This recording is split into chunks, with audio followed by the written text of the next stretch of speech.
William Archer was 3 miles into his patrol when Kayla Morrison's voice came through the radio, asking if he believed people could stop being human. The question hung in the October air, crystalline and wrong. William stopped walking, hand frozen on the Motorola's transmit button. Behind him, the Appalachian Trail stretched south toward Georgia. Ahead, the trail climbed into the high country of the Smokies, where early snow already dusted the peaks above 6,000 feet. "Say again, Morrison?"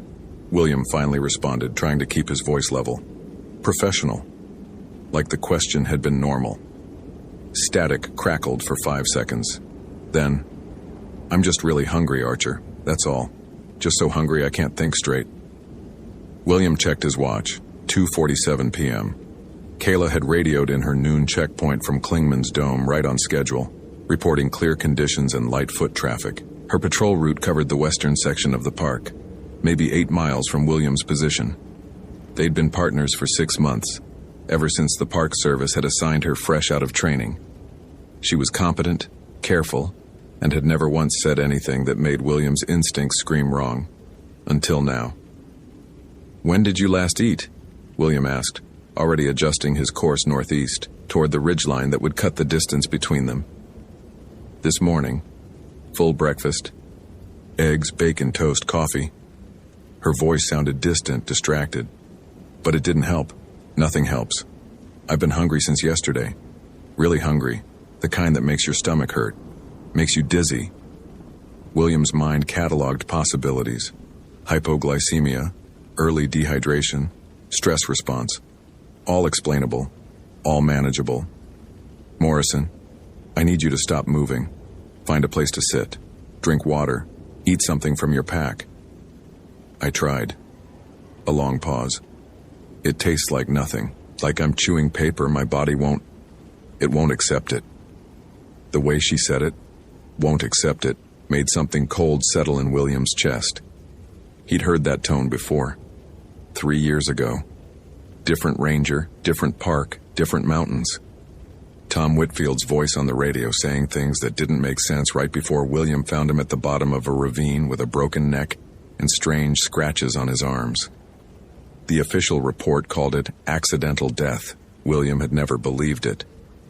"Kayla, what's your exact position?" "Forney Ridge Trail, maybe a mile past the Andrews Bald Junction. There's..." Her voice wavered.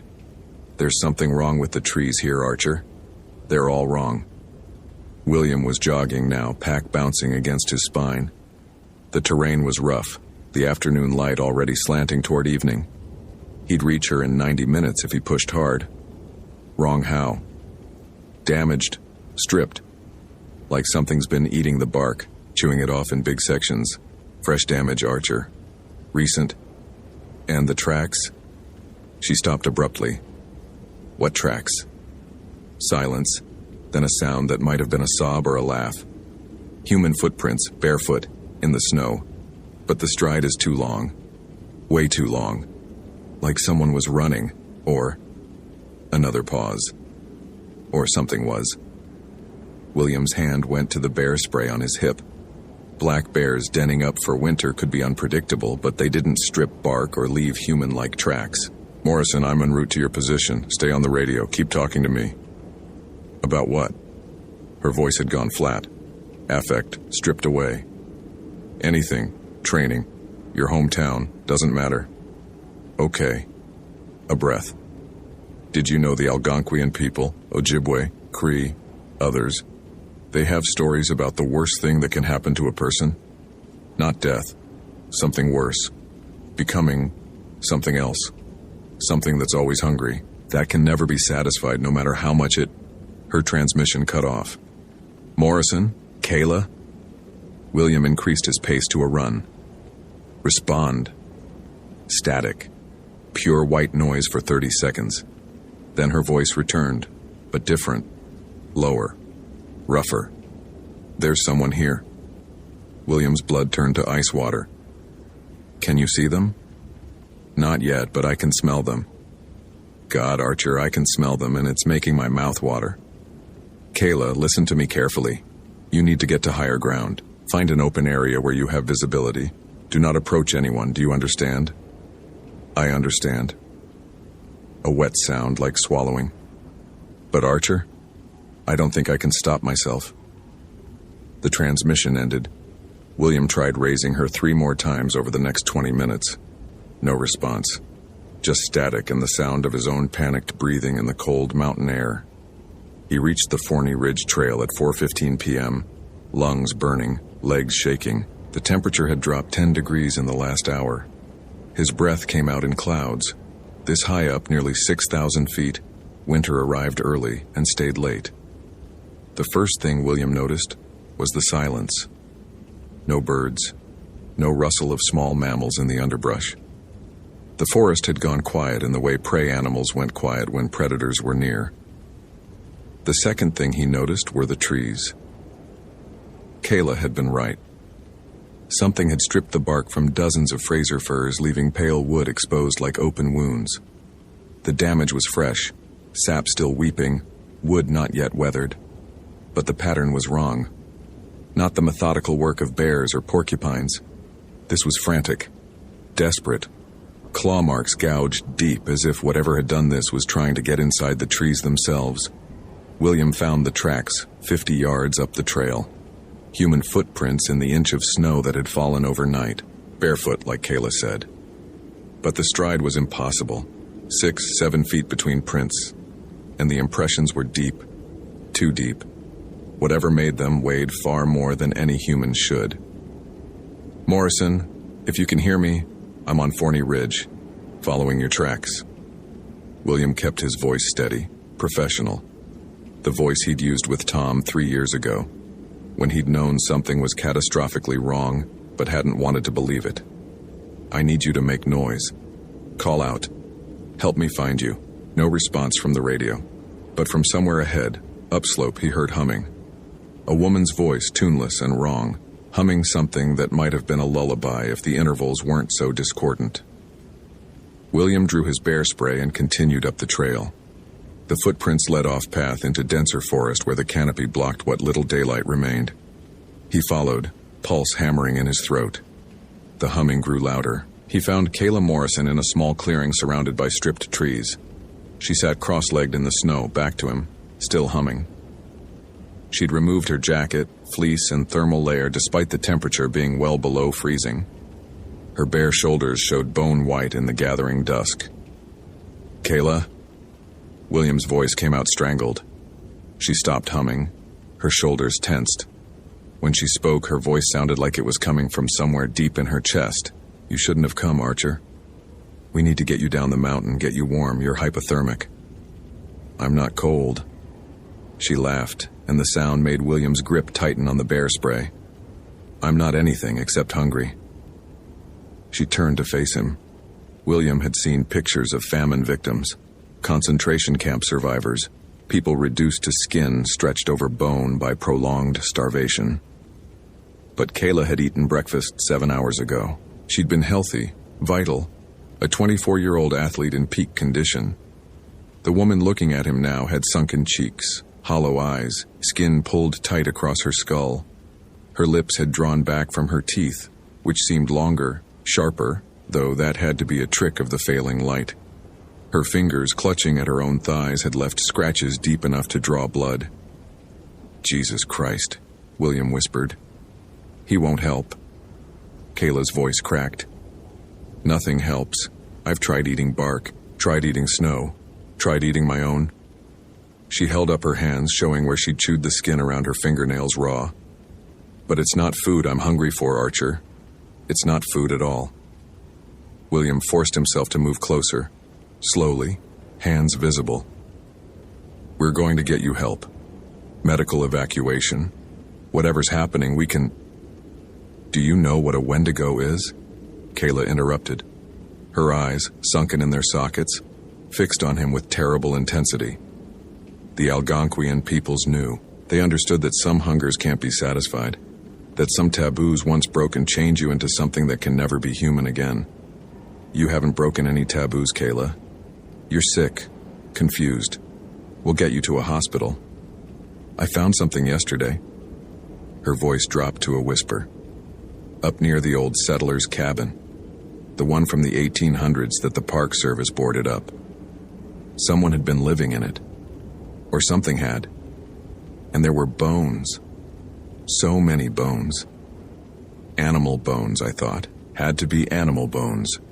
William felt his stomach drop. Kayla, what did you do? I was so hungry.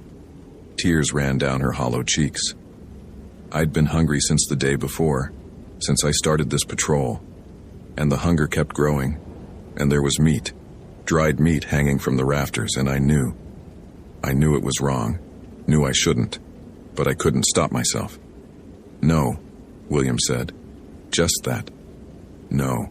Because if she'd eaten what he thought she'd eaten, if the old stories were even remotely based in truth, it tasted like everything I'd ever wanted, Kayla whispered. And now I can't stop wanting more. She moved, not lunged, not attacked, just stood up in one fluid motion, impossibly fast, impossibly graceful. And William saw that she was taller than she'd been that morning, 6 feet, maybe 6'2". Her proportions stretched, limbs elongated, spine curved wrong. The bear spray fell from William's nerveless fingers.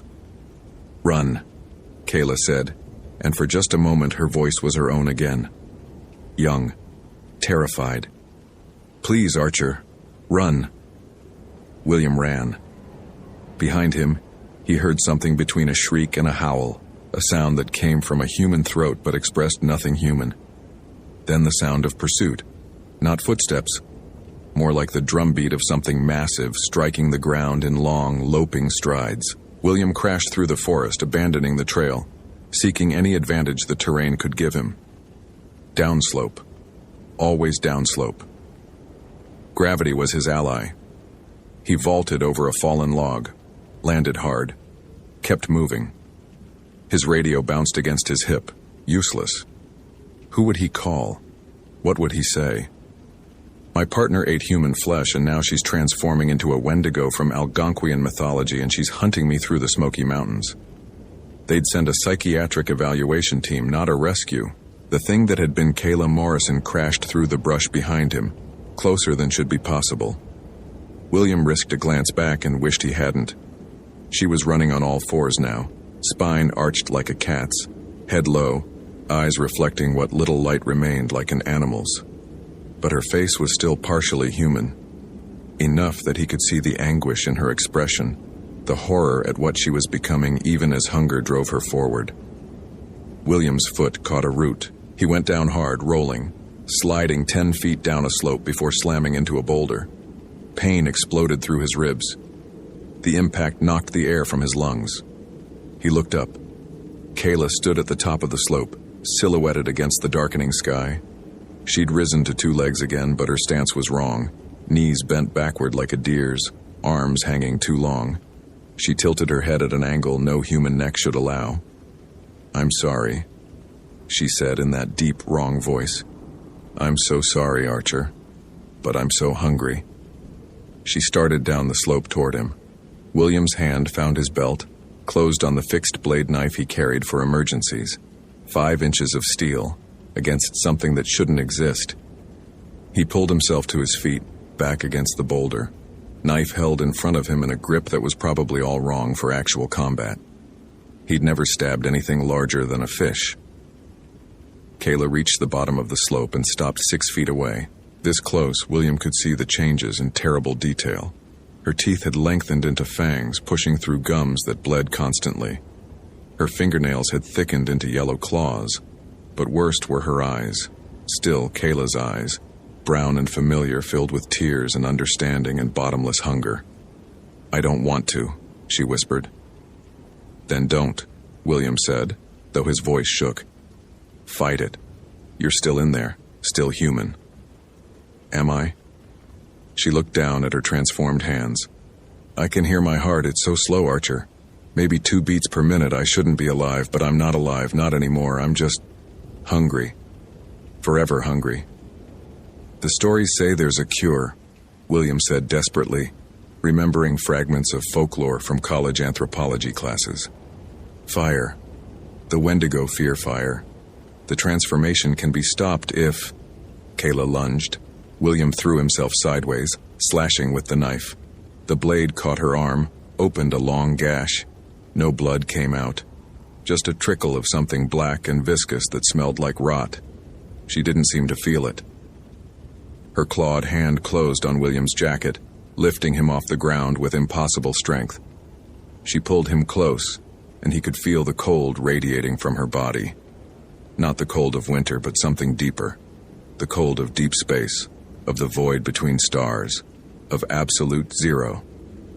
Her mouth opened wider than jaws should open, showing rows of teeth that seemed to go back forever into her throat. William stabbed her in the chest, once, twice, 3 times. The blade sank in up to the hilt. She didn't bleed, didn't react, just pulled him closer, that terrible mouth descending toward his throat. Then she stopped. Her grip loosened. She set William down almost gently and stepped back, looking at the knife protruding from her chest with something like curiosity. "That should hurt," she said in her wrong voice. "I should feel that, but I don't feel anything except..." She pulled the knife out slowly, examining the black ichor coating the blade. "Except hunger. Kayla, please." William's voice broke. "Please don't do this. I already have." She dropped the knife. "The moment I ate, I did this.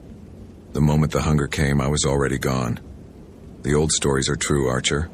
Some lines once crossed can't be uncrossed." She turned away from him, facing upslope, into the deeper forest. "The thing I'm becoming wants you. Wants your meat. Wants to feed and feed until there's nothing left. But there's still enough of me, just barely enough, to walk away instead." "Where will you go?" "Deeper. Into the mountains where no one hikes. Into the places marked dangerous on your maps. Into winter, where maybe the cold and the hunger will balance each other out and I'll just... stop." She looked back at him, and for a moment her face was almost human again. "Tell them I died in an accident. Tell them you found my body but couldn't recover it. Tell them anything except the truth. I can't just let you..." "You can't stop me," Kayla interrupted. "Look at what I've become, and this is just the beginning. The stories say the transformation takes weeks, that each day the hunger grows and the humanity shrinks until there's nothing left but appetite. Do you want to see what I'll be in a week? A month?" William had no answer. "There's a protocol," Kayla continued. "For Wendigo, the old peoples knew. Fire is one way. Starvation and isolation is another. If I go deep enough, stay away from anyone, I might..." She swallowed. "If I deny the hunger long enough, maybe I'll just fade. Maybe that's the mercy. Or maybe there's another way. Medical science, doctors who..." "There are no doctors for this, Archer." Her voice hardened. "This isn't a disease. It's a curse, a spiritual corruption, and it's spreading through me like cancer." She held up her transformed hands. "By tomorrow I'll be less human than I am now. By next week I'll be a monster that lives only to feed. The stories are clear about what happens next." She started walking up slope, moving with that disturbing fluid grace, no longer quite walking and not quite running. After 10 paces she called back, "Don't follow me, don't try to find me, and don't tell anyone what really happened. The world isn't ready to believe monsters are real." William watched her disappear into the darkening forest. The last thing he saw was the pale shape of her deformed body, merging with the shadows between the trees.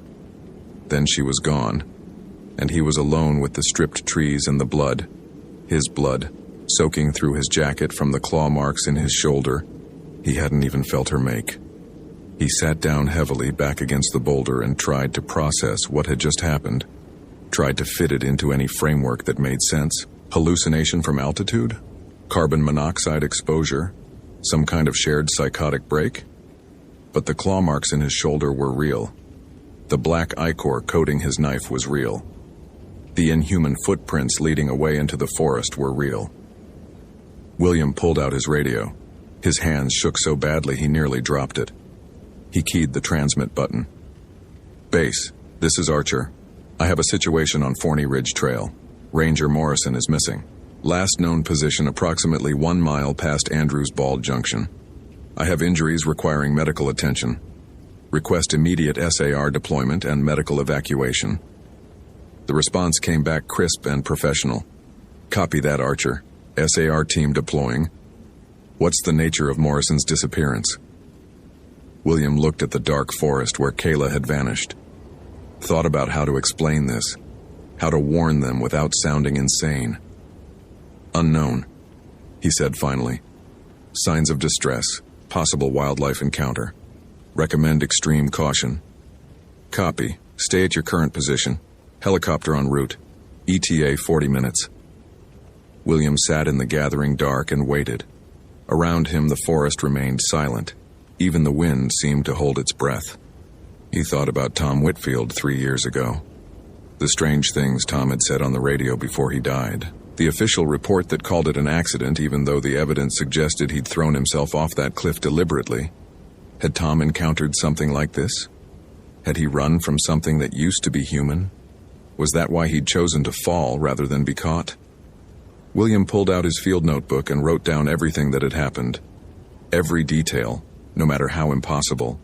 Because when they found Kayla's body, or what was left of it, someone would need to understand, even if they didn't believe. The helicopter arrived 37 minutes later, searchlight sweeping the forest. They airlifted William to the ranger station, then to the hospital in Gatlinburg. The claw marks required 43 stitches.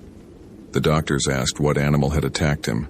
William said he wasn't sure, hadn't gotten a good look. Black bear, maybe. They accepted this because what else would they accept?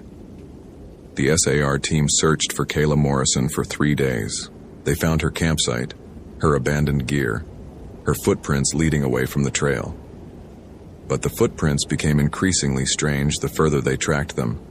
Elongated, showing signs of impossible stride length. Eventually, the prints disappeared altogether, as if whoever had made them had simply started walking on air. On the 4th day, they found the settler's cabin Kayla had mentioned. Found the bones. Forensic analysis confirmed they were human remains. 3 separate individuals, none identified, all showing signs of being butchered and consumed. Teeth marks on the bones suggested human dentition. The media called it a serial killer's lair. The FBI got involved. They questioned William for 6 hours, asking what Kayla had said, what she'd seen, why she'd run. He told them she'd seemed disturbed by the discovery, had become disoriented, had possibly suffered a psychological break and fled into the wilderness. They searched for 2 weeks. Never found her. Eventually classified her as missing, presumed deceased. Hypothermia was the official cause listed on the reports. Environmental factors. Tragic accident. William returned to work a month later. They offered him counseling. He attended 3 sessions and lied through all of them, saying he was coping fine. No nightmares, no trauma responses. In reality, he wasn't sleeping. Wasn't eating much. Kept losing weight, seeing his own face hollow out in the mirror and wondering if hunger was contagious, if some spiritual contamination had passed from Kayla to him during those moments when her claws had broken his skin. He started researching, used the park's historical archives, libraries, university databases, looked for other cases, other disappearances that fit the pattern, found more than he wanted to. 1989. Ranger disappears in Glacier National Park after reporting seeing something impossible on the radio. Body never recovered. 1997. Hiker vanishes in Yellowstone. Last known communication includes phrase, "I don't think I'm alone anymore," despite being on a solo trek. Search teams find signs of cannibalism at a cave site 3 miles from where the hiker was last seen. 2003 Olympic National Park. Ranger reports partner acting strangely, complaining of insatiable hunger. Both disappear. Remains found 6 months later show signs of violence and consumption. The pattern repeated across decades, across multiple parks, always following the same trajectory. Hunger, transformation, disappearance. Always classified as accidents or animal attacks. Never investigated as what they actually were, because what they actually were was impossible. And the Park Service didn't have a protocol for impossible. William created his own protocol. He called it the Morrison Protocol, though he never told anyone that's what it was. A set of warning signs, a checklist for identifying the early stages of Wendigo transformation. Insatiable hunger, personality changes, reports of seeing tracks that don't match known wildlife, discoveries of human remains in remote areas. He started monitoring missing persons reports across the national park system, looking for patterns. Found 3 possibles in the first year, flagged them in his personal database, tracked the cases. 2 resolved normally, lost hikers found safe, natural explanations. The third disappeared completely, and a month later hunters in the area reported seeing something like a person but wrong, moving through the deep forest at night. William tried to warn his supervisors, tried to present his research, his data, his carefully documented patterns. They smiled politely and suggested he might benefit from extended leave, perhaps consider a transfer to a desk position where the stress wouldn't be so intense. He stopped trying to convince them. Instead, he kept his database, kept his notes, kept watching for the signs. And sometimes late at night when the radio frequencies were quiet, he'd tune to the emergency channel and listen to the chatter from rangers across the system. Mostly it was routine, weather updates, wildlife sightings, permit checks. But occasionally, maybe twice a year, he'd hear something that made his blood freeze.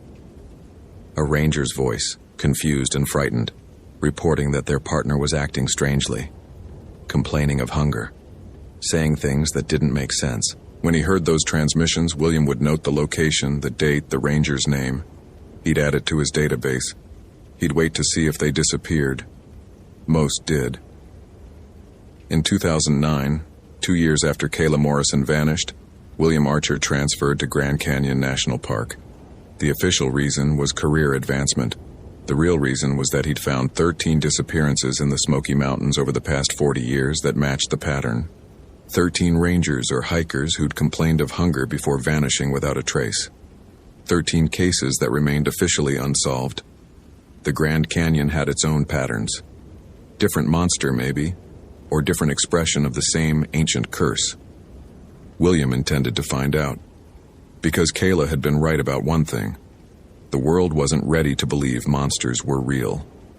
But William had learned the hard way that belief didn't matter. The monsters existed whether you believed in them or not. And someone needed to watch for the signs. Someone needed to remember. So William Archer kept his database, kept his notes, kept listening to the radio frequencies late at night, waiting for the next time someone would ask if people could stop being human. Because the answer he knew now was yes. Yes, they could.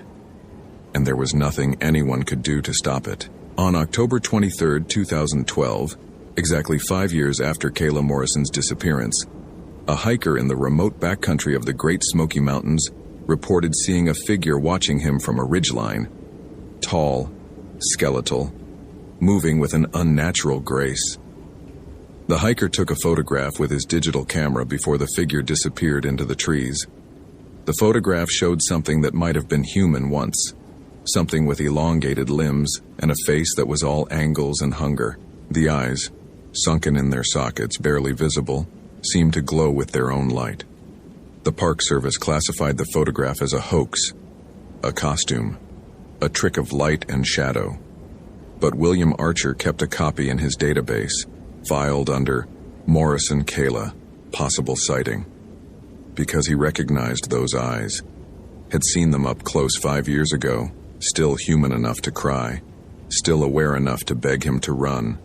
She'd survived, hadn't faded away in isolation like she'd hoped. The hunger had kept her alive, transformed but persistent, stalking the deep forests where humans rarely ventured. The old stories said Wendigo were immortal, that only fire could truly kill them, that they haunted the wilderness for decades, centuries, forever hungry, forever transformed, forever trapped between human and monster. William looked at the photograph and wondered how many others like Kayla were out there. How many rangers and hikers had made the same mistake, crossed the same line, become the same nightmare. How many hollow-eyed things watched from the deep forest, waiting for their hunger to overcome the last fragments of their humanity. He added a note to his database. Recommend closure of remote backcountry areas. Recommend increased patrols. Recommend protocol for Wendigo identification and containment. The Park Service never implemented his recommendations. They didn't believe, couldn't believe. Because believing meant accepting that some hungers couldn't be satisfied, some transformations couldn't be reversed, some lines once crossed could never be uncrossed. William Archer believed. And belief, he'd learned, was a kind of curse all its own. Because once you knew monsters were real, you saw them everywhere.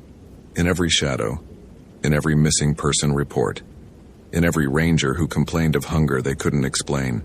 And you knew with absolute certainty that someday maybe the hunger might come for you too.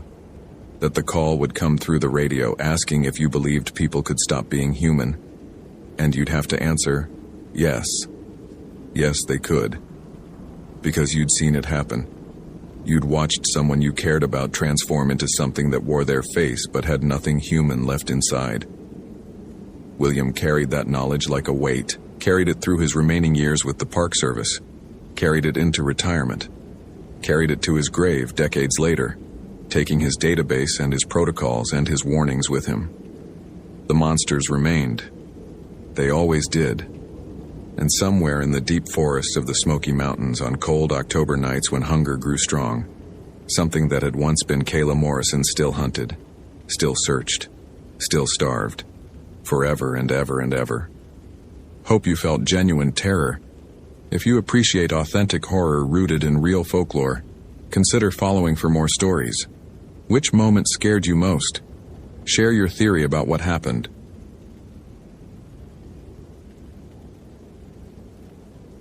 William Archer was 3 miles into his patrol when Kayla Morrison's voice came through the radio, asking if he believed people could stop being human. The question hung in the October air, crystalline and wrong. William stopped walking, hand frozen on the Motorola's transmit button. Behind him, the Appalachian Trail stretched south toward Georgia. Ahead, the trail climbed into the high country of the Smokies, where early snow already dusted the peaks above 6,000 feet. Say again, Morrison? William finally responded, trying to keep his voice level. Professional. Like the question had been normal. Static crackled for 5 seconds. Then, I'm just really hungry, Archer. That's all. Just so hungry I can't think straight. William checked his watch. 2:47 p.m.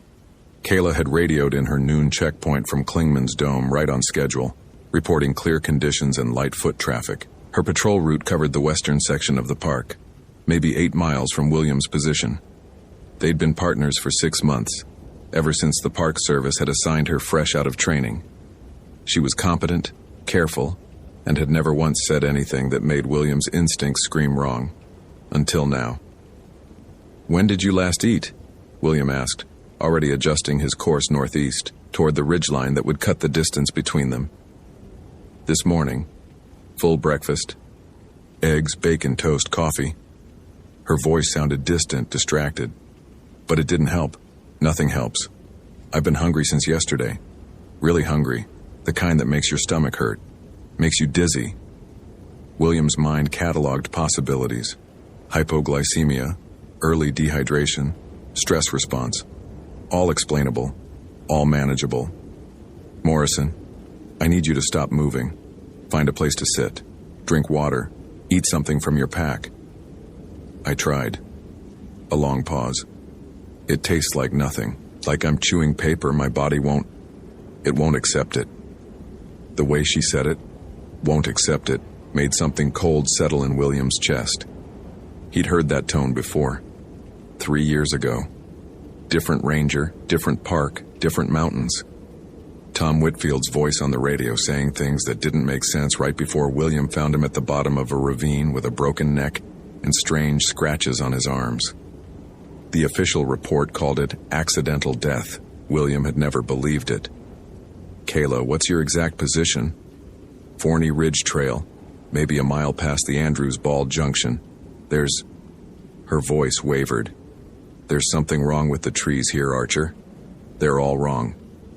William was jogging now, pack bouncing against his spine. The terrain was rough, the afternoon light already slanting toward evening. He'd reach her in 90 minutes if he pushed hard. Wrong how? Damaged, stripped. Like something's been eating the bark, chewing it off in big sections. Fresh damage, Archer. Recent. And the tracks? She stopped abruptly. What tracks? Silence, then a sound that might have been a sob or a laugh. Human footprints, barefoot, in the snow. But the stride is too long. Way too long. Like someone was running, or another pause. Or something was. William's hand went to the bear spray on his hip. Black bears denning up for winter could be unpredictable, but they didn't strip bark or leave human-like tracks. Morrison, I'm en route to your position. Stay on the radio. Keep talking to me. About what? Her voice had gone flat. Affect stripped away. Anything. Training. Your hometown. Doesn't matter. Okay. A breath. Did you know the Algonquian people, Ojibwe, Cree, others? They have stories about the worst thing that can happen to a person. Not death. Something worse. Becoming something else. Something that's always hungry. That can never be satisfied no matter how much it... Her transmission cut off. Morrison? Kayla? William increased his pace to a run. Respond. Static. Pure white noise for 30 seconds. Then her voice returned, but different. Lower. Rougher. There's someone here. William's blood turned to ice water. Can you see them? Not yet, but I can smell them. God, Archer, I can smell them, and it's making my mouth water. Kayla, listen to me carefully. You need to get to higher ground. Find an open area where you have visibility. Do not approach anyone, do you understand? I understand. A wet sound like swallowing. But Archer, I don't think I can stop myself. The transmission ended. William tried raising her 3 more times over the next 20 minutes. No response. Just static and the sound of his own panicked breathing in the cold mountain air. He reached the Forney Ridge Trail at 4:15 p.m., lungs burning, legs shaking. The temperature had dropped 10 degrees in the last hour. His breath came out in clouds. This high up, nearly 6,000 feet, winter arrived early and stayed late. The first thing William noticed was the silence. No birds, no rustle of small mammals in the underbrush. The forest had gone quiet in the way prey animals went quiet when predators were near. The second thing he noticed were the trees. Kayla had been right. Something had stripped the bark from dozens of Fraser firs, leaving pale wood exposed like open wounds. The damage was fresh, sap still weeping, wood not yet weathered. But the pattern was wrong. Not the methodical work of bears or porcupines. This was frantic, desperate. Claw marks gouged deep as if whatever had done this was trying to get inside the trees themselves. William found the tracks 50 yards up the trail. Human footprints in the inch of snow that had fallen overnight, barefoot like Kayla said. But the stride was impossible. 6-7 feet between prints. And the impressions were deep. Too deep. Whatever made them weighed far more than any human should.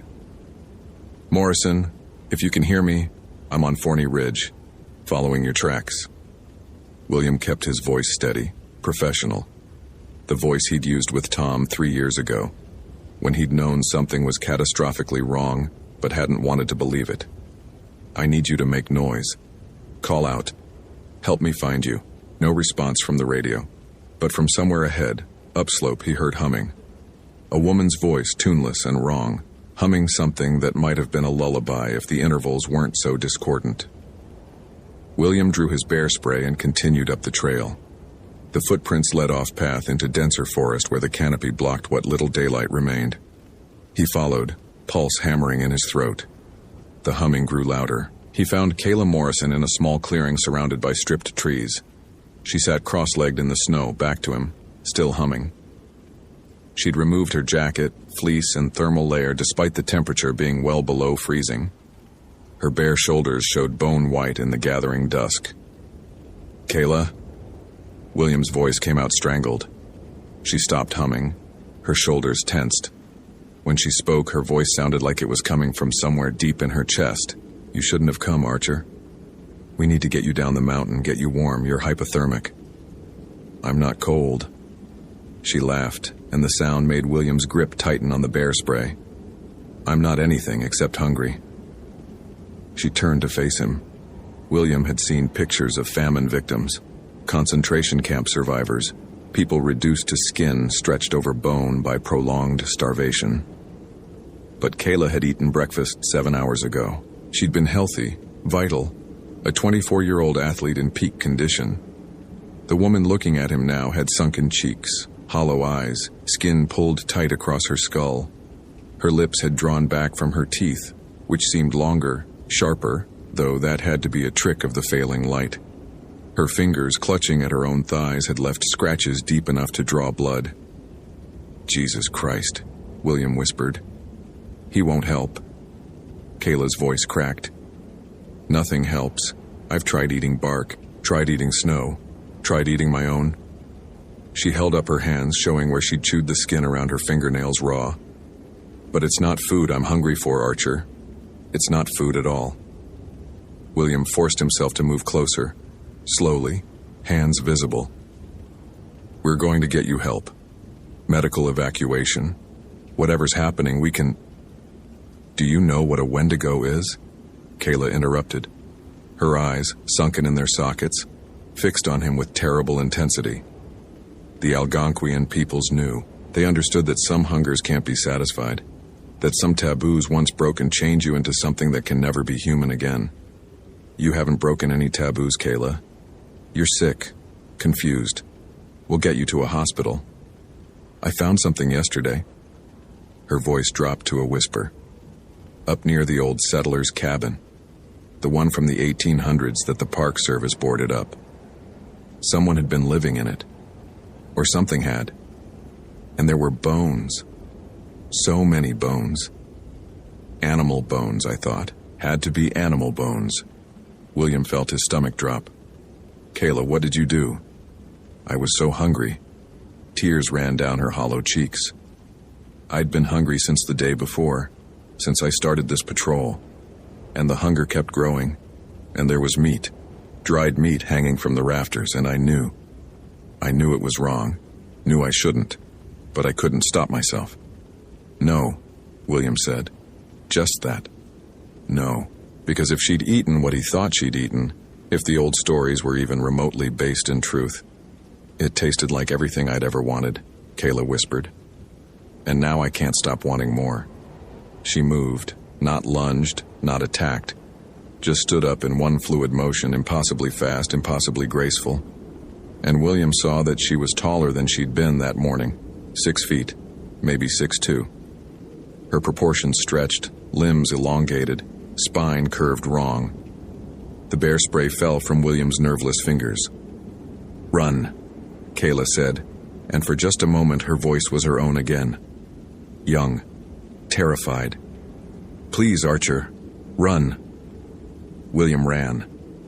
Behind him, he heard something between a shriek and a howl, a sound that came from a human throat but expressed nothing human. Then the sound of pursuit, not footsteps, more like the drumbeat of something massive striking the ground in long, loping strides. William crashed through the forest, abandoning the trail, seeking any advantage the terrain could give him. Downslope. Always downslope. Gravity was his ally. He vaulted over a fallen log, landed hard, kept moving.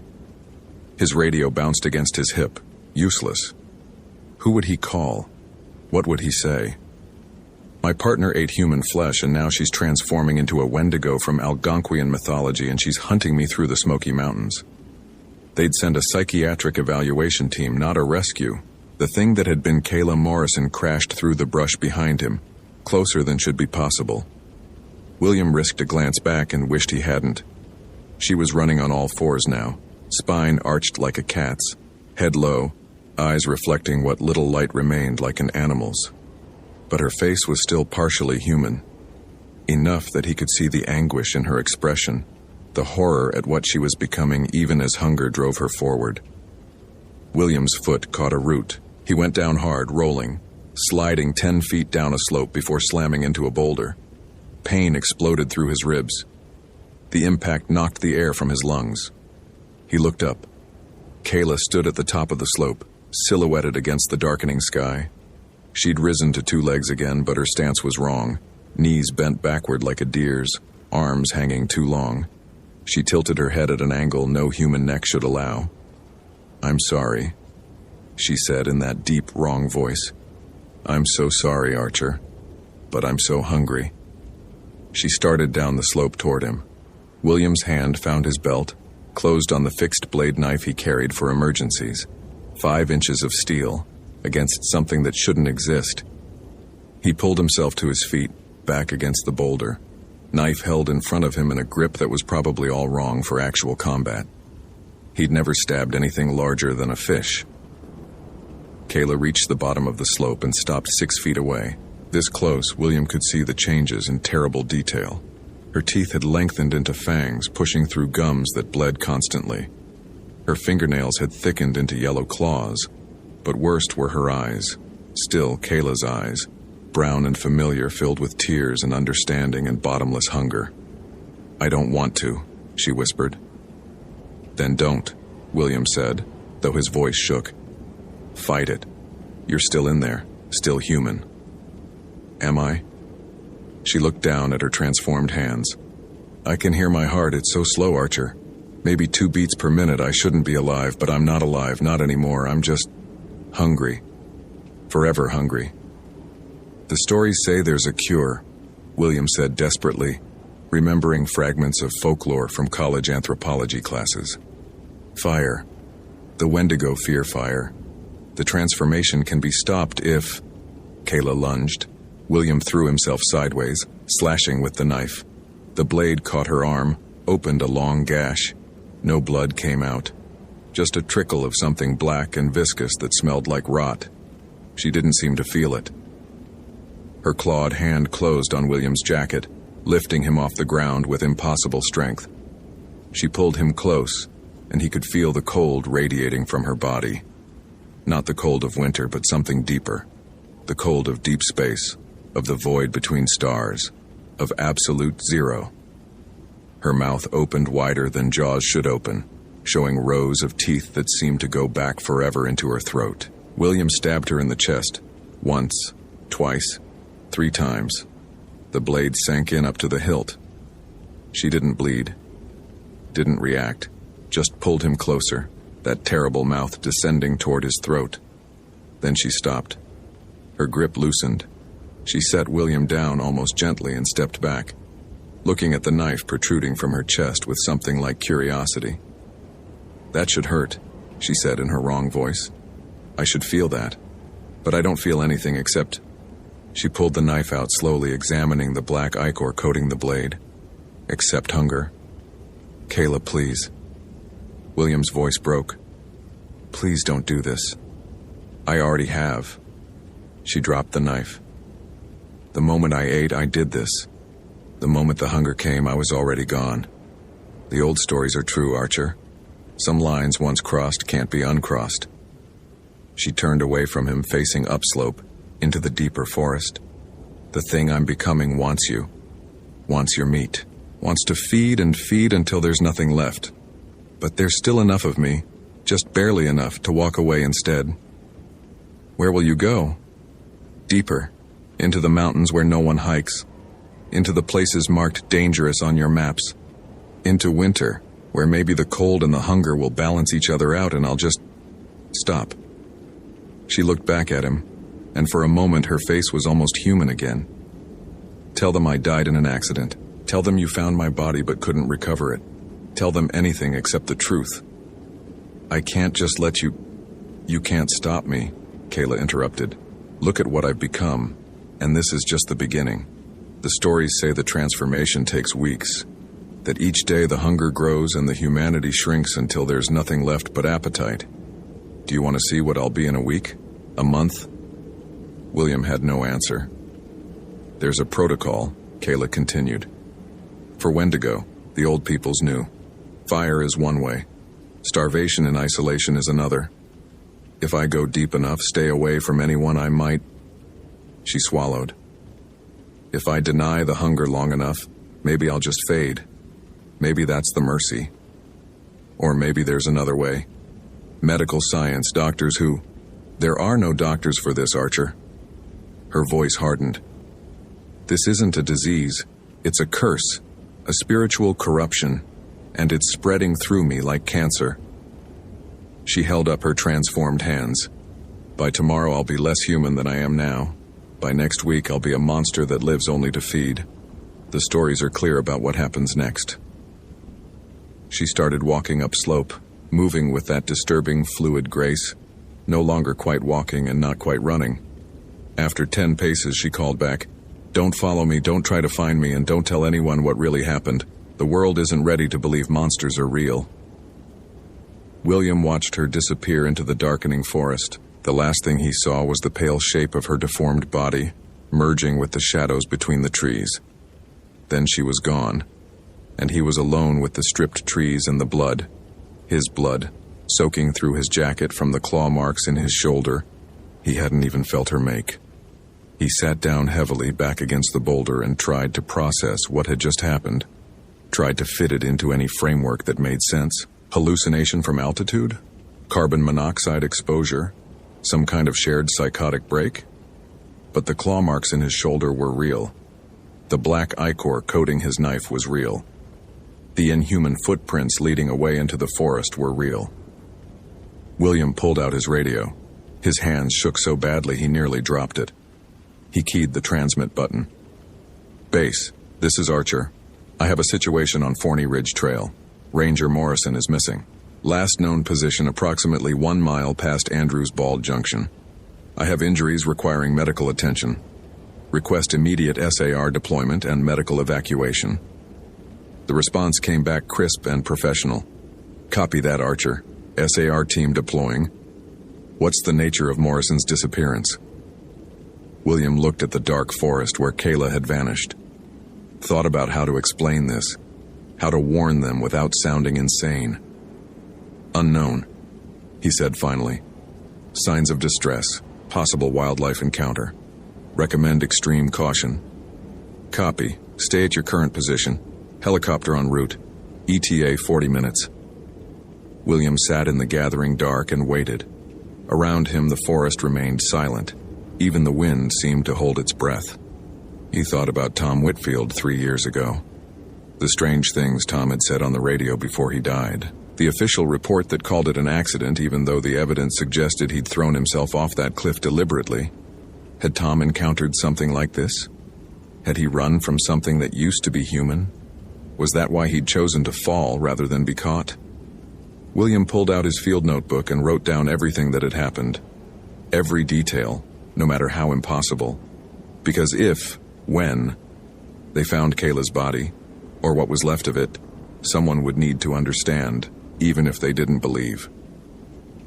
The helicopter arrived 37 minutes later, searchlight sweeping the forest. They airlifted William to the ranger station, then to the hospital in Gatlinburg. The claw marks required 43 stitches. The doctors asked what animal had attacked him. William said he wasn't sure, hadn't gotten a good look. Black bear, maybe. They accepted this because what else would they accept? The SAR team searched for Kayla Morrison for 3 days. They found her campsite, her abandoned gear, her footprints leading away from the trail. But the footprints became increasingly strange the further they tracked them. Elongated, showing signs of impossible stride length. Eventually, the prints disappeared altogether, as if whoever had made them had simply started walking on air. On the 4th day, they found the settler's cabin Kayla had mentioned. Found the bones. Forensic analysis confirmed they were human remains. 3 separate individuals, none identified, all showing signs of being butchered and consumed. Teeth marks on the bones suggested human dentition. The media called it a serial killer's lair. The FBI got involved. They questioned William for 6 hours, asking what Kayla had said, what she'd seen, why she'd run. He told them she'd seemed disturbed by the discovery, had become disoriented, had possibly suffered a psychological break and fled into the wilderness. They searched for 2 weeks. Never found her.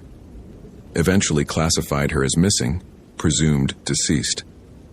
Hypothermia was the official cause listed on the reports. Environmental factors. Tragic accident. William returned to work a month later. They offered him counseling. He attended 3 sessions and lied through all of them, saying he was coping fine. No nightmares, no trauma responses. In reality, he wasn't sleeping, wasn't eating much, kept losing weight, seeing his own face hollow out in the mirror and wondering if hunger was contagious, if some spiritual contamination had passed from Kayla to him during those moments when her claws had broken his skin. He started researching, used the park's historical archives, libraries, university databases, looked for other cases, other disappearances that fit the pattern, found more than he wanted to. 1989. Ranger disappears in Glacier National Park after reporting seeing something impossible on the radio. Body never recovered. 1997. Hiker vanishes in Yellowstone. Last known communication includes phrase, "I don't think I'm alone anymore," despite being on a solo trek. Search teams find signs of cannibalism at a cave site 3 miles from where the hiker was last seen. 2003 Olympic National Park. Ranger reports partner acting strangely, complaining of insatiable hunger. Both disappear. Remains found 6 months later show signs of violence and consumption. The pattern repeated across decades, across multiple parks, always following the same trajectory. Hunger, transformation, disappearance. Always classified as accidents or animal attacks. Never investigated as what they actually were, because what they actually were was impossible. And the Park Service didn't have a protocol for impossible. William created his own protocol. He called it the Morrison Protocol, though he never told anyone that's what it was. A set of warning signs, a checklist for identifying the early stages of Wendigo transformation. Insatiable hunger, personality changes, reports of seeing tracks that don't match known wildlife, discoveries of human remains in remote areas. He started monitoring missing persons reports across the national park system, looking for patterns. Found 3 possibles in the first year, flagged them in his personal database, tracked the cases. 2 resolved normally, lost hikers found safe, natural explanations. The 3rd disappeared completely, and a month later hunters in the area reported seeing something like a person but wrong, moving through the deep forest at night. William tried to warn his supervisors, tried to present his research, his data, his carefully documented patterns. They smiled politely and suggested he might benefit from extended leave, perhaps consider a transfer to a desk position where the stress wouldn't be so intense. He stopped trying to convince them. Instead, he kept his database, kept his notes, kept watching for the signs. And sometimes late at night when the radio frequencies were quiet, he'd tune to the emergency channel and listen to the chatter from rangers across the system. Mostly it was routine, weather updates, wildlife sightings, permit checks. But occasionally, maybe twice a year, he'd hear something that made his blood freeze. A ranger's voice, confused and frightened, reporting that their partner was acting strangely, complaining of hunger, saying things that didn't make sense. When he heard those transmissions, William would note the location, the date, the ranger's name. He'd add it to his database. He'd wait to see if they disappeared. Most did. In 2009, 2 years after Kayla Morrison vanished, William Archer transferred to Grand Canyon National Park. The official reason was career advancement. The real reason was that he'd found 13 disappearances in the Smoky Mountains over the past 40 years that matched the pattern. 13 rangers or hikers who'd complained of hunger before vanishing without a trace. 13 cases that remained officially unsolved. The Grand Canyon had its own patterns. Different monster, maybe, or different expression of the same ancient curse. William intended to find out. Because Kayla had been right about one thing. The world wasn't ready to believe monsters were real.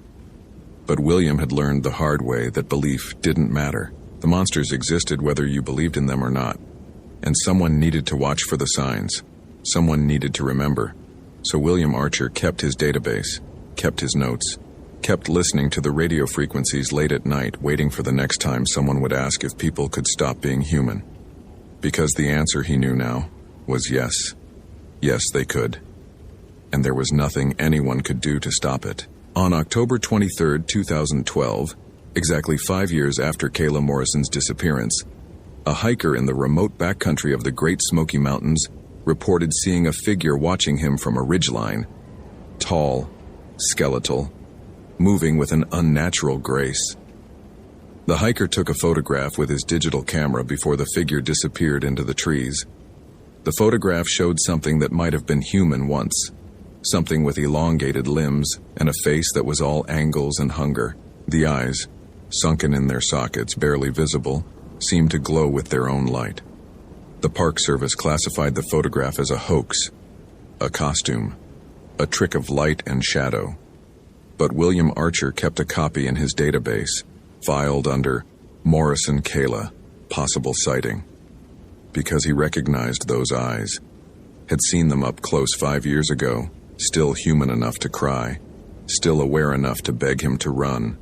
She'd survived, hadn't faded away in isolation like she'd hoped. The hunger had kept her alive, transformed but persistent, stalking the deep forests where humans rarely ventured. The old stories said Wendigo were immortal, that only fire could truly kill them, that they haunted the wilderness for decades, centuries, forever hungry, forever transformed, forever trapped between human and monster. William looked at the photograph and wondered how many others like Kayla were out there. How many rangers and hikers had made the same mistake, crossed the same line, become the same nightmare? How many hollow-eyed things watched from the deep forest, waiting for their hunger to overcome the last fragments of their humanity? He added a note to his database. Recommend closure of remote backcountry areas. Recommend increased patrols. Recommend protocol for Wendigo identification and containment. The Park Service never implemented his recommendations. They didn't believe, couldn't believe, because believing meant accepting that some hungers couldn't be satisfied, some transformations couldn't be reversed, some lines once crossed could never be uncrossed. William Archer believed, and belief, he'd learned, was a kind of curse all its own, because once you knew monsters were real, you saw them everywhere, in every shadow, in every missing person report, in every ranger who complained of hunger they couldn't explain, and you knew with absolute certainty that someday maybe the hunger might come for you too, that the call would come through the radio asking if you believed people could stop being human, and you'd have to answer, yes. Yes, they could, because you'd seen it happen. You'd watched someone you cared about transform into something that wore their face but had nothing human left inside. William carried that knowledge like a weight, carried it through his remaining years with the Park Service, carried it into retirement, carried it to his grave decades later, taking his database and his protocols and his warnings with him. The monsters remained. They always did.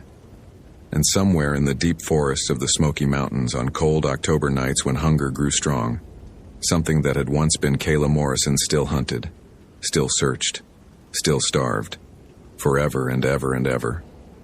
Hope you felt genuine terror. If you appreciate authentic horror rooted in real folklore, consider following for more stories. Which moment scared you most? Share your theory about what happened.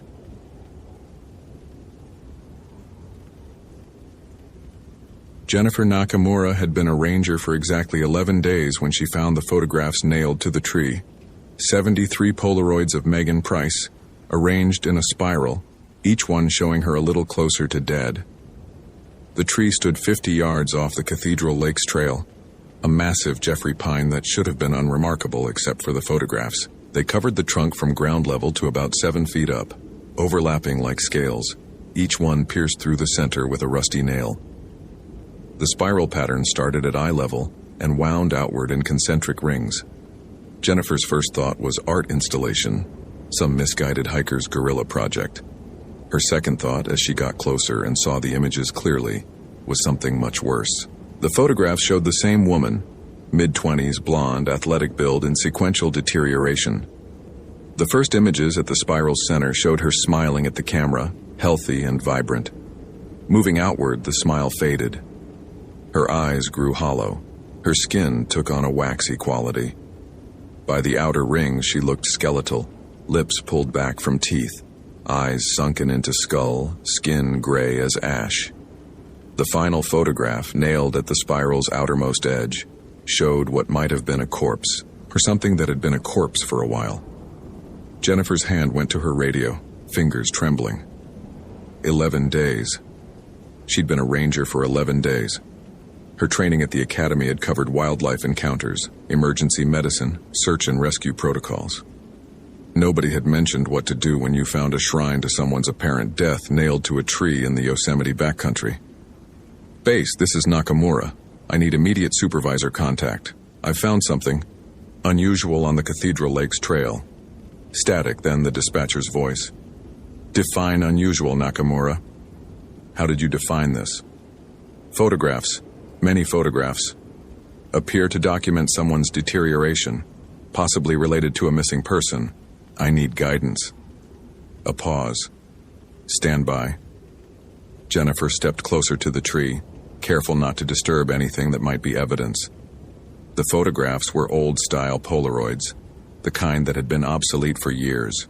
The paper had yellowed, edges curling, but the images remained clear.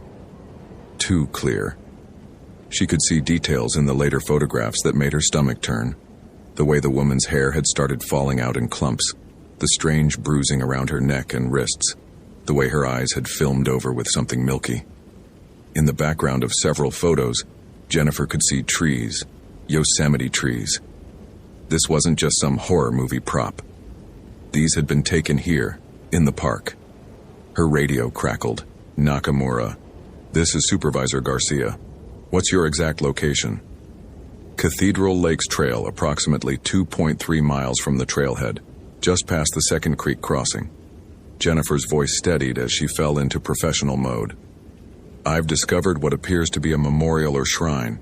73 photographs documenting progressive physical deterioration of a young woman. They're arranged in a spiral pattern on a Jeffrey pine. The images suggest possible foul play.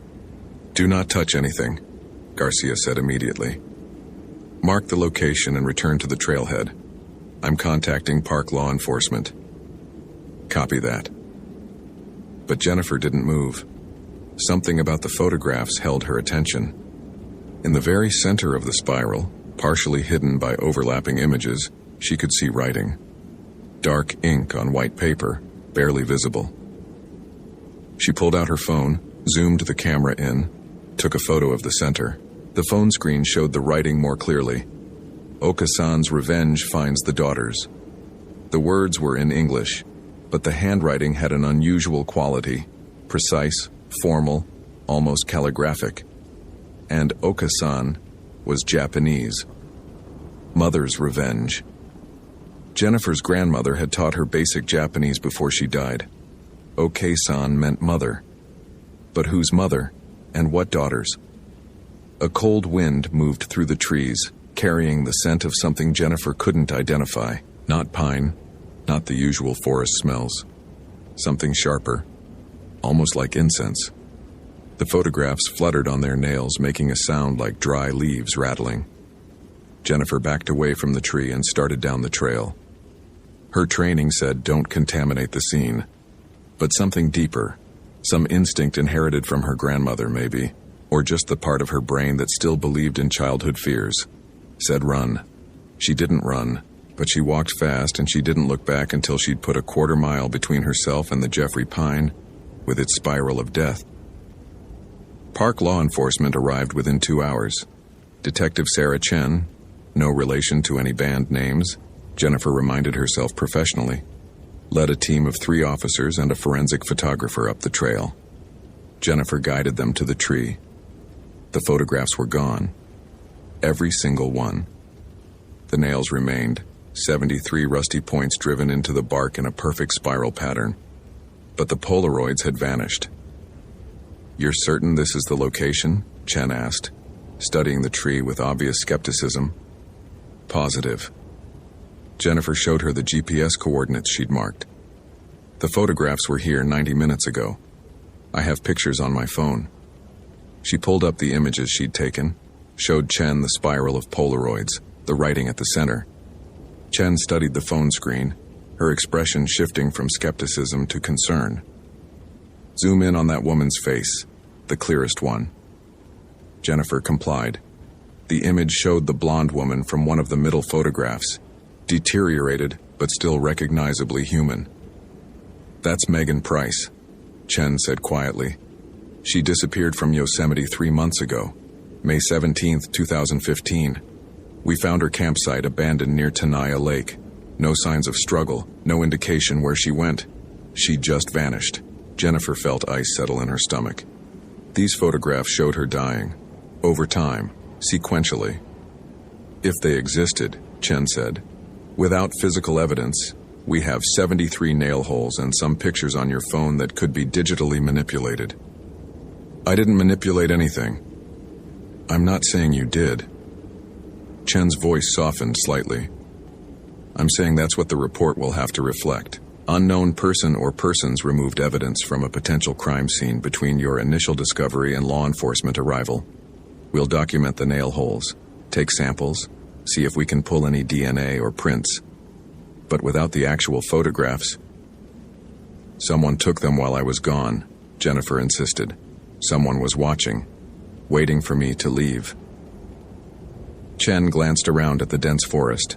Late afternoon light slanted through the trees, creating long shadows. "It's possible. We'll canvass the area, look for tracks, set up a perimeter. But Nakamura..." She met Jennifer's eyes. "How long have you been with the Park Service?" 11 days. 11 days. Chen nodded slowly. "First major incident you've encountered?" Jennifer understood what she was implying. New ranger, overeager, possibly unreliable. The photographs were real. Megan Price's face was real. That writing was real. "I believe you saw something," Chen said carefully. "I'm just not sure what you saw was actually there." The forensic team spent 2 hours examining the tree. They found no fingerprints, no DNA, no fibers from the photographs. The nail holes were old. Rust and weathering suggested they'd been there for weeks, maybe months. But there was no evidence that anything had been attached to them recently. By sunset, the team packed up. Chen told Jennifer to write a detailed report, include everything she remembered, attach the phone photos. They'd add it to the Megan Price case file. They'd investigate. But without physical evidence, there wasn't much they could do. Jennifer hiked back to the ranger station as dusk settled. The Cathedral Lakes Trail was popular, but this late in October, most day hikers had cleared out.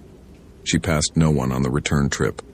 Just herself and the darkening forest, and the feeling, irrational, she told herself, just stress from a bizarre first major incident, that she was being watched. Back at the small cabin she'd been assigned, Jennifer tried to write her report, kept getting distracted by the photographs on her phone. She zoomed in on different images, studying details. The background of one photo showed mountains. She recognized the formation, Cathedral Peak, distinctive even in the blurred background. So the photos had definitely been taken in Yosemite. Another photo showed what looked like a tent, Megan's tent. Jennifer pulled up the case file for Megan Price's disappearance. It was public record, accessible through the park database. Megan had been camping alone, experienced backpacker, age 26, from Sacramento. Her family had reported her missing when she didn't return from a planned 3-day solo trip. Rangers found her campsite on day 4. Tent still standing, gear neatly arranged, food properly stored. No signs of animal interference, no signs of struggle. She'd simply vanished. The case file included photographs of Megan, healthy, smiling, blonde hair in a ponytail, exactly like the woman in the first Polaroids from the spiral's center. Jennifer's phone buzzed. Text from an unknown number. The daughters pay for the mother's sins. Jennifer stared at the screen, dropped the phone. It clattered on the desk, screen still glowing with the message. She grabbed it again, hands shaking, tried to trace the number. It showed as blocked. She attempted to reply, "Who is this?" The message bounced back, number not in service. A knock on the cabin door made Jennifer jump so hard she nearly dropped the phone again. She opened the door to find Supervisor Garcia, holding a manila folder. "Thought you might want these," Garcia said. "After Chen mentioned you found photographs related to Megan Price, I pulled our historical files, found something interesting." She handed Jennifer the folder. Inside were old newspaper clippings photocopied from microfilm. The headlines dated back to 1952. Yosemite tragedy. Japanese woman dies in fall immigrant's death ruled accidental despite questions family demands investigation into suspicious death. Her name was Keiko Nakamura, Garcia said quietly. 28 years old, first-generation immigrant from Osaka.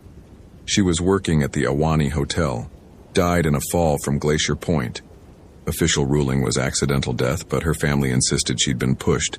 There were witnesses who reported seeing her arguing with someone before the fall, but no one was ever charged. Jennifer felt the world tilt. Nakamura, that's my family name, yes. I noticed when you joined the service. Thought it was just coincidence. Nakamura's not uncommon. But after today, I did some digging. Garcia pointed to another clipping. Keiko had a daughter, born in 1950, named Hiroko. That daughter had a daughter in 1968, named Yuki. And Yuki had a daughter in 1992. Jennifer whispered. My grandmother was Yuki. She mentioned her grandmother dying young, but she never talked about details.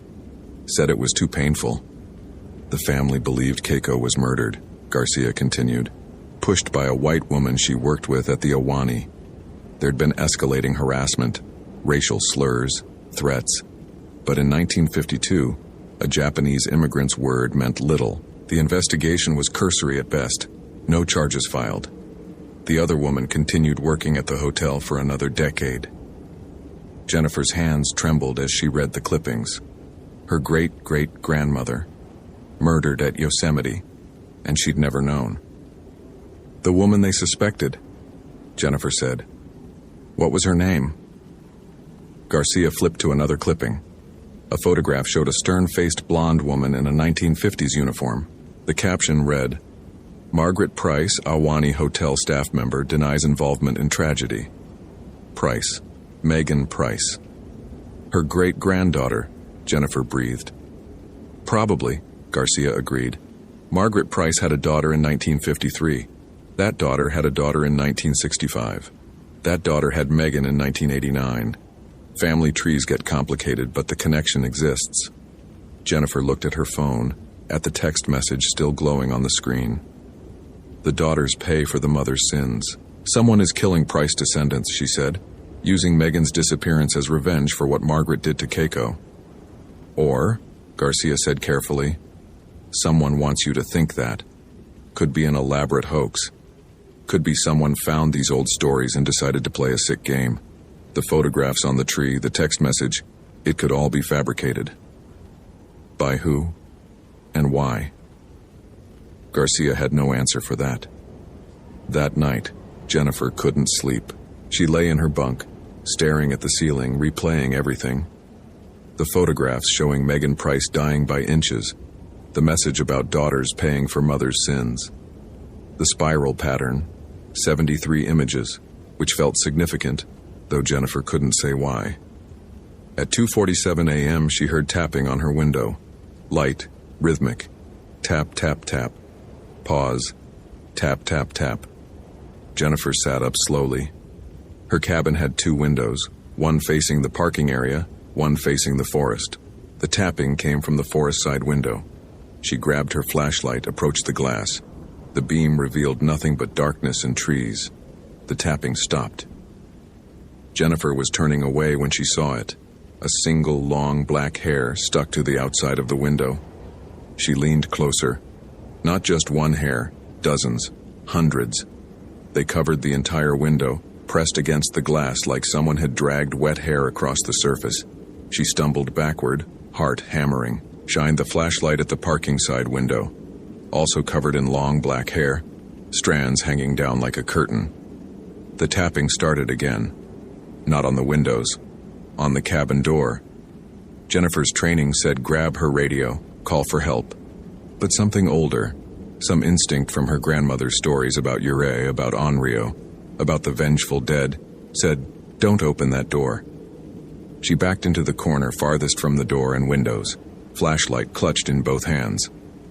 The tapping continued, patient, methodical. like someone who had all the time in the world. After 10 minutes, it stopped.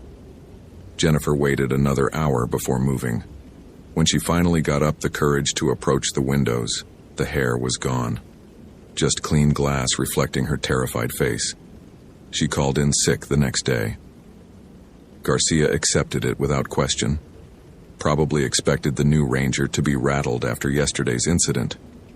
Jennifer spent the day researching, not park history, Japanese folklore, yurei, spirits of the dead, particularly those who died violently or unjustly. They returned to settle scores, to complete unfinished business, to exact revenge. Onryo, the most dangerous type of yurei, spirits of people who died with such rage and injustice that their vengeance extended beyond the guilty to anyone connected. The traditional manifestation, a woman in a white kimono, long black hair obscuring her face, appearing at night. She could pass through walls. Could not be stopped by physical barriers. Her touch brought cold, rot death. And her vengeance was methodical. She destroyed families, hunted down bloodlines, made sure everyone connected to the original sin suffered. Jennifer found a Japanese folklore site that detailed the signs of Onryo presence. Unexplained cold, the smell of incense, long black hair appearing in impossible places, photographs that documented progressive deterioration of victims. That last one made her stop breathing. She called Detective Chen, got voicemail, left a message. "I think I know what happened to Megan Price and I think I'm in danger. Please call me back." Chen didn't call back that day, or the next. On Jennifer's third day back at work, she found another photograph. This one was nailed to her cabin door when she returned from patrol. A Polaroid, newer than the ones on the tree. It showed Jennifer herself, asleep in her bunk, taken through the window. Her face peaceful, unaware. In the background, barely visible in the darkness, a pale figure stood in the corner of the room. White clothing, long black hair. Jennifer's hands shook so badly she dropped the photograph. It landed face up on the ground and she saw writing on the back. 73 days. Keiko fell 73 feet. Now you understand. 73 photographs, 73 days. May 17th to July 29th. Exactly 73 days. That's how long Megan Price had survived. The photographs documented her dying over 73 days, matching the 73 feet her great-great-grandmother had fallen. Jennifer was next. Another descendant of Margaret Price? No, she was a descendant of Keiko. The victim. But the Onryo didn't distinguish. The curse touched everyone connected to the original tragedy. She called Garcia, explained everything, the folklore, the patterns, the photograph on her door. Garcia listened with professional patience, then gently suggested Jennifer might benefit from counseling. The stress of the job, the isolation, first major incident, it could trigger all sorts of psychological responses. "I'm not imagining this," Jennifer insisted. "Check my door. The photograph is real." Garcia promised to send someone, but when the patrol ranger arrived 30 minutes later, there was no photograph. Just a nail hole in Jennifer's door, and a long strand of black hair caught in the door frame. The ranger took the hair for analysis. Jennifer knew what they'd find. Nothing. Or hair that matched no database. Or hair that was impossibly old. The Onryo didn't leave evidence that helped the living. That night, Jennifer didn't sleep in her cabin. She drove to the nearest town, Mariposa, 40 minutes away, and got a motel room. Used her credit card, left a trail, made sure people knew where she was. The motel room had fluorescent lights that buzzed and flickered. Jennifer kept them all on. Sat on the bed with her back against the wall, pepper spray in one hand, phone in the other. At 3:33 a.m., the lights went out. Not gradually, just off. All at once. In the darkness, Jennifer smelled incense, sandalwood, and something else. Something like decay. She fumbled for her phone flashlight. The beam caught movement in the corner. Something pale, something moving wrong, joints bending in directions joints shouldn't bend. Jennifer ran, grabbed her keys, burst through the motel room door into the parking lot. Her car was 30 feet away. She sprinted for it, hands shaking so badly she could barely get the key in the lock. Behind her, the motel room door hung open. A figure stood in the doorway. White clothing, long hair obscuring the face. It didn't walk. It glided, feet not quite touching the ground. Jennifer got the car started, threw it in reverse, tires squealing. In her rearview mirror, the figure followed. Not running, not hurrying, just moving at that same impossible glide, covering ground faster than should be possible. Jennifer drove. Didn't stop. 60 miles to Oakhurst. 70 miles to Fresno.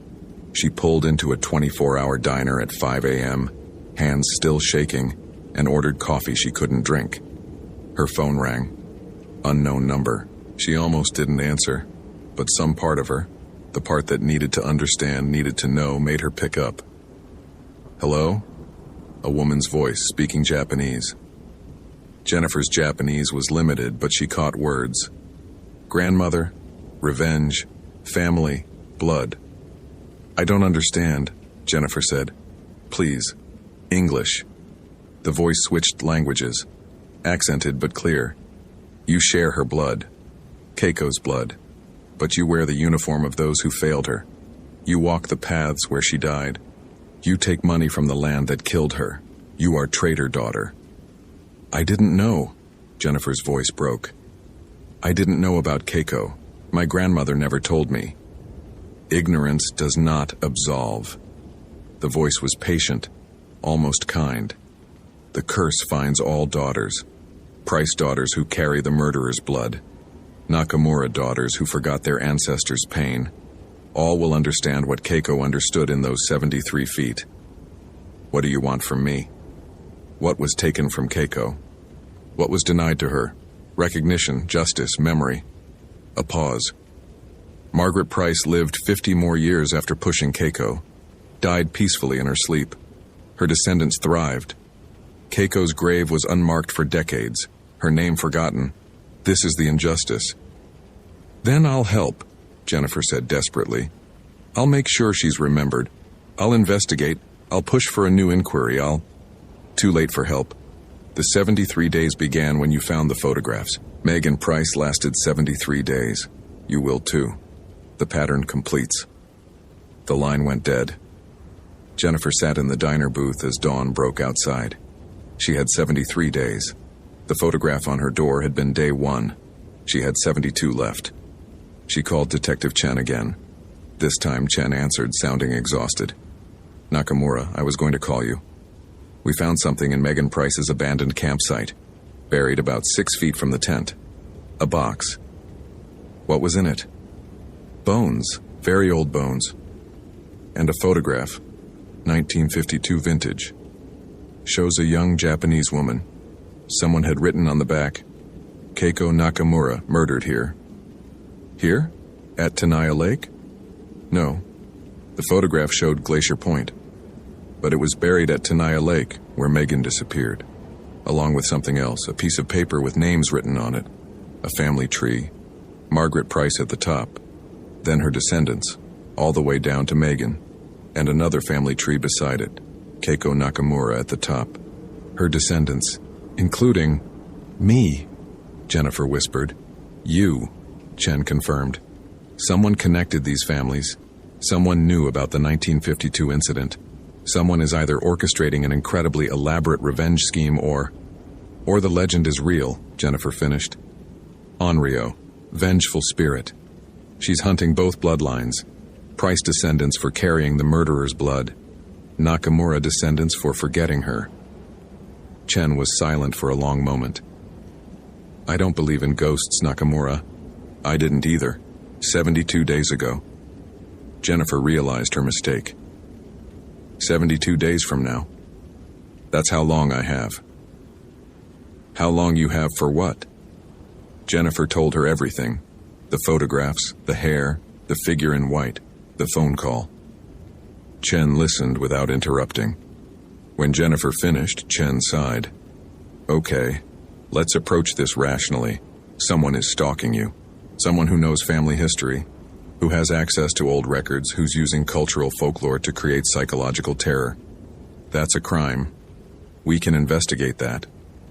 And if it's not a person, then we'll cross that bridge when we come to it. Chen's voice firmed. But I need you to do something for me. I need you to document everything. Every incident, every photograph, every manifestation, time, date, location, witnesses. Build me a case I can use. Jennifer spent the next week documenting. She returned to Yosemite. What was the point of running? The Onryo had found her in Mariposa. It would find her anywhere. She moved to a different cabin, requested a roommate for safety, kept her phone camera ready. The manifestations continued, hair appearing in her shower drain, photographs left in her Ranger truck, images of Jennifer growing progressively more hollow-eyed, more skeletal. The photographs were wrong. She hadn't posed for them, didn't own the clothing she wore in them. But they matched the pattern from Megan's spiral. Sequential deterioration. By day 15, Jennifer had lost 12 pounds. Couldn't keep food down. The smell of incense followed her everywhere. By day 20, she started seeing the figure in reflections. Mirrors, windows, still water. Always behind her. Always watching. Detective Chen investigated. Found nothing. No stalker. No suspect. No physical evidence. The photographs appeared and disappeared. DNA analysis on the hair samples came back human, but couldn't be matched to any database. The handwriting on the notes matched no known person. I believe something is happening to you, Chen said on day 30. I just don't know what. Jennifer researched desperately. How to stop an Onryo. The folklore was clear. Acknowledge the injustice. Honor the dead. Complete the unfinished business. But how? Keiko had died 73 years ago. Margaret Price was dead. The original crime couldn't be undone. Unless. On day 45, Jennifer hiked to Glacier Point, the place where Keiko Nakamura had fallen. She carried flowers, white chrysanthemums, traditional for Japanese funerals. She carried incense, and she carried a confession, written in both English and Japanese, with help from a translator. I acknowledge the injustice done to Keiko Nakamura on this ground in 1952. I acknowledge that Margaret Price pushed her to her death. I acknowledge that the investigation failed. I acknowledge that my family forgot her suffering. Jennifer's voice shook, but she continued. I commit to honoring her memory, to making sure her name is recorded, to pursuing posthumous justice if possible. I am sorry. I am so sorry. She lit the incense, laid the flowers at the edge of Glacier Point, burned the confession, letting the ashes scatter over the valley below. For 3 days, nothing happened. Jennifer dared to hope. Maybe it had worked. Maybe acknowledging the injustice was enough. Then she found the photograph on day 48. It showed her at Glacier Point, performing the ceremony. And standing behind her in the image, clearly visible, the figure in white, close enough to touch. Jennifer remembered feeling cold that day. Remembered the smell of incense being stronger than it should have been. The Onryo had been right there. The phone call came that night. The same voice. You honor Keiko's memory. This is good. But it does not end the curse. 73 days was promised. 73 days will be delivered. What more do you want? Jennifer screamed into the phone. I acknowledged her. I honored her. What else can I do? You can understand what she understood. The terror of the fall, the injustice of the death, the pain of being forgotten. A pause. 25 days remain. Make your peace. Jennifer tried everything in those 25 days. She visited shrines, consulted with priests, spoke with Japanese cultural experts. Everyone had different advice. Some said the curse was unbreakable. Some said only the Onryo's own choice could end it. Some said Jennifer should leave Yosemite and never return. But leaving felt like running from Keiko, like continuing the family pattern of forgetting, of avoiding the painful truth. Jennifer stayed. On day 71, she received a package at the ranger station. No return address. Inside, a white kimono. traditional funeral clothing, and a note. Wear this on day 73. Return to Glacier Point. Complete the pattern. Jennifer understood. The Onryo wanted her to jump, to experience what Keiko had experienced. 73 feet into darkness. Only then would the curse be satisfied. She called Chen, explained what the package meant. I'm not going to jump, Jennifer said firmly. Whatever this thing wants, I'm not giving it that. Good, Chen said. I'll have officers at Glacier Point on day 73. You won't be alone. Day 73 arrived on July 29, 2015, exactly 3 months after Jennifer found the photographs. She hiked to Glacier Point with Detective Chen and 2 park officers. They set up a perimeter, stayed close to Jennifer, made sure she wasn't near the edge. At sunset, the temperature dropped 20 degrees in 30 seconds. The smell of incense became overpowering, and the figure appeared, not gradually, not emerging from shadows, just suddenly there, standing at the edge of Glacier Point. She was beautiful and terrible. White kimono hanging perfectly despite no wind. Long black hair that moved like it was underwater. Her face, when Jennifer caught glimpses between the hair, was pale as paper, perfect as porcelain, empty as death. The officers drew their weapons. Chen shouted warnings. None of it mattered. The figure glided forward, ignoring bullets that passed through her like she was made of mist. She stopped in front of Jennifer, reached out one perfect white hand, touched Jennifer's cheek. The cold burned. Jennifer felt her skin blister under that touch, felt ice crystals forming in her blood. She tried to pull away but couldn't move. The Onryo's eyes, when Jennifer finally saw them through the curtain of hair, were completely black. Infinite. Ancient. You honored Keiko, the spirit said in a voice like wind through dead trees. You remembered. You acknowledged. This is good. Her hand stayed on Jennifer's cheek, burning cold spreading through Jennifer's body. But the curse remains. 73 days. 73 feet. The pattern completes. Then kill me, Jennifer managed through chattering teeth. Complete your revenge, but leave the rest of my family alone. The Onryo tilted her head. Your family?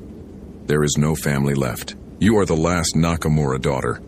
After you, the line ends. The curse ends. But first, she pulled Jennifer toward the edge. First, you understand. Jennifer felt her feet moving against her will. One step, another. The edge of Glacier Point approached, 73 feet down to rocks and death. Chen tackled Jennifer from behind. They went down together, rolling away from the edge. The Onryo watched, expression unreadable behind her hair. You interfere, the spirit said to Chen. You are not part of this pattern. I don't care about your pattern, Chen gasped, keeping her body between Jennifer and the spirit. You're not taking her. I will take what is owed. Then take me instead. The voice came from behind them.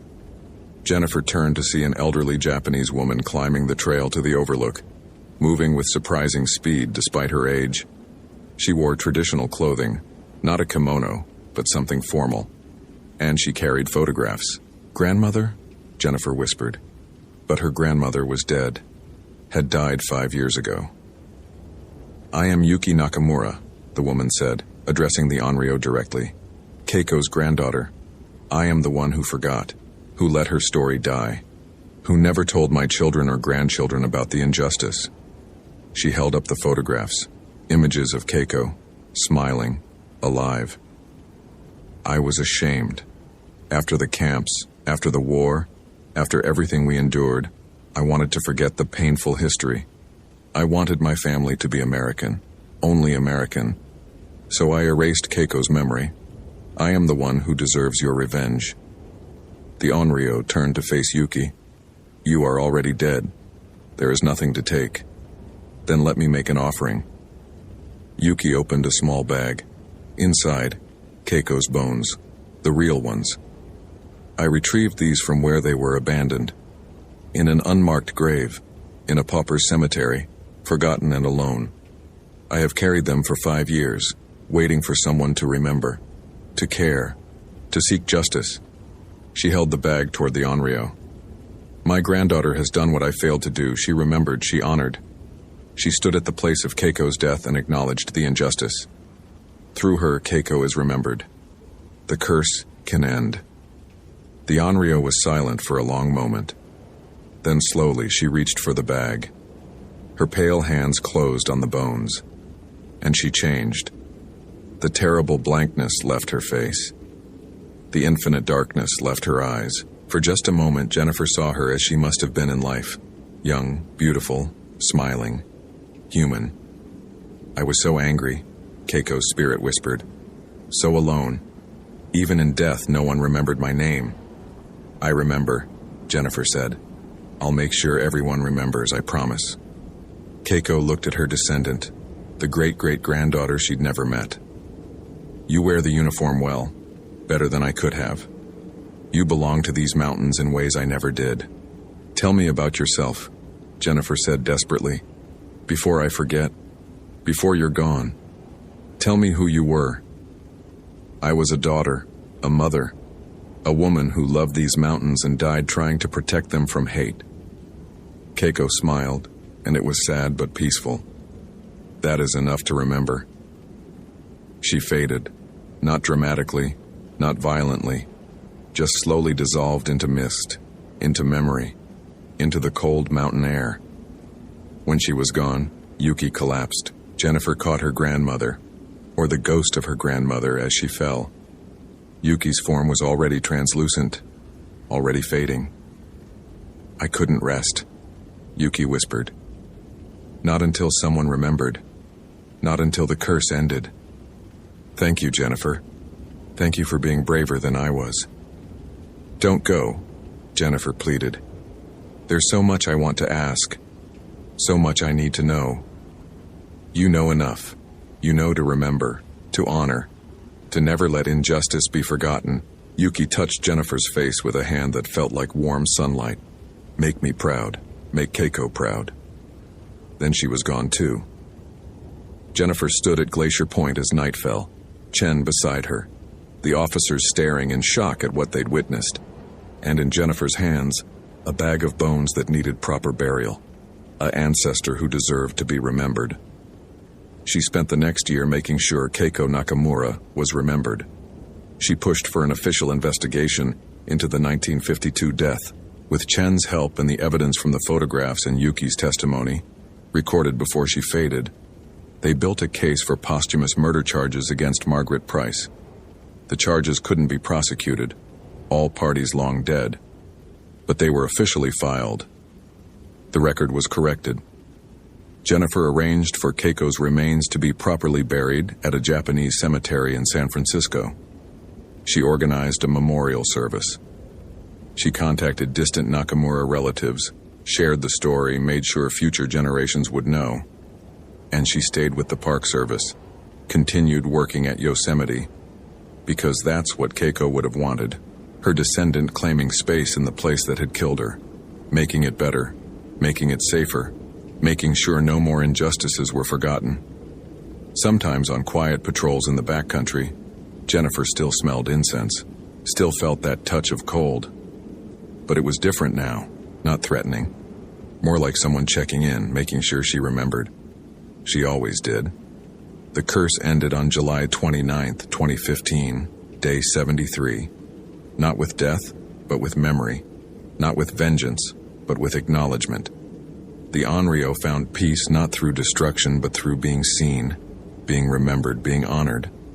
Jennifer Nakamura kept that memory alive, made it part of her ranger talks, told tourists about Keiko's story, made sure that when people visited Glacier Point, they knew someone had died there unjustly, that the beautiful vista had witnessed tragedy, that remembering the dead was as important as enjoying the living landscape. Some rangers thought she was obsessed. Some visitors found the story too dark for a vacation destination, but Jennifer didn't care. She'd promised to remember. She'd promised both her grandmothers, one living, one dead, both gone now, that the injustice would never be forgotten. And Jennifer Nakamura kept her promises, even when they cost her 73 days of terror, even when they brought her face to face with vengeful spirits and impossible curses, even when they required her to believe in things that had no place in a ranger's rational scientific worldview. Because some things were more important than rationality. Some stories needed to be told. Some injustices needed to be acknowledged. Some dead needed to be remembered. That was the real curse of the Onryo. Not the 73 days, not the manifestations, not the terror. The real curse was forgetting. Letting the dead fade away unmarked and unacknowledged. Jennifer would never forget again. Hope you felt genuine terror. If you appreciate authentic horror rooted in real folklore, consider following for more stories. Which moment scared you most? Share your theory about what happened. David Ramirez pressed play on the digital recorder for the third time, and Sophia Carr's voice filled the ranger station with terror. Can't see it, but I can hear it. Oh God, I can hear it breathing. It's been following me for 2 hours, and it sounds like... Static burst through the recording, then her voice returned higher and thinner. It sounds like it's laughing, like human laughter, but wrong, too deep, echoing.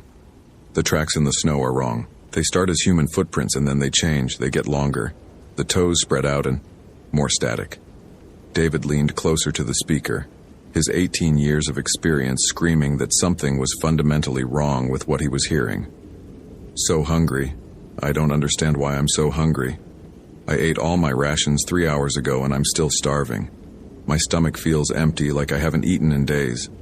It's the cold. Has to be the cold, burning calories too fast. But I keep thinking about... No, I'm not thinking that. I'm not... A sound interrupted her. Something that made David's hand freeze over the pause button. It was wet and rhythmic, like someone chewing with their mouth open. Close to the microphone. Very close. Sophia's breathing became rapid, panicked. It's right outside the tent. I can see the shadow through the fabric. It's too tall. Nothing in Montana is that tall. Grizzlies are in hibernation. Elk don't move like that. It's standing on 2 legs, but the proportions are wrong. The arms are too long, and the smell... Jesus Christ, the smell is like rotting meat, and... The tent zipper ripped open with a sound like fabric tearing. Sophia screamed, a raw sound of primal terror that cut off abruptly. More of that wet chewing sound, closer now, and then a voice spoke in a language David didn't recognize, guttural syllables that might have been Cree or Ojibwe, words that made his ears hurt. The recording ended. David sat in the silence of the ranger station, staring at the digital recorder that had been recovered from Sophia Carr's campsite along with her shredded tent, her scattered gear, and absolutely no sign of Sophia herself. That had been 6 hours ago. The SAR team had swept a 3-mile radius. They'd found tracks, boot prints that matched Sophia's sorrels, leading away from camp and then simply stopping in the middle of a snowfield. No body, no blood, just tracks that terminated as if she'd been plucked from the earth. And now this recording, found in her tent's interior pocket, time-stamped at 11:47 p.m. last night. David had been a ranger at Glacier National Park for 18 years. He'd led hundreds of search and rescue operations. He'd pulled bodies from crevasses, talked hypothermic hikers back from the edge of death, tracked lost children through blizzards. He'd seen what the Montana wilderness could do to unprepared people. He understood the dangers, avalanches, exposure, wildlife encounters, all of it. But he'd never heard anything like the sounds on that recording. His partner Luis knocked on the door, pulling David from his thoughts. SAR wants to suspend the search until the weather clears. There's another storm system moving in from Canada, supposed to hit around 1800 hours. Superintendent says we extract now, or we're stuck out there overnight. David looked out the window at the January landscape. Glacier in winter was beautiful and lethal in equal measure. The temperature had been holding at -20 Fahrenheit for 3 days, and the mountains were buried under 8 feet of snow. The park was officially closed to the public, but Sophia had been a researcher with a valid permit, studying winter wolf behavior. She'd been experienced, properly equipped, and now she was gone. "What's your read on the recording?" David asked. Louise shifted uncomfortably. Sounds like she was having some kind of psychological break. Hypothermia can cause hallucinations, paranoia. She might have wandered off in a delusional state. Her core body temperature would have been normal when she made that recording. She was in her tent, in her sleeping bag. And those sounds. Wildlife. A pine marten or wolverine got into her food cache, maybe. The acoustics were distorted by the cold, the tent fabric, the digital compression. David played the end of the recording again, the wet chewing sound and the voice speaking in what might have been an indigenous language. Luis listened with his jaw tight. "That's not a wolverine," David said quietly. "Then what is it?" "I don't know." But Sophia was a PhD candidate in wildlife biology. She knew every animal in this park. If she said something was wrong, something was wrong. Luis rubbed his face, exhaustion evident in every line. They'd been awake for 20 hours, coordinating search efforts in conditions that would kill an unprepared person in 30 minutes. "Dave, what are you suggesting? That there's some unknown predator in Glacier? Some cryptid that's evaded documentation for 100 years? I'm suggesting that we have a missing person, evidence of extreme distress and no body. Standard protocol says we continue searching until we find her, or confirm she's beyond recovery. In a blizzard, at -20, with darkness coming in 4 hours. Luis met his eyes. The superintendent is right. We pull back, regroup, and resume at first light tomorrow, if conditions improve. David knew Luis was right from a tactical standpoint. Sending teams into a winter storm was asking for more casualties. But something about Sophia's recording wouldn't let him accept the logical choice. That desperation in her voice. The certainty that something was hunting her. The wrongness of those sounds. "I'll do a solo sweep," David said. "Follow her tracks to the termination point, do a spiral search pattern, be back before the storm hits." That's against protocol. So is leaving someone out there when we have 4 hours of daylight left. Luis studied him for a long moment. "You've got 3 hours. If you're not back by 1700, I'm sending a team after you, storm or no storm." David nodded and started prepping his gear. Expedition weight base layers. Arc'teryx hardshell. Insulated gloves with liner gloves underneath. Balaclava and goggles. He packed his Gregory overnight pack with survival essentials. Bivy sack, emergency blanket, stove, fuel, high-calorie food. His Garmin InReach GPS was fully charged, satellite communicator active. He clipped his Motorola radio to his chest strap and verified the battery. Everything by the book. Everything professional. Everything that had kept him alive through 18 Montana winters. But as he headed out into the cold, David couldn't shake the feeling that his experience, his training, his confidence in understanding the wilderness, none of it was going to be enough. The cold hit like a physical blow the moment he stepped outside. -20 Fahrenheit was cold enough to freeze exposed skin in minutes, cold enough to make breathing painful, cold enough to make metal brittle, and batteries drain at triple their normal rate. David's breath crystallized instantly into ice fog. His eyelashes wanted to freeze together with each blink. He snowshoed toward Sophia's last known campsite, following the packed trail the SAR team had established. The landscape was otherworldly, white on white on white, broken only by the dark vertical lines of trees. The sky was a flat gray that made distance impossible to judge. Sound behaved strangely in air this cold, sometimes traveling for miles, sometimes being swallowed completely after a few feet. Sophia's campsite was exactly as the SAR team had reported. The tent was shredded, not torn by wind, but ripped deliberately, long gashes that suggested claws or a knife. Her sleeping bag was partially unzipped.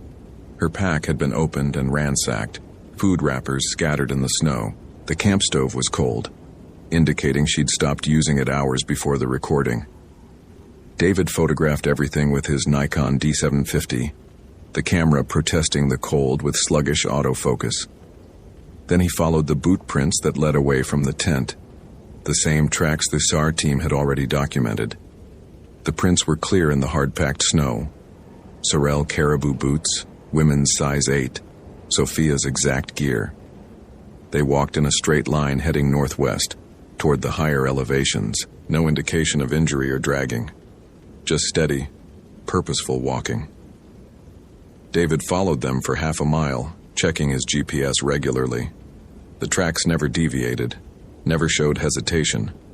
It was as if Sophia had been walking toward a specific destination with complete certainty. Then, in the middle of a flat snowfield with no landmarks and no cover, the footprints stopped. David stood at the termination point, studying the final print. It was complete, showing the full tread pattern of Sophia's boot, pressed deep into snow. The next step should have landed 18 inches ahead. Instead, there was only unmarked snow, flat and undisturbed. He circled the area in expanding spirals, searching for any indication of where she'd gone. Nothing. The snow was pristine, showing only wind patterns and the tracks of a snowshoe hare that had passed through hours earlier. This was impossible. People didn't vanish mid-stride. They fell into concealed crevasses, but this area had no crevasse. They were carried off by predators, but predators left drag marks and blood. They collapsed from exhaustion, but there was no body. David pulled out his radio. "Ramirez to base. I'm at the track termination point. Confirming SAR's findings. No evidence of where the subject went. No blood, no drag marks, no secondary tracks. It's like she just stopped existing." Static. Then Luis's voice. "Copy that. Recommendation?" David looked at the endless white landscape, at the gray sky that promised more snow. "Expanding search radius. There has to be something we're missing." "Negative. Weather Service just upgraded the storm warning. You need to extract now. We're looking at whiteout conditions in 90 minutes. I need more time. Dave." Luis's voice was firm. "You've got 60 minutes. If you're not heading back by then, I'm pulling you out personally." David acknowledged and continued his search, moving in methodical grids around the termination point. The temperature was dropping as afternoon faded toward evening. His face was numb despite the balaclava. His fingers were starting to lose sensation despite the gloves. At 200 yards from the termination point, he found the first anomaly. A tree, a white bark pine that should have been dormant for the winter, had fresh sap weeping from gouges in its bark. The gouges were deep, made by something with incredible strength. They were spaced like claw marks, but the spacing was wrong. Too wide, too deliberate. David photographed the marks, then noticed something else. The bark around the gouges was blackened, not from fire but from something else. It looked almost like frostbite, like the tree's tissue had been frozen and killed in a specific pattern. He moved to the next tree and found similar marks. Then the next, and the next. The marks formed a trail leading deeper into the forest, toward the higher elevations where the trees grew sparse and the wind howled constantly. David checked his GPS. Following this trail would take him away from base, into terrain that was dangerous even in good conditions. The smart play was to mark the location and return with a full team tomorrow. But Sophia had been out here for 24 hours now. If she was injured, if she was trapped somewhere, every hour decreased her chances of survival. And those marks on the trees, they looked fresh, made recently, possibly even today. He keyed his radio. "Ramirez to base. I've got evidence of unusual activity. Large claw marks on trees, pattern suggesting movement toward the high country. Requesting additional 30 minutes to investigate." "Negative," Luis responded immediately. "Storm's ahead of schedule. You need to extract now." "Luis, something made these marks. Something big enough and strong enough to gouge wood like it's soft butter. If there's a predator in this area, then we deal with it tomorrow with a proper team. Dave, I'm not asking. Get back here." David looked at the trail of marked trees disappearing into the distance, then at his GPS showing the safe route back to base. 18 years of experience told him to follow Luis's order. 18 years of successful rescues had been built on making smart decisions, not heroic ones. But Sophia's voice on that recording, the terror, the certainty that something was hunting her, that voice wouldn't let him turn back. "Copy that," David said into the radio. "Heading back now." Then he followed the trail of marked trees deeper into the forest. The terrain climbed steeply, forcing David to zigzag between dense stands of pine and fir. The marked trees appeared every 50 to 100 feet, always with the same deep gouges and blackened bark. Whatever had made them was moving with purpose, following a route that led steadily upward. David's Garmin GPS showed him moving into an area marked as hazardous terrain, extreme avalanche risk. The trees began to thin, replaced by rocky outcrops and steep slopes laden with unstable snow. His breathing was labored now, not from exertion but from the thin air at 8,000 feet elevation combined with the extreme cold. And he was starting to feel hungry. It was a strange hunger, not the normal empty feeling that came from burning calories in cold weather. This was deeper, more visceral. His stomach cramped with it. His mouth watered. He found himself thinking about the energy bars in his pack with an intensity that felt disproportionate. David stopped and forced himself to assess. Sudden intense hunger wasn't normal. It could indicate hypothermia, though he was monitoring his core temperature and it was stable. It could indicate low blood sugar, though he'd eaten regularly throughout the day. Or it could be something else. He thought about Sophia's words on the recording. "I'm so hungry. I ate all my rations 3 hours ago and I'm still starving." David pulled an energy bar from his pack and ate it mechanically, watching the tree line ahead. The hunger didn't abate. If anything, it intensified. He ate a second bar, then a third, until he realized with growing alarm that he'd consumed half his emergency food supply and still felt ravenous. This wasn't normal. This wasn't hypothermia or blood sugar. This was something else. His radio crackled. "Irez, respond.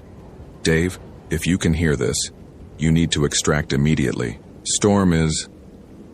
Static swallowed Luis's voice. David tried to respond but got only dead air. The cold was affecting the radio's range, or possibly the terrain was blocking the signal.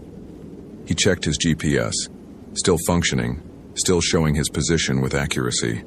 The in-reach satellite communicator showed 5 bars. He could activate the emergency beacon. Sayar would mobilize immediately, and in this weather, they'd probably send a helicopter despite the danger. He'd be extracted within an hour, safe and sound, and they could resume the search tomorrow with a full team.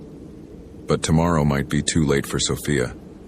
And David's 18 years of experience told him that people lost in winter mountains rarely survived more than 24 hours. She was already past that deadline.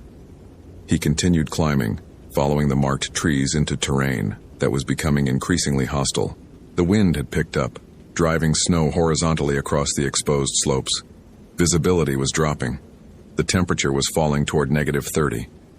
David's confidence, the bedrock certainty that had carried him through 18 years of successful rescues, was beginning to crack.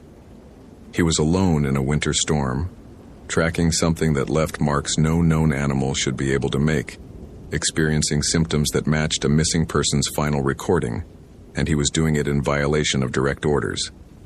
This was how rescuers became casualties. He was about to turn back when he saw the cave.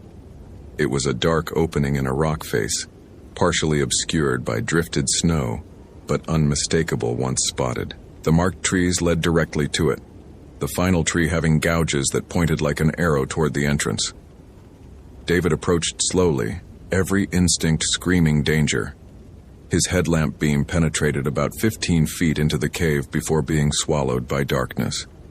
He could see disturbed snow at the entrance, signs of recent passage, and he could smell something. A scent like spoiled meat mixed with something chemical and sharp. "Sophia?" His voice was muffled by the balaclava, barely audible over the wind. "Sophia Carr, this is Ranger Ramirez. If you can hear me, make a sound." No response. But from deep in the cave came a sound like wind through trees, except there were no trees in the cave. The sound rose and fell in a pattern that almost resembled breathing. David pulled his streamlight flashlight and entered the cave. The temperature inside was, impossibly, colder than outside. His breath fog was so thick he could barely see through it. The cave walls were coated with frost that glittered in his flashlight beam, creating a crystalline tunnel that descended at a steep angle. He found Sophia's pack 30 feet into the cave. It had been torn open, the contents scattered across the frozen stone. Her sleeping bag was there, shredded. Her stove, her water bottles, her research notes, all abandoned. And scratched into the frost-covered wall next to the pack was a message. It showed me what I could become. The letters were carved deep, made with something sharp, possibly Sophia's knife, which David found nearby with the blade stained dark. His radio crackled with a burst of static, and through it came a voice. Not Louise. Not anyone from Asar. A woman's voice, distorted and strange. David, you should go back while you still can. Sophia, is that you? I'm not Sophia anymore, or I'm more than Sophia. Or less, I can't tell. The hunger makes it hard to think clearly. David moved deeper into the cave, following the voice. Where are you? Are you injured? Laughter echoed through the darkness, inhuman in its pitch and duration. Injured? No. Changed. The Wendigo doesn't injure, David. It transforms. It takes the hunger that lives in everyone and makes it the only thing that matters. The Algonquian peoples knew this. They had words for it in Cree and Ojibwe. Witigo, Windigo, Wendigo. The same concept in different languages. The evil that transforms humans into cannibals. David's hand went to the knife on his belt. Sophia, you're hypothermic. You're experiencing delusions. I'm here to extract you. You're not listening. The voice was closer now, coming from just beyond his flashlight's reach. I tried to resist.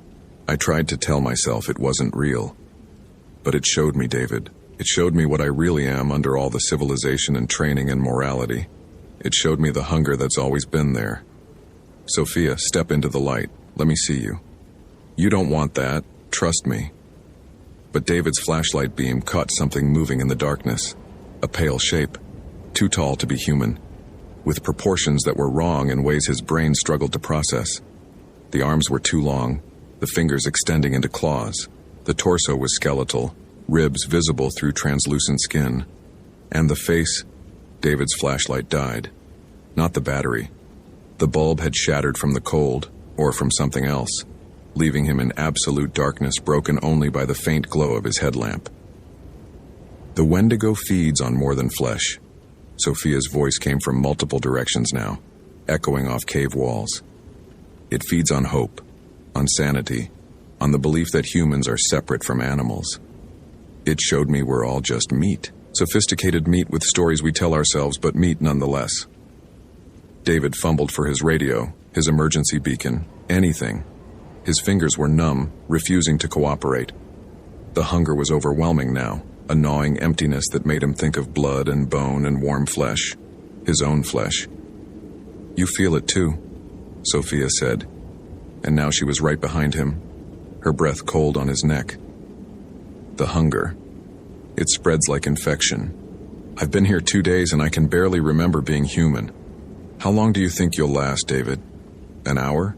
2?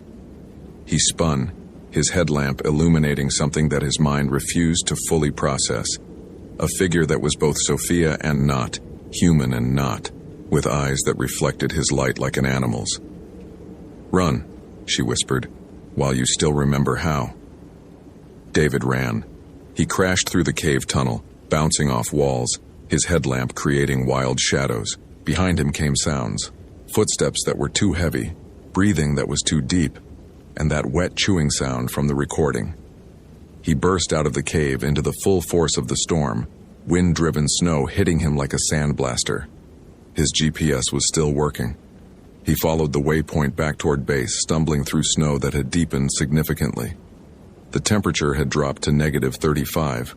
The wind chill made it -60. He had maybe 20 minutes of exposure tolerance left before his core temperature would begin to drop. The marked trees appeared as he descended, but now they looked different. The gouges seemed fresher, deeper, and there were more of them. They covered entire trunks, forming patterns that looked almost like writing in some unknown language.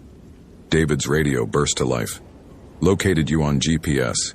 Helicopter inbound, ETA 15 minutes. Are you injured? Respond. Negative injury. David gasped into the radio. Found cave. Subject Sophia Carr is... What? Transformed? Infected with some kind of hunger madness? Status unknown. Something in the cave. Something wrong. Say again? You're breaking up. There's something in Glacier. Something that... The radio died.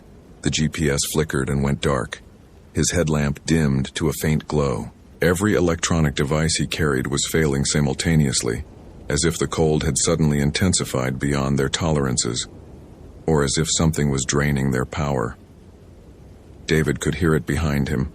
Footsteps in the snow, too heavy to be human, too fast to be a bear. That breathing, rhythmic and hungry. He pushed himself harder, his lungs burning from the cold air, his muscles screaming. Through the storm he saw lights, the helicopter, a bright star in the gray chaos. It was landing in a clearing 100 yards ahead. Luis was there, waving, shouting something David couldn't hear over the rotor wash. 50 yards. David could make it. He was going to survive. He was going to get extracted, file a report, come back with a proper team. They'd find Sophia, or what was left of her, and they'd figure out what was happening in these mountains. 25 yards. The hunger was unbearable. David was thinking about his own arm, about how easily teeth could pierce skin, about the warmth of blood in this frozen wasteland. The thoughts horrified him, but he couldn't stop them from coming. 10 yards. Something grabbed his pack, yanking him backward. David unclipped the waist belt and chest strap, abandoning the pack, lurching forward. He could see Luis's face now, see the concern and confusion there. 5 yards. A voice whispered in his ear, speaking Ojibwe or Cree or some older language. "You carry the hunger now, Ranger. Wherever you go, it follows. The Wendigo's gift." David fell into Luis's arms, and they dragged him toward the helicopter. He looked back once and saw a figure standing at the tree line, too tall, too thin, with Sophia's face, but not her eyes. She raised one elongated hand in what might have been a wave or a warning. Then the helicopter lifted, and the storm swallowed everything. David spent 3 days in the hospital being treated for severe exposure, frostbite on his fingers and toes, and what the doctors called stress-induced psychological disturbance. He couldn't stop eating. They brought him meals every 2 hours, and he consumed them with mechanical intensity, never feeling satisfied. The psychiatrist said it was normal after extreme cold exposure, the body's attempt to replenish burned calories. It would fade in a few days. It didn't fade. The superintendent debriefed him, and David told a sanitized version of events. He'd found evidence of Sophia Carr's camp, tracked her movements to a cave system, discovered signs of psychological breakdown. He'd been forced to extract due to weather before completing the search. The cave would need to be investigated by a full team once conditions improved. He didn't mention the transformation. He didn't mention the hunger that had infected him. He didn't mention Sophia's final words or the thing he'd seen at the tree line. The official report listed Sophia Carr as missing, presumed dead due to exposure. Her family was notified. The university mourned a promising researcher lost to the wilderness. The case was filed away. But David knew the truth.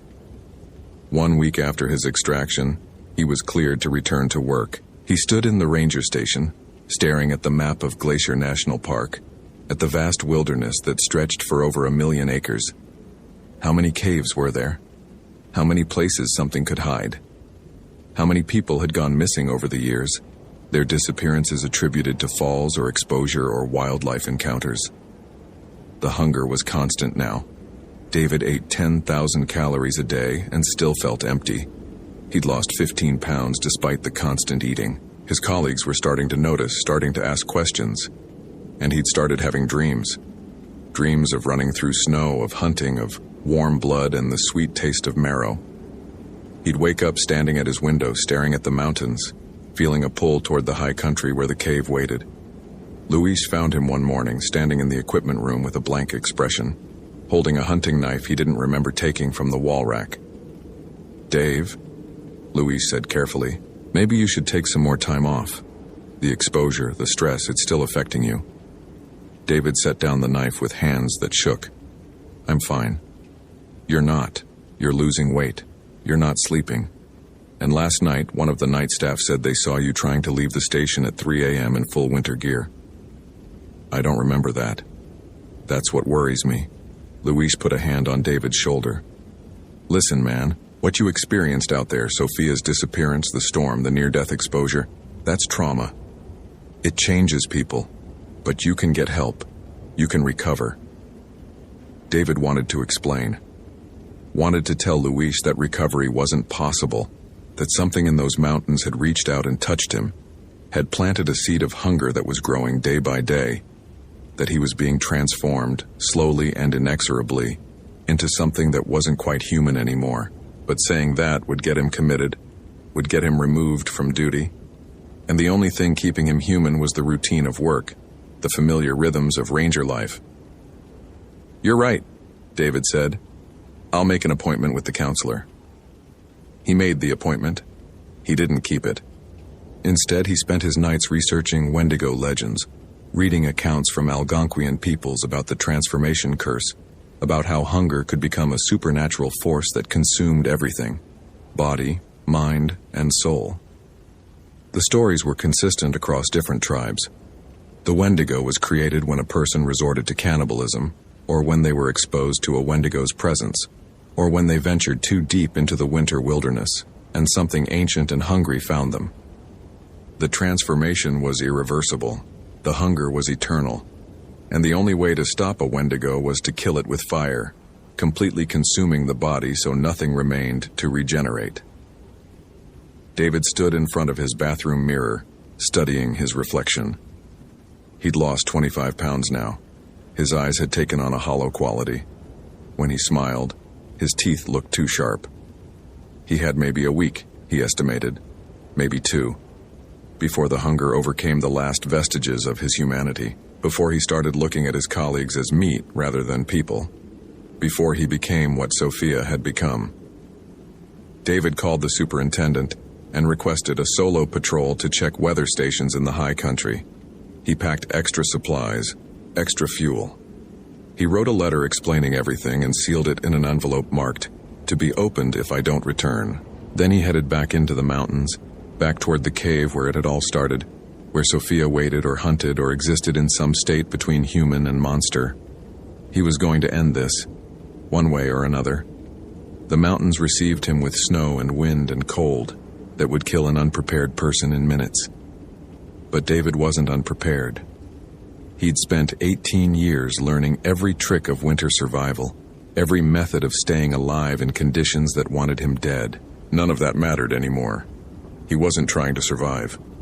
He was trying to choose how he died, as David Ramirez, ranger and rescuer, or as something that wore his face while hunting his former colleagues through the snow. He found the cave as darkness fell. The marked trees were still there, the gouges deeper now, the patterns more extensive. And standing at the cave entrance, waiting, was Sophia Carr, or what Sophia had become. "You came back," she said, her voice carrying on the wind.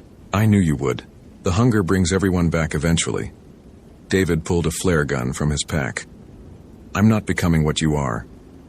You don't have a choice. The Wendigo doesn't ask permission. It takes." She stepped closer, and in the fading light, David could see how much she'd changed. 7 feet tall, skeletal, with skin like frozen leather. But you know what? It's not so bad. The hunger makes everything simple. No more decisions, no more regrets. Just need and satisfaction over and over forever. "You were a scientist," David said. "You had a PhD, a career, a family. Don't you remember any of that?" "I remember meat."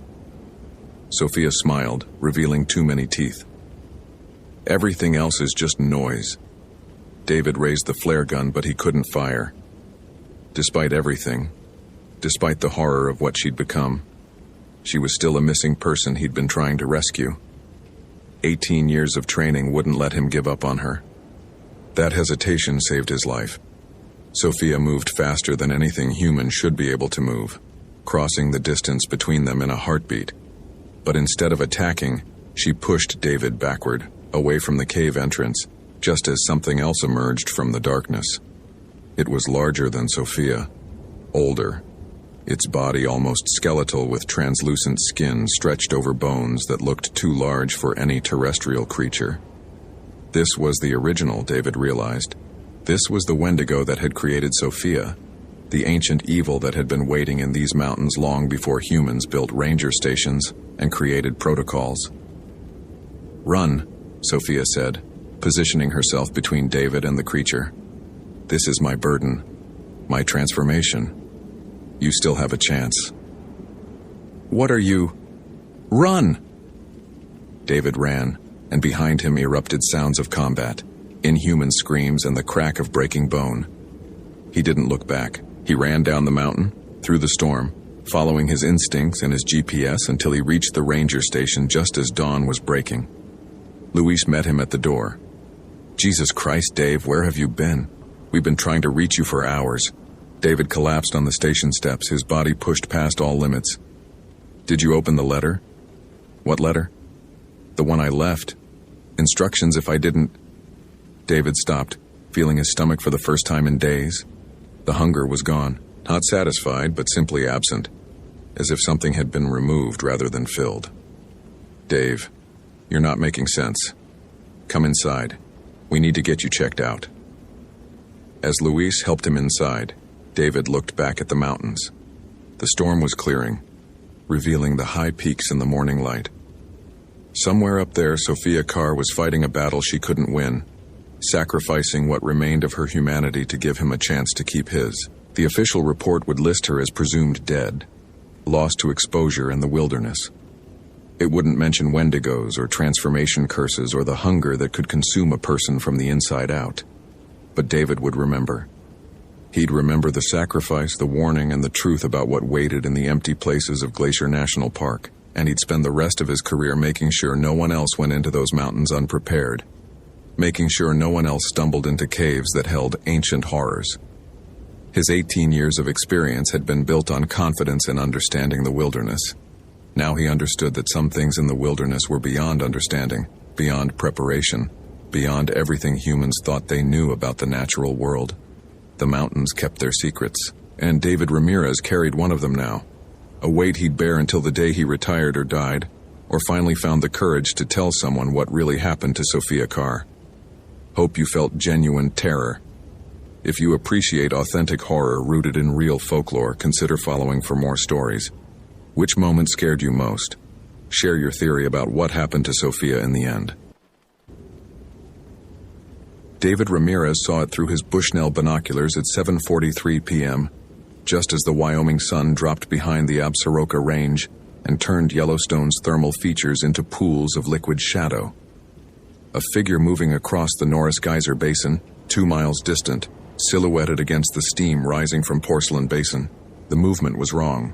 Too fluid, too fast, covering ground in a way that suggested the figure wasn't walking but gliding, bones articulating in directions human joints didn't allow. David adjusted the focus, his hands unsteady. 3 months into his first season with the National Park Service, and he still got nervous doing basic observation duty. The senior rangers made it look effortless, scanning terrain, identifying hazards, maintaining situational awareness across vast distances. David felt like he was perpetually catching up, always one step behind where he should be. The figure crossed a boardwalk section that David knew was at least 300 yards long. It covered the distance in what looked like seconds, moving with that impossible fluidity. Through the binoculars, David could make out details that made his breath catch. The figure was skeletal, not thin but actually composed of bone, visible ribs and exposed skull, moving independently of any flesh that should connect them. David lowered the binoculars, blinked hard, raised them again. The figure was gone. Just empty boardwalk and rising steam and the last red light of sunset turning everything the color of old blood. "You see something?" David jumped, nearly dropping the binoculars. Sandra Kim stood behind him, the senior ranger who'd been assigned to mentor him through his first season.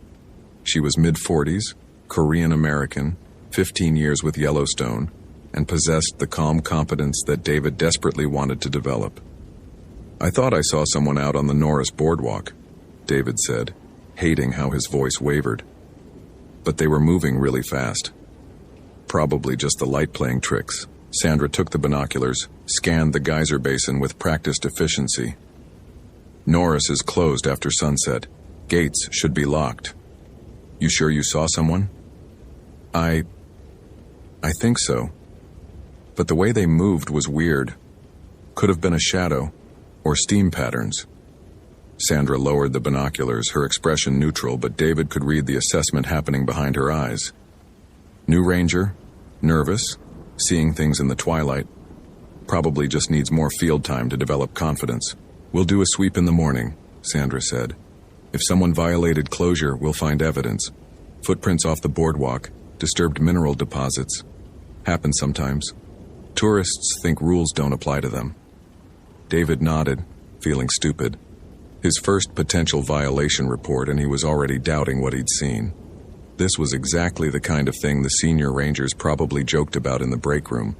Rookie getting spooked by shadows, calling in phantom intruders.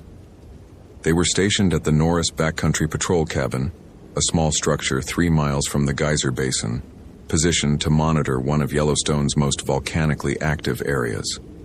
The park sat atop a supervolcano, a caldera 45 miles across that had last erupted 640,000 years ago.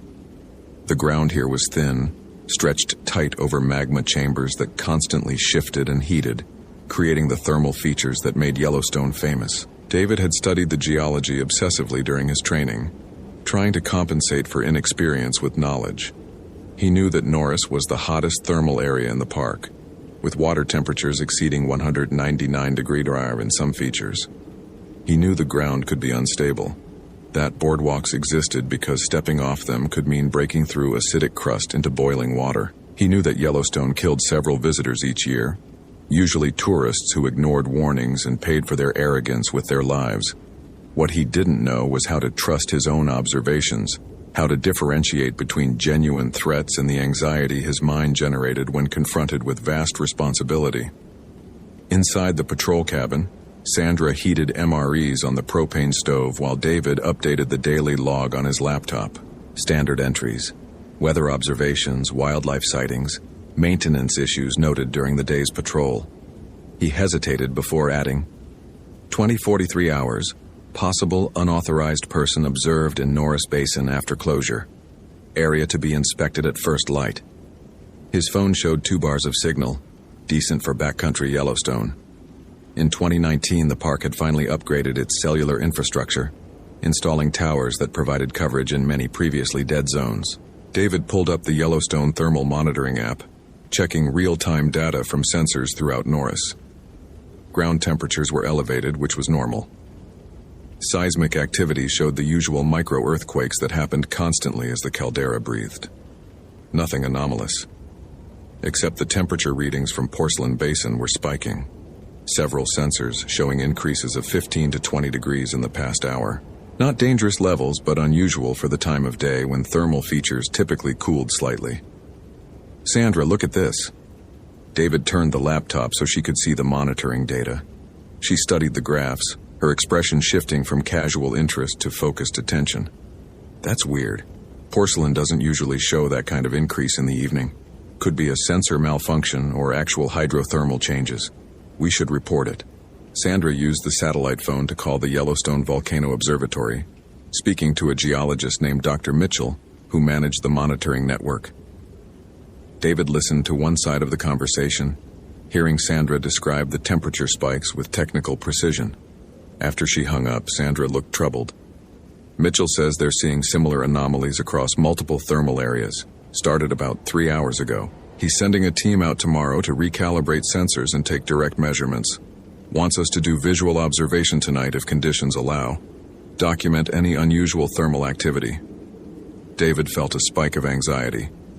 Night observation meant going back out, getting closer to the area where he'd seen the impossible figure.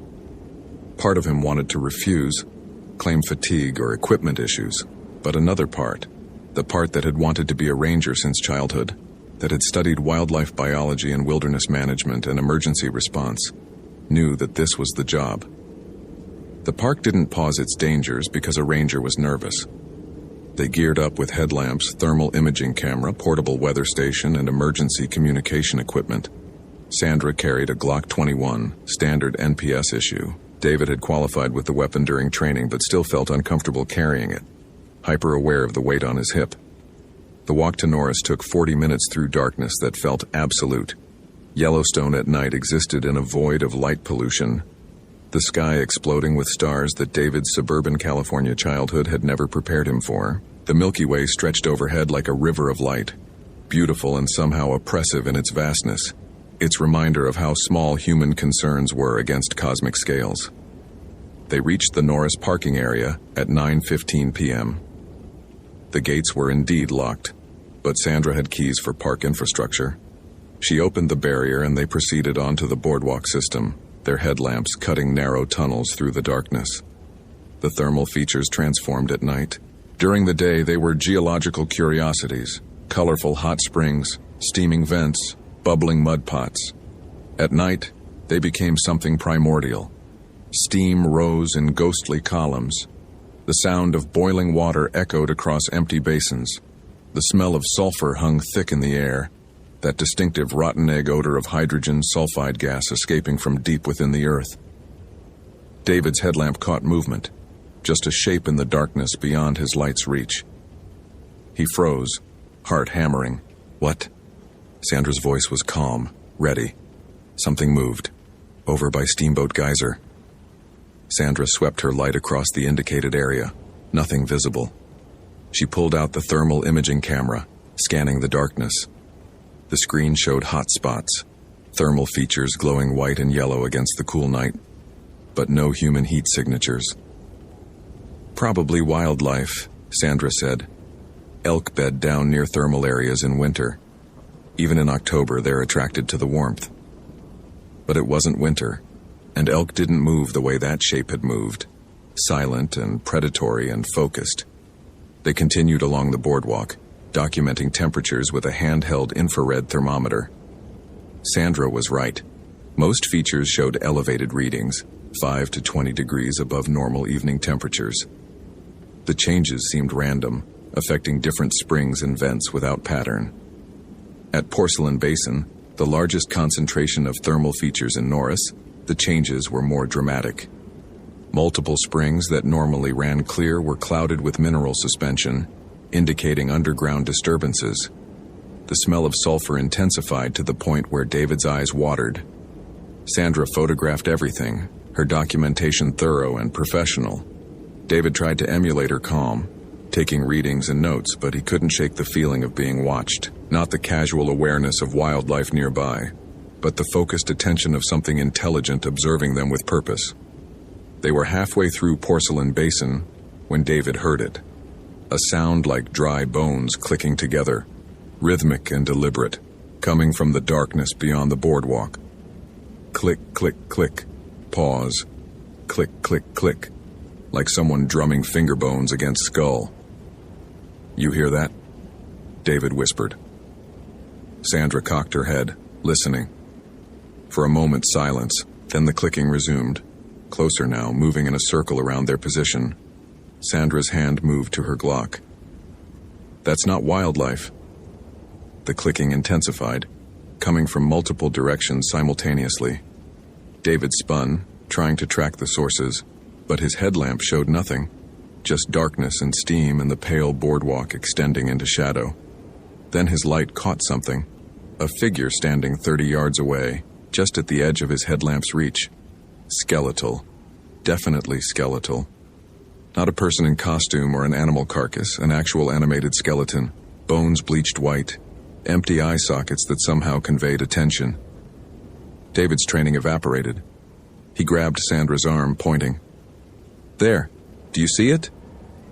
Sandra's headlamp joined his, illuminating the figure more clearly.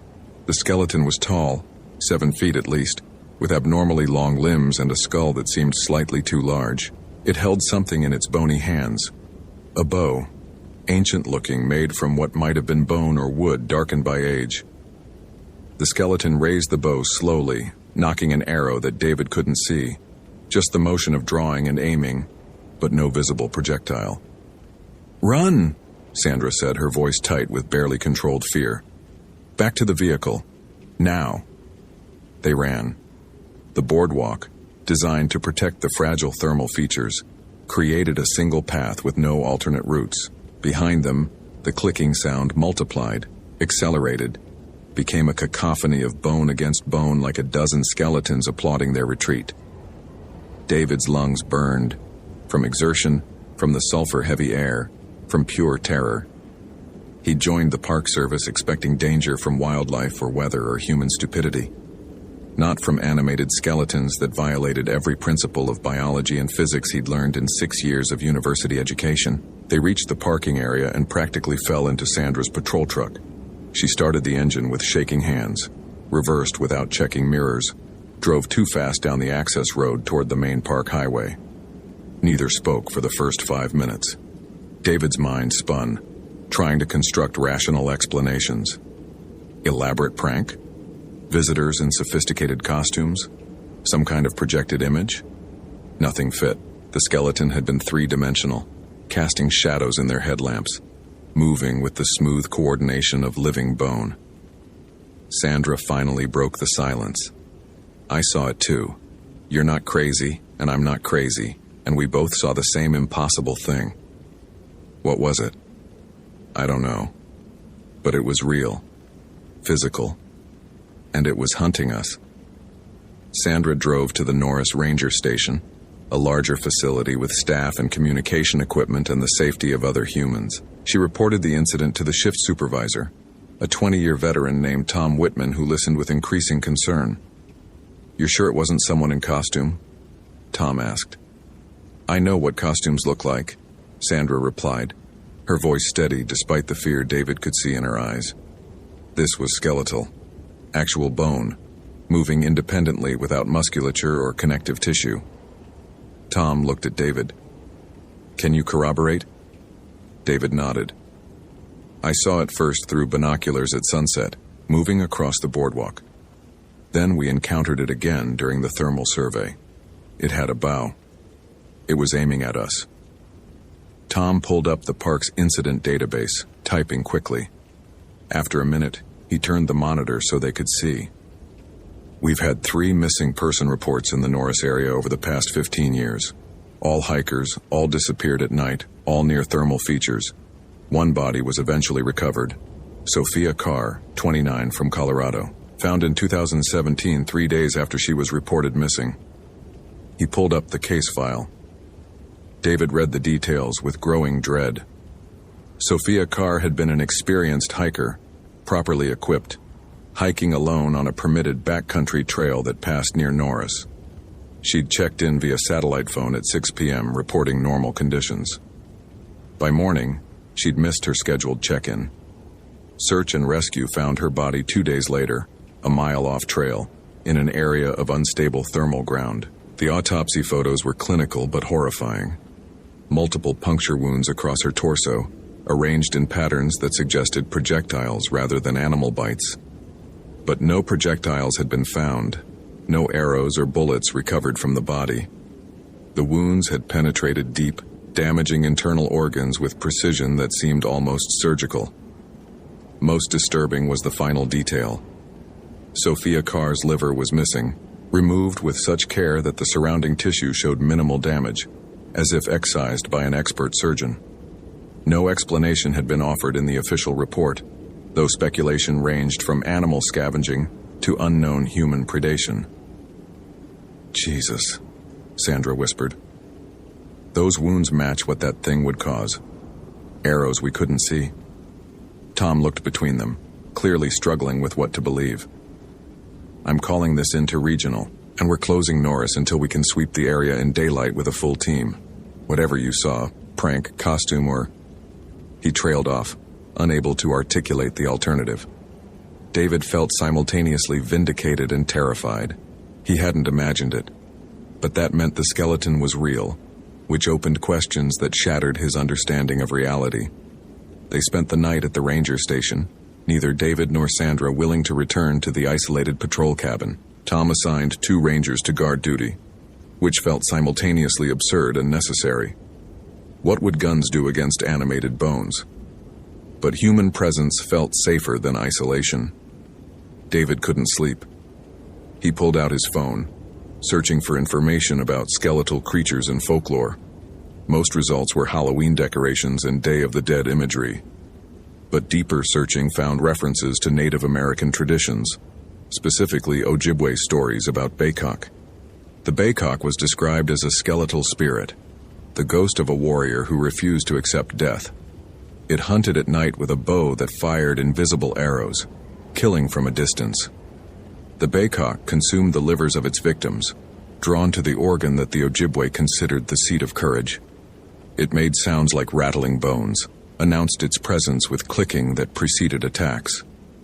David read with mounting recognition. Every detail matched what they'd witnessed. But the Ojibwe were Great Lakes peoples, their traditional territories hundreds of miles east of Wyoming.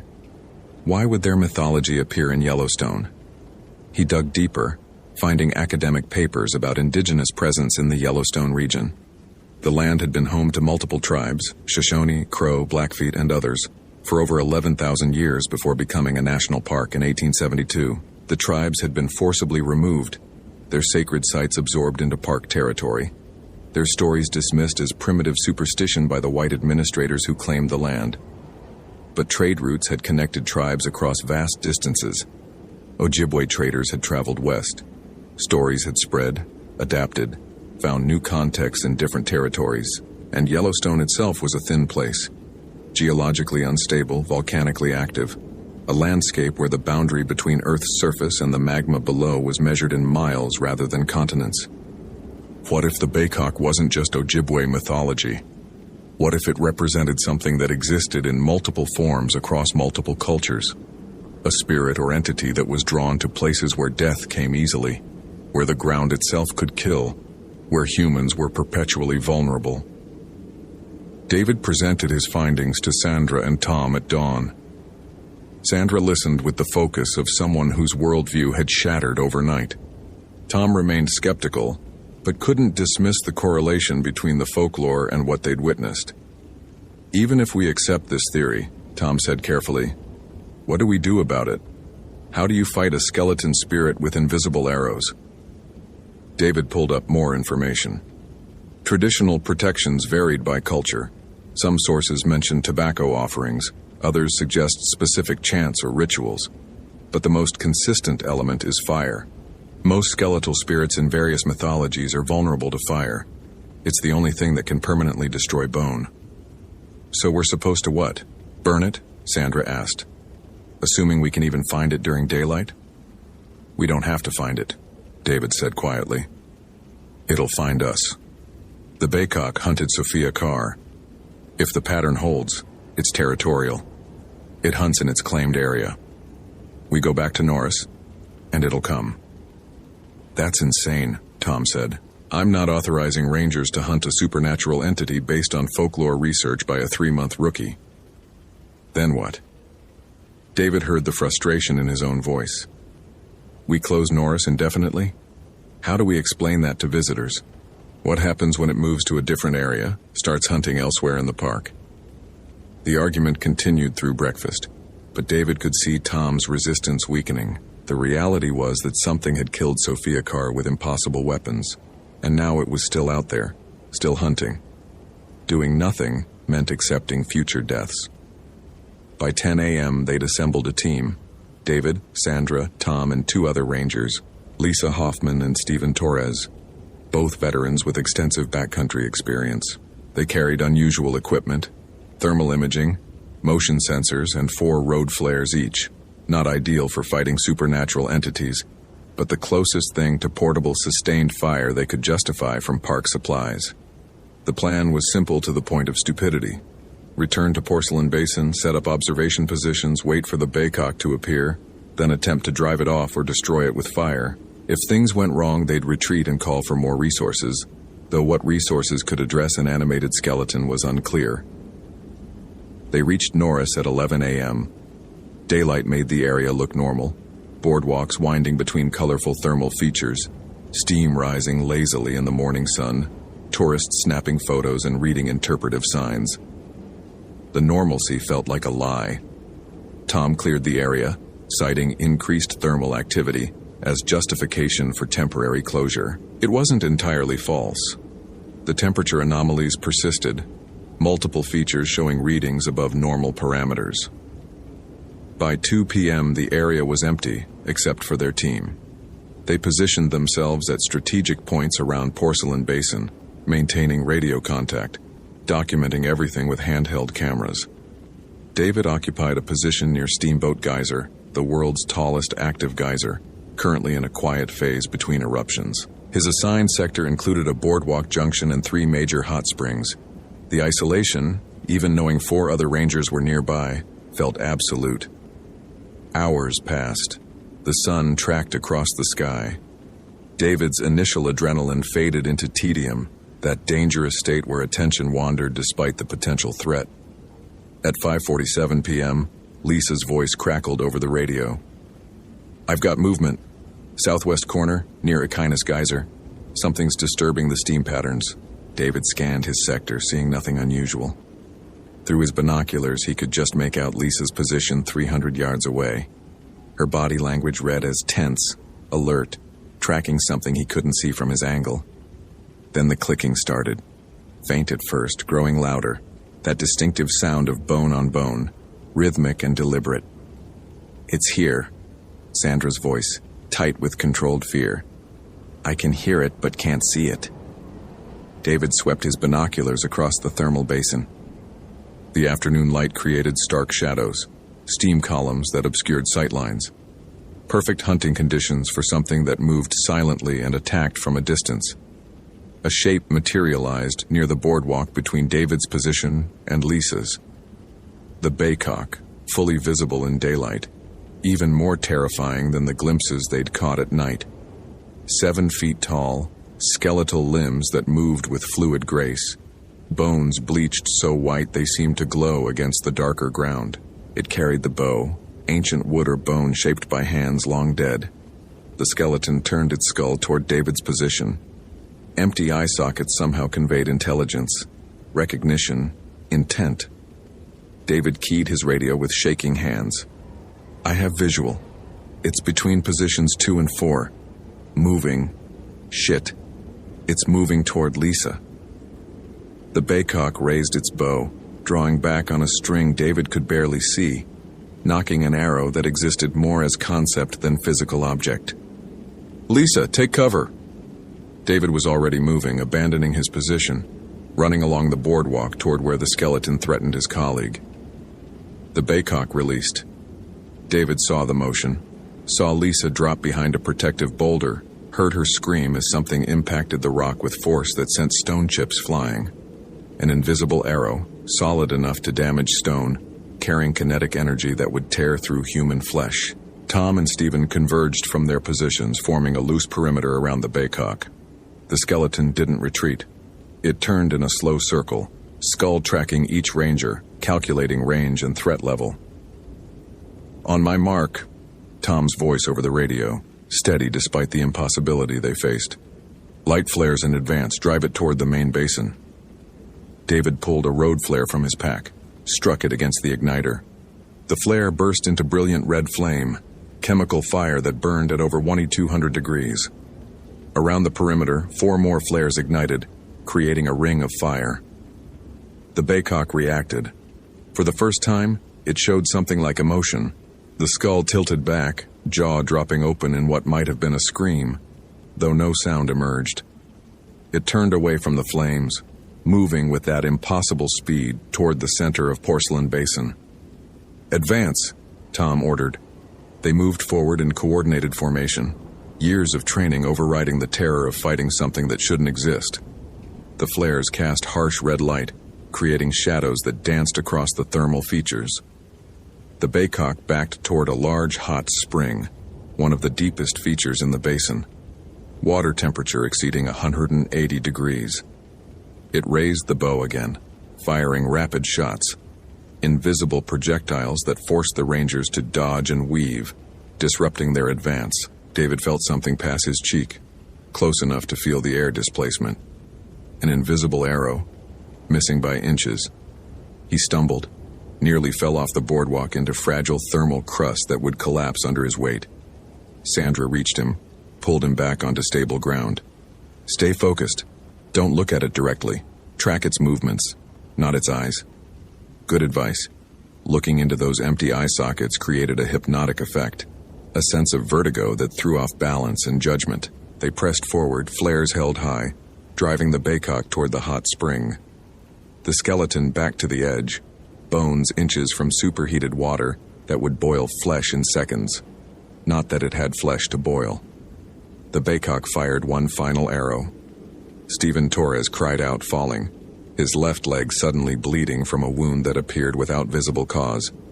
The invisible arrow had punched through his thigh, severing muscle and grazing bone. Lisa broke formation, running to Stephen, applying pressure to the wound while speaking into her radio. "Officer down. We need immediate medical evac." The Baycock took advantage of the disruption. It turned and dove into the hot spring, bones entering superheated water that should destroy organic material instantly. But instead of dissolution, the skeleton sank beneath the surface and kept moving, descending into depths that should be impossible, disappearing into the hydrothermal system that connected Norris's thermal features to the magma chambers miles below.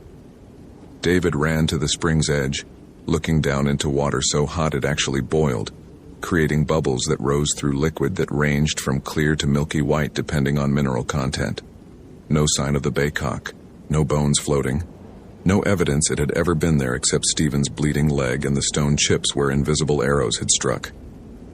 The helicopter evacuation took 30 minutes to arrive, 30 minutes of applying pressure to Stephen's wound while he remained conscious but in shock, talking about seeing arrows that weren't there, about the skeleton's empty gaze. They transported him to the hospital in Mammoth, where doctors documented a puncture wound consistent with a projectile, but complicated by the lack of any foreign material. No arrowhead, no bullet fragments, nothing that explained the damage. The team returned to Norris Ranger Station in silence. Tom filed an incident report that documented an animal attack of unknown origin resulting in ranger injury. Sandra submitted her photographs and thermal imaging data, all of which showed the Baycock clearly. Skeletal figure, visible in multiple wavelengths, physical enough to show up on sensors, but composed of material that defied biological classification. David wrote his own report, including the folklore research, the correlation with Sophia Carr's death, the theory that the Baycock was a spirit drawn to Yellowstone's thermal features, using the hydrothermal system as a kind of hunting ground or refuge. Tom read David's report with an expression of exhausted acceptance. "You know this will never be officially acknowledged. The NPS doesn't investigate supernatural threats. Best case, we classify Norris as a high-risk area and increase patrols. Worst case, nothing changes and we wait for the next death." "What about closing it permanently?" Sandra asked. "On what grounds? Thermal danger exists throughout Yellowstone. We can't close half the park because a ranger with 3 months' experience claims he saw a skeleton ghost." David felt anger flare, hot and immediate. "Stephen has a hole in his leg from an invisible arrow. That's not a claim, it's evidence." "Evidence of what?" Tom's voice was tired, not dismissive. "Something attacked him. We don't know what. The photos show something. But try explaining to the Department of Interior that we need to close a major tourist attraction because of indigenous mythology. It won't happen." But it did happen in a way.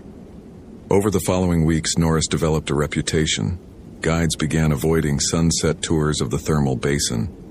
Rangers requested transfers away from the area. Visitors reported bad feelings and strange sounds when hiking near the geyser features after dark.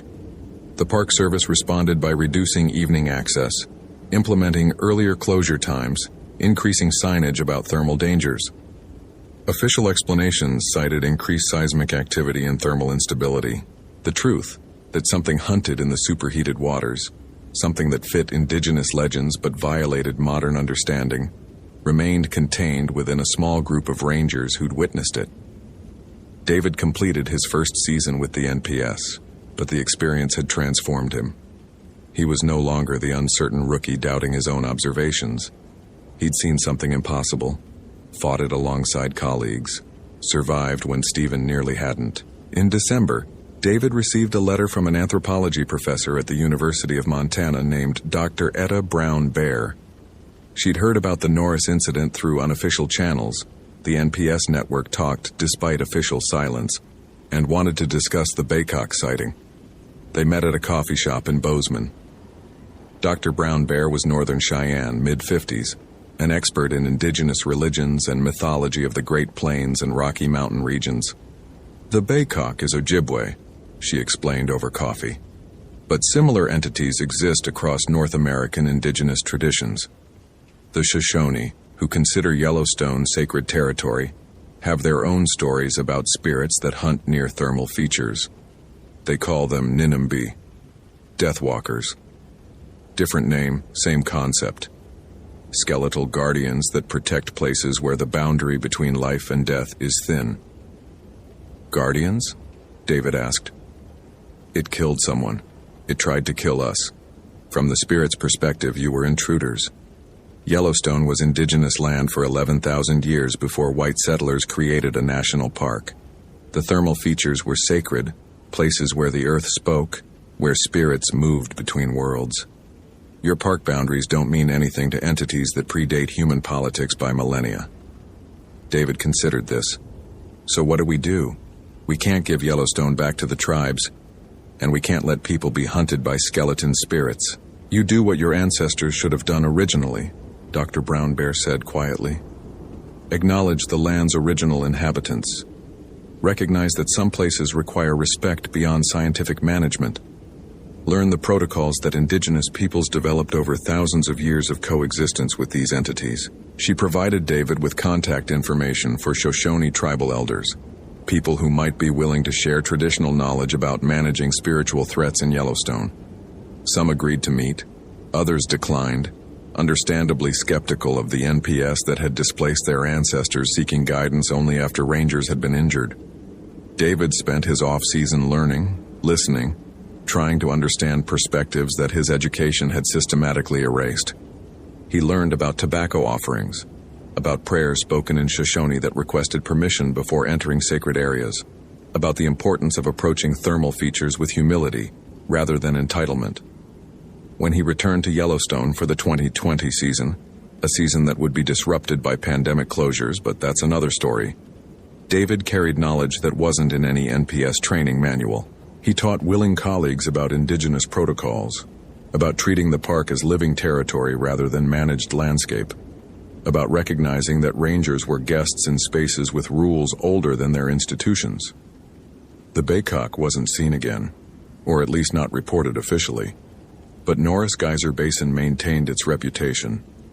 Experienced rangers felt the wrongness there, the sense of being watched by attention that preceded human presence in the region. Stephen Torres recovered but transferred to Grand Canyon National Park, unable to return to Yellowstone without panic attacks. Sandra stayed, becoming one of David's strongest allies in trying to implement indigenous perspectives in park management. David kept all the documentation, photos, thermal imaging, incident reports, his correspondence with Dr. Brown Bear, evidence of the moment his understanding expanded to accommodate reality more complex than his training had suggested. On quiet nights at the Norris Patrol Cabin, which David now volunteered for despite its isolation, he would sometimes hear clicking sounds in the darkness beyond the windows. Not threatening, just present. A reminder that the land remembered its history even if the nation built atop it chose to forget. David had come to Yellowstone as a rookie, uncertain and overwhelmed by vast responsibility. He left his first season transformed, carrying knowledge that most rangers never acquired, that the natural world included elements that defied scientific paradigms, that indigenous wisdom preserved truth that Western institutions dismissed as superstition, that being a good ranger meant respecting powers beyond human authority. The Baycock hunted still, David believed, but perhaps it hunted with discrimination, targeting those who approached the land with arrogance, who ignored warnings, who believed human dominion extended to spaces that predated human presence. Sophia Carr had been experienced but alone, hiking at night through territory that indigenous peoples would have recognized as spiritually dangerous.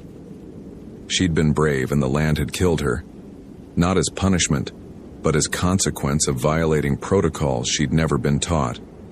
David worked to change that. He pushed for indigenous consultation in park management, for educational materials that acknowledged the land's spiritual dimensions, for training that prepared rangers to encounter more than wildlife and weather. Most of his colleagues thought he'd gone native, become too sympathetic to indigenous perspectives, lost objectivity. But the ones who'd been at Norris that day understood. They'd seen the Baycock. They'd felt invisible arrows pass close enough to kill. They knew that the world contained more than their training acknowledged. And on October evenings, when David conducted sunset patrols near thermal features, he carried tobacco wrapped in red cloth, a traditional offering. Before approaching hot springs and geysers, he spoke quiet words in broken Shoshone, requesting permission, acknowledging that he walked as a guest in territory that remembered when his people were invaders. Sometimes the clicking sounds came, sometimes they didn't. David learned to interpret the difference, when he was tolerated, when he was warned, when he needed to retreat. The NPS never officially acknowledged the supernatural, but policies changed slowly. More indigenous consultation, more respect for traditional knowledge, more recognition that managing wilderness meant understanding it included dimensions beyond scientific measurement. David Ramirez had joined the Park Service wanting to protect nature. He learned that nature included forces that protected themselves, that his role was less guardian than negotiator, less authority than guest in territories with histories deeper than his nation's entire existence. And in Norris Geyser Basin, where superheated water rose from magma chambers miles below, where the Earth's thin crust trembled with volcanic pressure, where a skeletal guardian hunted those who forgot their place in the old order of things, there David learned humility. The Baycock was still there, would always be there, and David had made peace with that, understanding finally that some mysteries didn't require solving, only respecting. Hope you felt genuine terror. If you appreciate authentic horror rooted in real folklore, consider following for more stories. Which moment scared you most? Share your theory about what happened.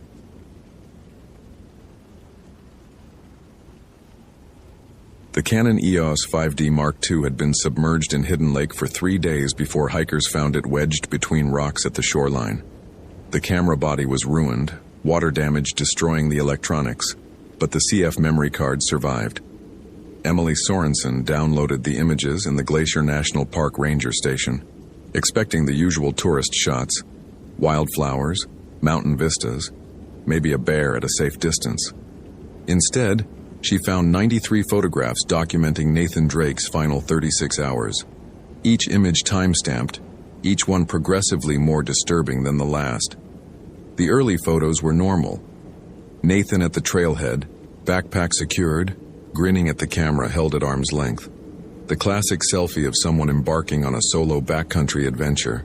He was 34 from Seattle, an amateur photographer who'd obtained permits for a 3-day hike through Glacier's remote northern sector. His emergency contact, his sister in Portland, had reported him missing when he'd failed to check in on September 18, 2011. Emily clicked through the images chronologically. Nathan hiking along the trail, a marmot on a boulder, the sun setting over mountains that rose like cathedral spires against an impossibly blue Montana sky. Then around photo 47 things changed. The image showed Nathan's campsite at dusk, tent pitched near the tree line, Hidden Lake visible in the background. But in the lower right corner, barely visible in the failing light, a figure stood among the pines. Too distant to make out features, but the posture suggested someone watching, motionless, for however long it took Nathan to notice and snap the photo. Emily zoomed in on her laptop screen. The figure was tall, dressed in what looked like dark clothing or perhaps just shadow. The resolution wasn't good enough to determine details, but something about the stance felt wrong. Too still, too focused, predatory, in a way that made Emily's ranger instincts flare with warning. The next several photos were blurred, as if Nathan had been moving quickly, or his hands had been shaking. One showed the interior of his tent, equipment scattered in what might have been hasty packing. Another captured the forest at night, flash creating harsh contrasts, illuminating tree trunks like bone-white pillars against absolute darkness. Photo 53 showed the figure again, closer now. Close enough that Emily could make out a face, pale, gaunt, with eyes that caught the camera flash and reflected it back like an animal's tapetum lucidum. Except humans didn't have reflective eyes. Humans didn't stand motionless in the forest while someone photographed them at close range. Emily felt her stomach tighten. She'd been with Glacier's law enforcement division for 11 years, the last 5 as a supervisory ranger, responsible for search and rescue coordination. She'd seen bodies recovered from avalanches, from falls, from exposure and wildlife attacks and human stupidity. But these photos suggested something different, something that made her professional detachment waver. The images continued.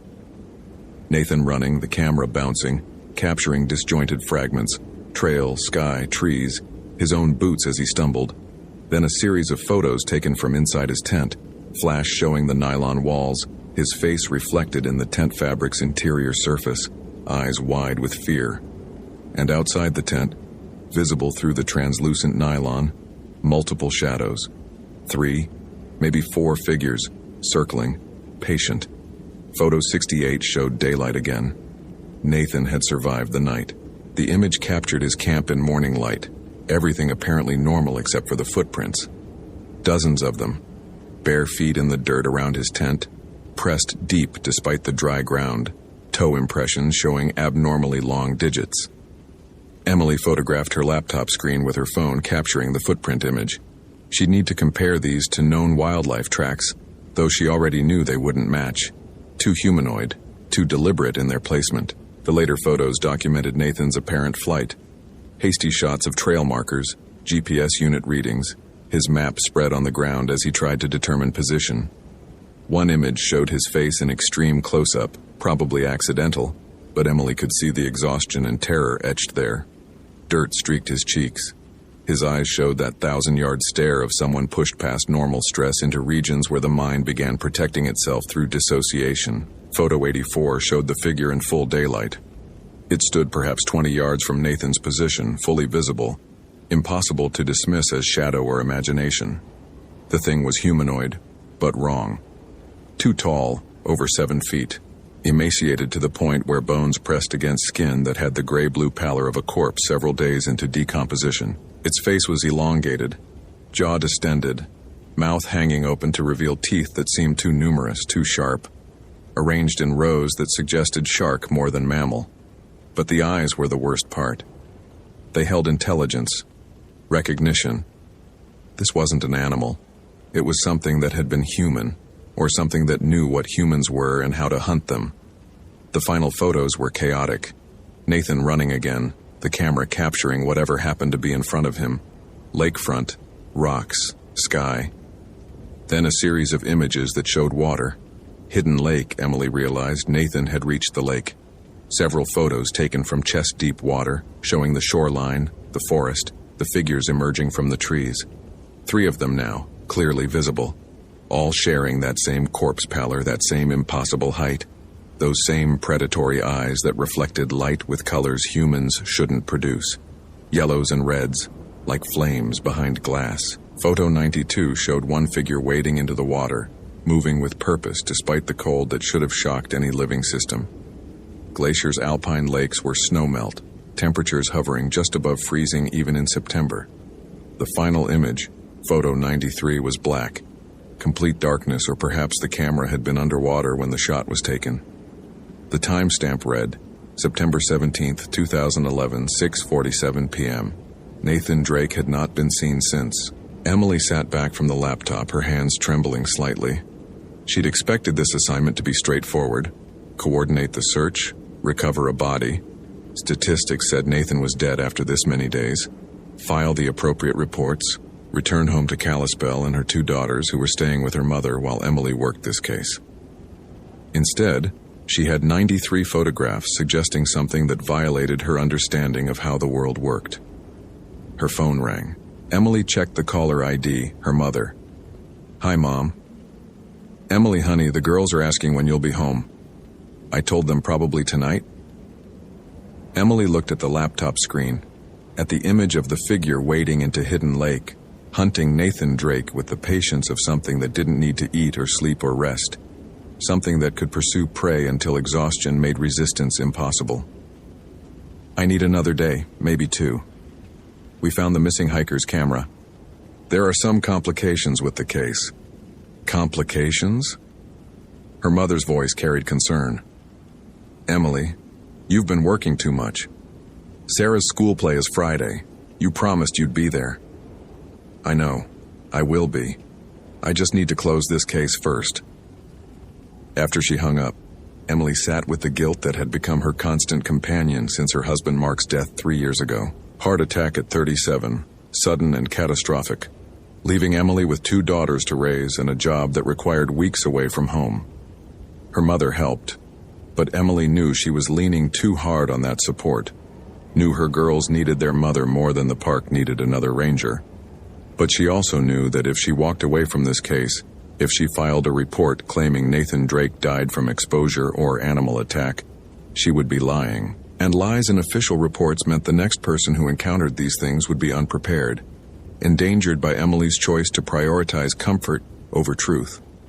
Emily copied all 93 photos to an encrypted drive, then began researching. The figures in the images didn't match any known wildlife. Bears, moose, elk.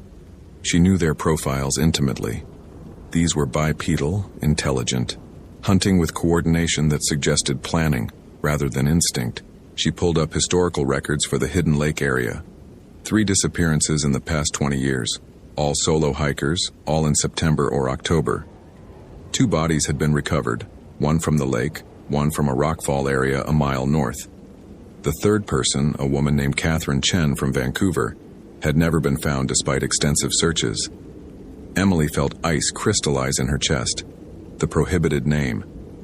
Not Sarah Chen, but Catherine Chen. She pulled up the full case file from 2006.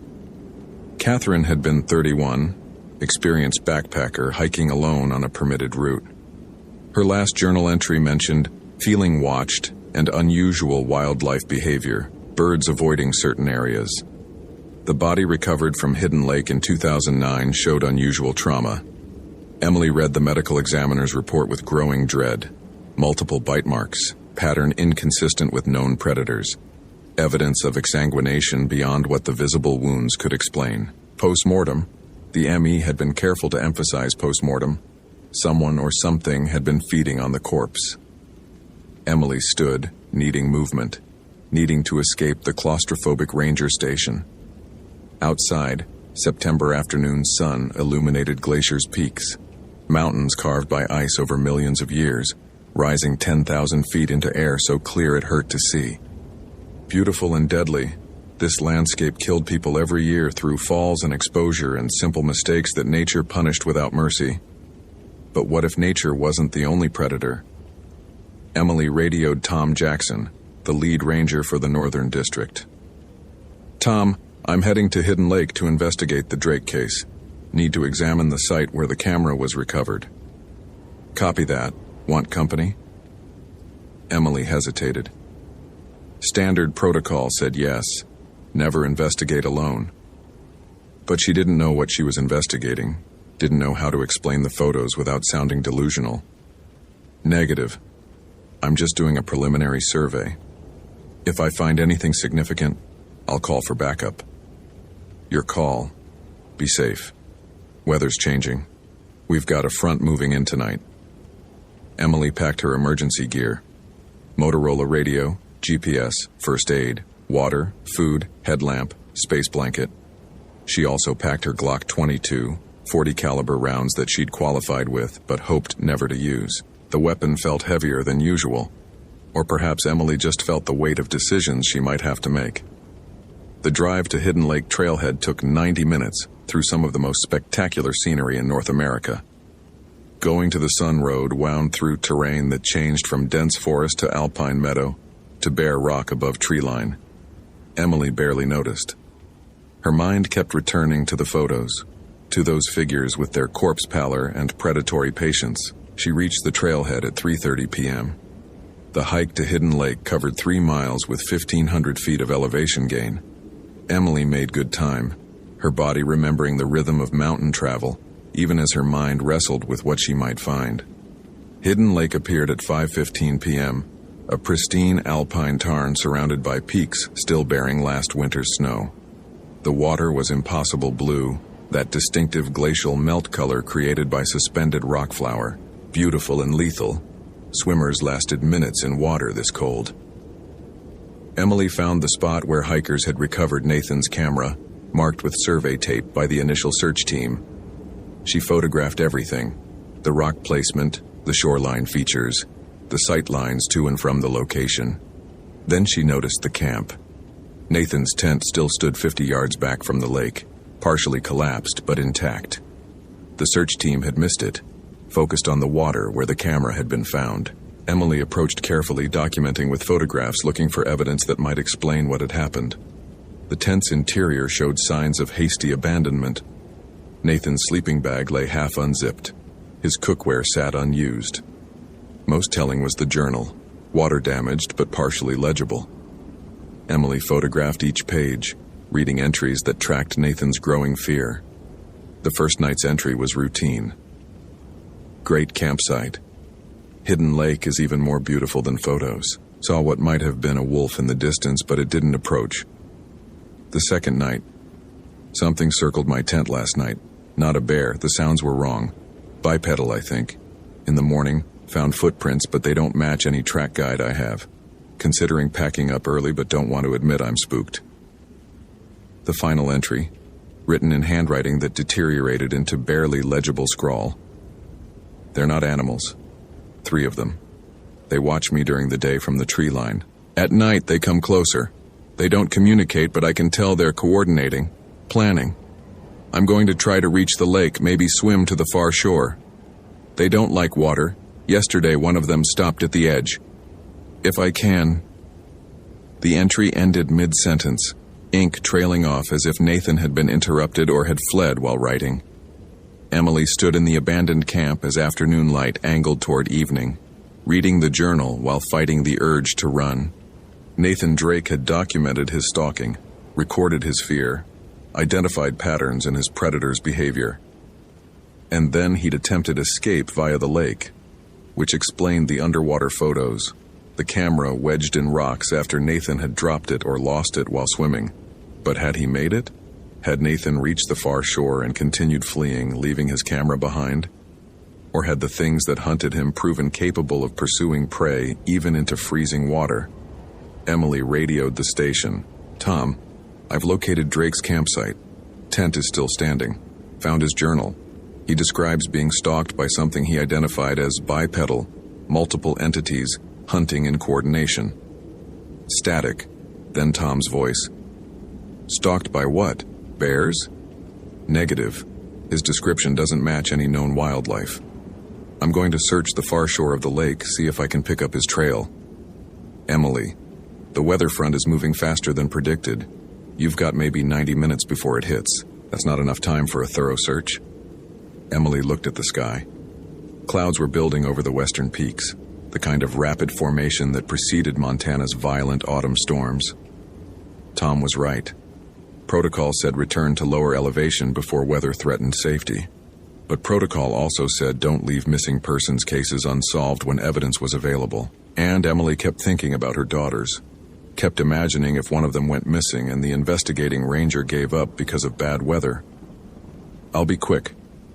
Just want to check the obvious routes from the lake." She began working around Hidden Lake's perimeter, searching for tracks, disturbed vegetation, anything suggesting Nathan had emerged from the water. The shoreline was mostly rock, making tracking difficult, but Emily had years of experience reading landscapes. Halfway around the lake, she found blood. Just a few drops on granite, already dried to rust brown. The pattern suggested someone had paused here, dripping from wounds, before continuing into the forest. Emily followed the trail, marking her route with orange survey tape, maintaining radio contact with the station. The blood led up a steep slope, away from the lake, into dense pine forest, where afternoon light died into premature twilight.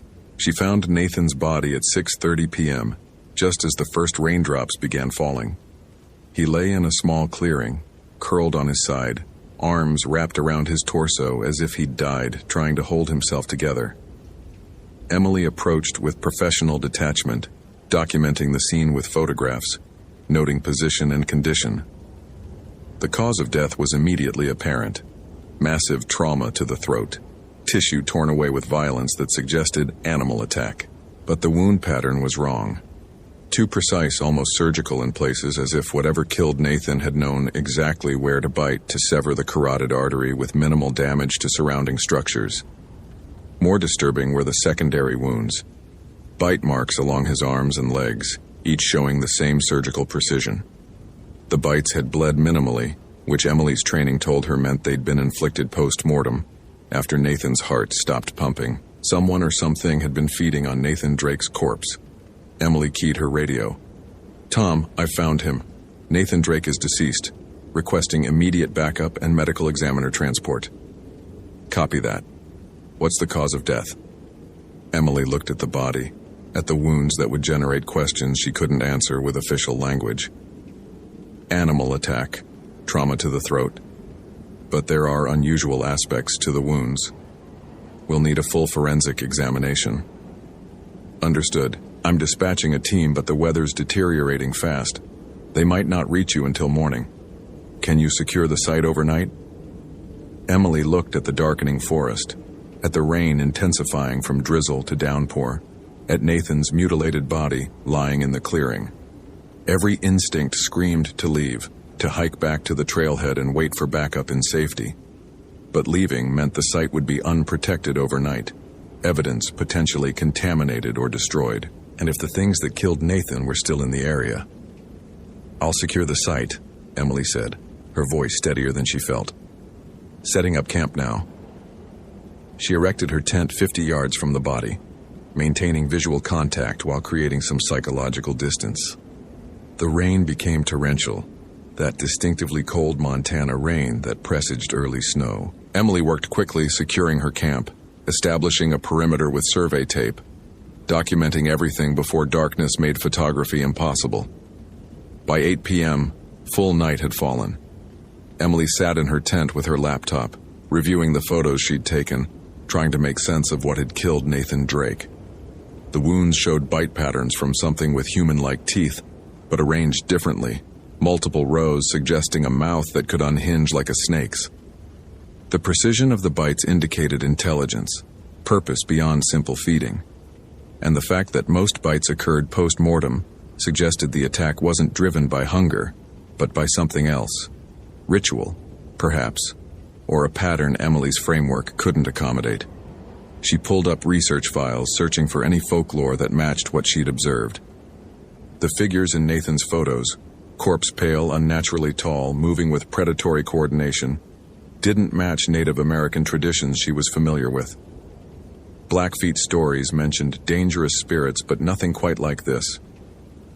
Emily expanded her search, looking at European folklore.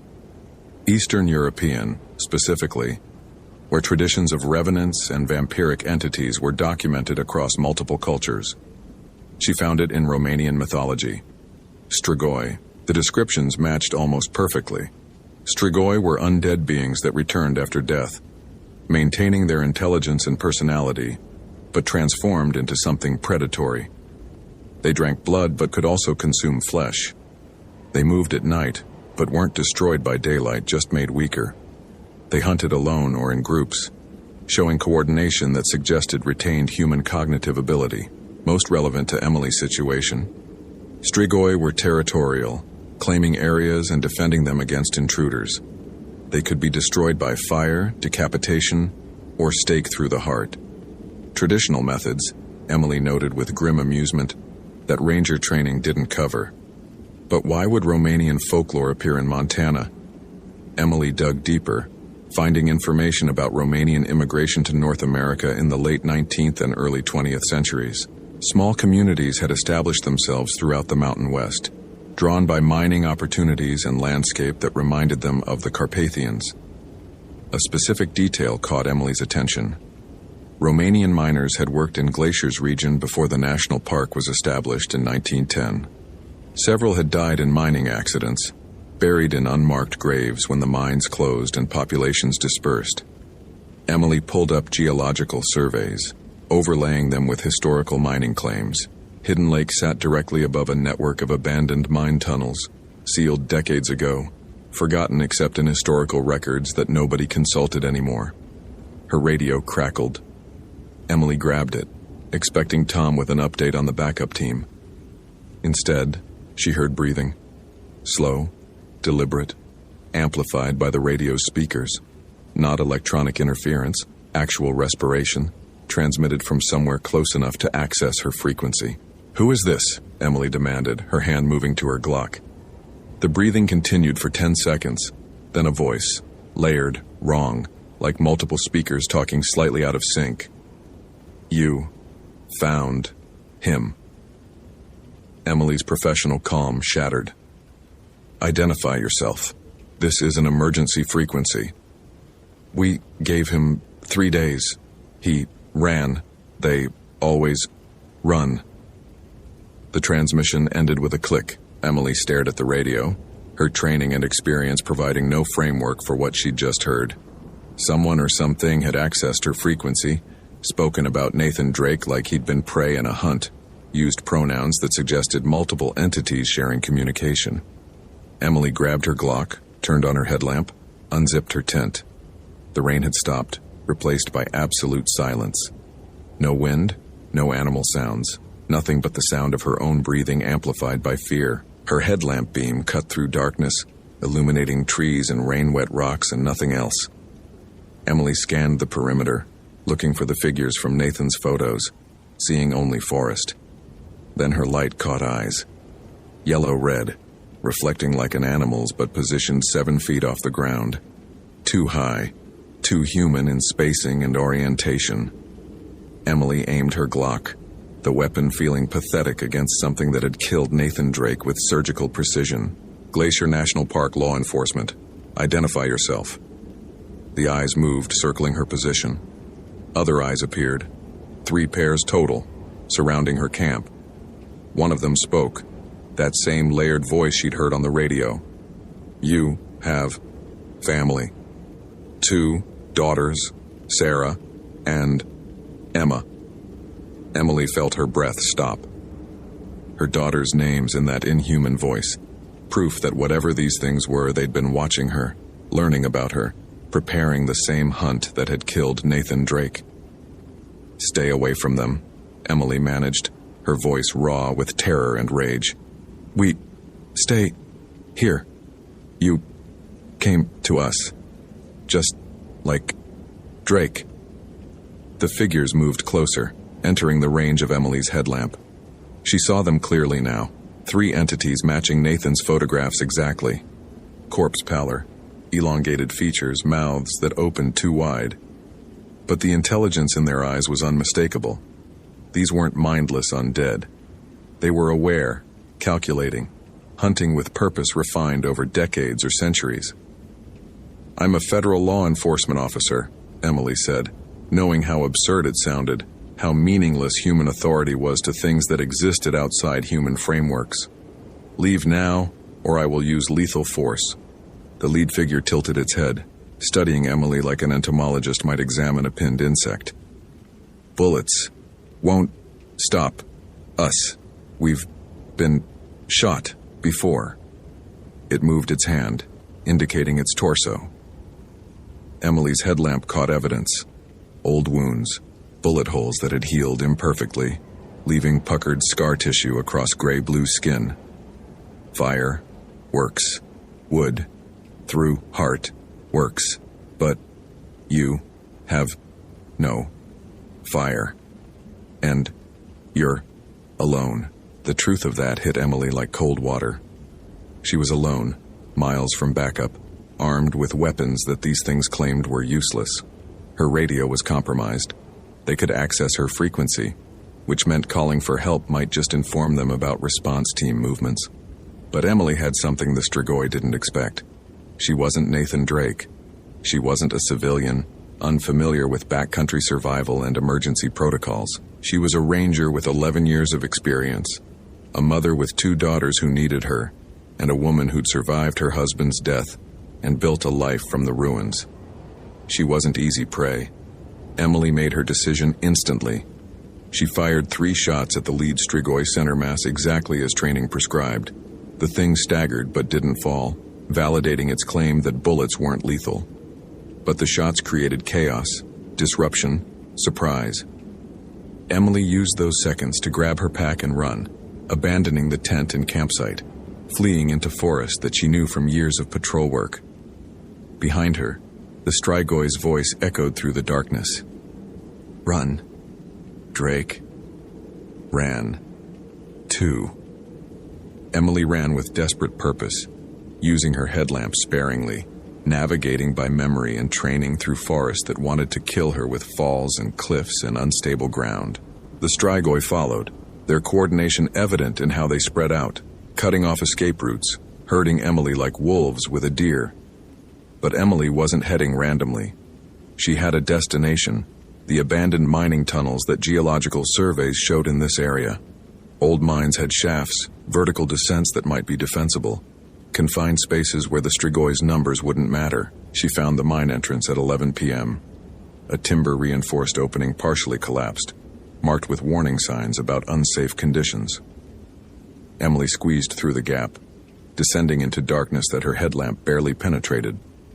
The mine extended deep into the mountain, tunnels branching in multiple directions. Emily moved quickly, leaving survey tape to mark her route, searching for a defensible position. Behind her, she heard the Strigoi entering the mine. Their voices echoed through the passages. Clever, but we know these tunnels. We died here. Emily stopped, that statement rearranging her understanding. The Strigoi weren't random monsters. They were the Romanian miners, the men who died in these tunnels over a century ago, buried in collapses or accidents, their bodies remaining underground while something turned them into predatory revenants. This was their territory, the mine, the forest above, hidden lake, all of it claimed by dead men who'd become something that hunted the living. Emily found a side passage, narrow and deep, ending in a small chamber where collapse had sealed further progress. She positioned herself in the chamber, Glock ready, headlamp extinguished to save battery. In absolute darkness, she waited. The Strigoi approached. Emily could hear them moving through the tunnels, could hear their breathing echoing off stone walls. 3 of them, she reminded herself. 3 against 1 in their territory and darkness that gave them advantage. But Emily had something they might not expect. She pulled out road flares from her emergency kit, struck one against the igniter. The flare burst into brilliant red flame, magnesium burning at temperatures that made the confined space feel instantly hotter. The Strigoi screamed, not the layered voice they'd used for speech, but pure anguished sound, animal pain from entities that remembered being human. They retreated from the flare's light, and Emily understood. They weren't lying about fire being effective. The light and heat damaged them in ways bullets couldn't. Emily advanced with the flare held high, pushing the Strigoi back through the tunnels. She struck a second flare, then a third, creating a moving perimeter of flame that forced them to retreat. But flares burned for only 15 minutes. Emily had 6 total. 90 minutes of protection, after which she'd be defenseless again. She needed a permanent solution. Emily navigated through the mine tunnels, following signs that led toward the main shaft, the vertical descent that had once allowed ore and miners to move between surface and deep workings. If she could reach the surface, could get to open air and daylight. The shaft appeared ahead, a vertical opening with collapsed elevator mechanism and ladder rungs set into stone walls. Emily looked up, seeing stars through the opening 50 feet above, beautiful and distant and representing survival. She began climbing, flares strapped to her pack, Glock holstered. Below, the Strigoi gathered, watching with those yellow-red eyes, waiting. Emily climbed with methodical focus, not looking down, counting rungs, breathing steadily despite exhaustion and terror. 30 feet, 40 feet. She could smell night air, could feel the temperature dropping as she ascended toward the surface. Then a hand grabbed her ankle. Emily looked down. One of the Strigoi had begun climbing, moving with impossible speed, scaled the shaft in seconds that should take minutes. Its grip was ice cold and unnaturally strong, fingers wrapped around her leg like steel bands. Emily kicked, slamming her free boot into the Strigoy's face. It didn't release. She kicked again, frantically, knowing that if it pulled her down she was dead. Her daughters would grow up without their mother, and these things would continue hunting in Glacier's backcountry. Her boot connected with the Strigoy's eye socket. The thing's grip loosened fractionally. Emily pulled a flare, struck it one-handed, thrust it directly into the Strigoy's face. The entity shrieked, released her leg, fell backward into darkness. Emily heard it hit the shaft bottom 50 feet below, heard bone impact stone with sounds that should kill anything living. But the Strigoi weren't living. Emily climbed faster, hearing multiple entities ascending now, coordinating their pursuit. She reached the surface at 1:30 a.m., pulled herself over the shaft rim, rolled away from the opening. The Strigoi emerged seconds later, 3 figures rising from the mine shaft like bodies floating to the surface of still water. They stood in the night, circling Emily, no longer pretending to be human, jaws unhinging to show those multiple rows of teeth, hands extending to reveal fingers too long and tipped with yellow nails. Emily had 1 flare remaining. She struck it, holding the fire between herself and the closest entity. "Fire burns us," the lead Strigoi said, its voice carrying something like respect. "But you run out of fire. We never run out of hunger." It was stating fact, not threatening. Emily stood in the Montana darkness, 3 undead Romanian miners surrounding her, armed with a flare that would burn for 12 more minutes. The nearest help was hours away. Her radio was compromised. Her daughters were sleeping in Kalispell, unaware their mother was fighting for her life against folklore made real. Emily thought about Mark, about the promise she'd made at his funeral, that she'd be there for their girls, that she'd come home. She thought about Nathan Drake, who'd run and died alone. She thought about Catherine Chen, missing and never found, probably consumed by these same entities years ago. Then she thought about something Tom had said earlier. Weather's changing. Emily pulled out her GPS, checked her position. She was standing less than a quarter mile from the edge of the Continental Divide, where Montana's autumn storms gathered force before sweeping down eastern slopes. She started walking, flare held high, heading upslope toward the divide. The Strigoi followed, maintaining distance from the fire but pacing her movement, patient. "You climb, but there's nowhere to go. This is our territory." "Not all of it," Emily said, surprising herself with the steadiness of her voice. "You claimed the forest, the mine, but not the high country." She kept climbing, exhaustion making each step agony, cold wind cutting through her ranger jacket. The Strigoi followed, their confidence showing in their casual pace. They knew Emily was running out of options, knew the flare would die soon. Emily reached the divide at 2:15 a.m., standing on a narrow ridge where wind howled with freight train force, where clouds built into towering formations that would soon release the season's first major snow. Her flare had 3 minutes of burn time remaining. "Last chance," the lead Strigoi said, close enough now that Emily could smell it. Decay and earth and something chemical, like preservatives failing to prevent rot. "Join us. We remember being alive. Remember families. Remember fear.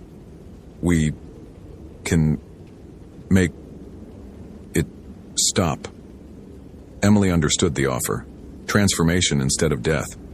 Become one of them. Join their pack. Hunt in these mountains for decades or centuries. Never feel fear or loss or the weight of survival again. It was almost tempting. But Emily thought about Sarah and Emma, about being the thing that stalked them if she accepted transformation, about becoming the entity that killed Nathan Drake instead of the ranger who tried to save him. "No," Emily said simply. She threw the flare over the edge of the divide, watching it tumble down the eastern slope, a diminishing point of light falling into darkness. The Strigoi moved forward, confident now that Emily's fire was gone. Then lightning struck. The storm front, building pressure all evening, finally reached critical mass. Lightning forked across the sky in brilliant branches, striking the divide with voltage that made Emily's hair stand on end. Thunder followed instantly, concussive force that made the ground shudder. The Strigoi screamed. Lightning struck again, closer, drawn by the altitude and exposed rock. One bolt connected directly with the lead entity, electricity flowing through dead flesh, incinerating it from within. The Strigoi exploded into ash and fragments, destroyed by natural fire more powerful than any flare. The remaining two entities fled, disappearing down the western slope, retreating into forest away from the divide's exposure. Emily stood in the lightning storm, alive by chance or miracle, exhausted beyond measure. She activated her radio. The storm's interference would mask any Strigoi attempts to intercept. "Tom, this is Emily. I'm on the Continental Divide north of Hidden Lake. Request immediate evacuation and backup. Multiple hostiles in the area. Drake is deceased. I need extraction." Tom's response was nearly lost in static. "Emily? Jesus, we've been trying to reach you for hours. Helicopter is inbound, ETA 30 minutes. Can you hold position?" "Affirmative. Holding position." Emily sat down on cold rock, letting exhaustion claim her, trusting that help was coming, that she'd see her daughters again, that she'd survived because she'd understood something Nathan Drake hadn't. The Strigoi could hunt in forest and mines and darkness, but they were vulnerable in exposed places where nature's violence exceeded even undead predation. The helicopter found her at 3:45 a.m., searchlight cutting through the storm, winch lowering to pull her to safety. Emily grabbed the rescue line, letting herself be lifted from the divide, from the territory where dead miners hunted the living, from the backcountry that had tried to keep her forever. At the hospital in Kalispell, doctors treated her for exposure and exhaustion. Park administration debriefed her, asking careful questions about what had happened. Emily told them most of the truth. Nathan Drake's body was in the clearing, killed by something she'd encountered. Entities that matched descriptions from European folklore, hostile and intelligent, and still at large. The official report classified it as an animal attack. Cause unknown, investigation ongoing. Hidden Lake was closed indefinitely. The abandoned mine shafts sealed with concrete and steel. Warning signs posted about dangerous wildlife, though the real danger was never specified. Emily took medical leave, spending October with Sarah and Emma, attending school plays and soccer games, relearning how to be a mother instead of a ranger. But she kept Nathan's photos on her encrypted drive, kept copies of his journal entries and her research about Strigoi. In December, she received a letter from Romanian Orthodox Church in Denver. A priest had heard about the glacier incident through unofficial channels, wanted to discuss proper protocols for dealing with Strigoi incursions. The letter included prayers in Romanian, instructions for creating blessed items, contact information for others who'd encountered similar entities. Emily met with Father Ionescu in January, learning that the Strigoi weren't isolated to Glacier, that similar entities existed in wilderness areas across North America, where Eastern European immigrants had died and been buried without proper Orthodox funerary rites. The Church had been tracking these manifestations for decades, quietly intervening when possible, losing believers when intervention failed. "You survived," Father Ionescu told Emily, "because you understood that territory matters. Strigoi are tied to the place they died. They can't leave, can't abandon their claim. All you could do was find the edge of their territory and step beyond it." Emily nodded, thinking about the Continental Divide, about lightning as natural fire, about how thin the line was between survival and becoming another missing person statistic. She returned to work in March, requesting transfer to Glacier's administrative division. She still coordinated searches, still reviewed missing persons cases, but she didn't go into the backcountry anymore.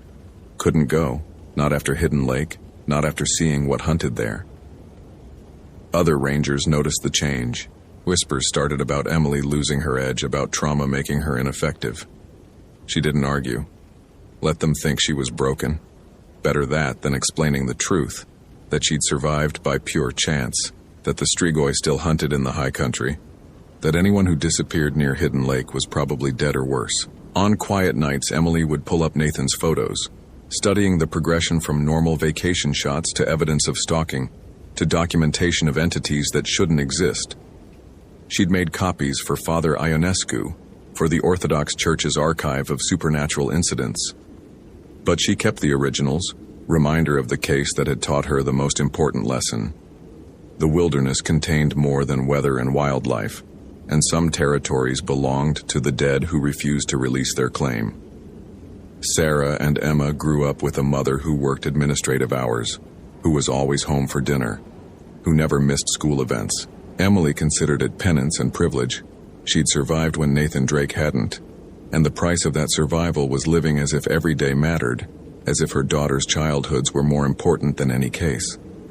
But she never forgot, never let herself dismiss the photos as misidentification or the journal entries as panic-induced delusion. The Strigoi were real, hunting in Glacier's backcountry, waiting for the next solo hiker who wandered into their territory after dark. And sometimes, on the anniversary of Nathan Drake's death, Emily would drive to the hidden lake trailhead and leave a small memorial. Flowers, a candle, a prayer in Romanian that Father Ionescu had taught her. Not for Nathan specifically, though he deserved remembering, but for all the missing people who'd encountered the Strigoi over the decades, all the families who never knew the truth about what had killed their loved ones. The dead miners hunted still. Emily had survived by running until she found the edge of their territory, by holding out until nature's violence exceeded even undead predation. But she knew her survival was statistical outlier, luck masquerading as skill, and she knew that somewhere in the abandoned mine tunnels beneath Hidden Lake, 2 Strigoi remained, waiting with the patience of entities that measured time in decades, ready for the next hiker who ignored closure signs and entered their claimed ground after sunset. Emily had documented it all. The photos, the journal, the research, the Orthodox Church protocols. If something happened to her, if the Strigoi found her family, if the knowledge needed to be passed on, it was there, encrypted and backed up, evidence of the moment Montana wilderness revealed itself as territory, shared with things that remembered being human, but had chosen to become something else. Hope you felt genuine terror. If you appreciate authentic horror rooted in real folklore, consider following for more stories. Which moment scared you most? Share your theory about what happened.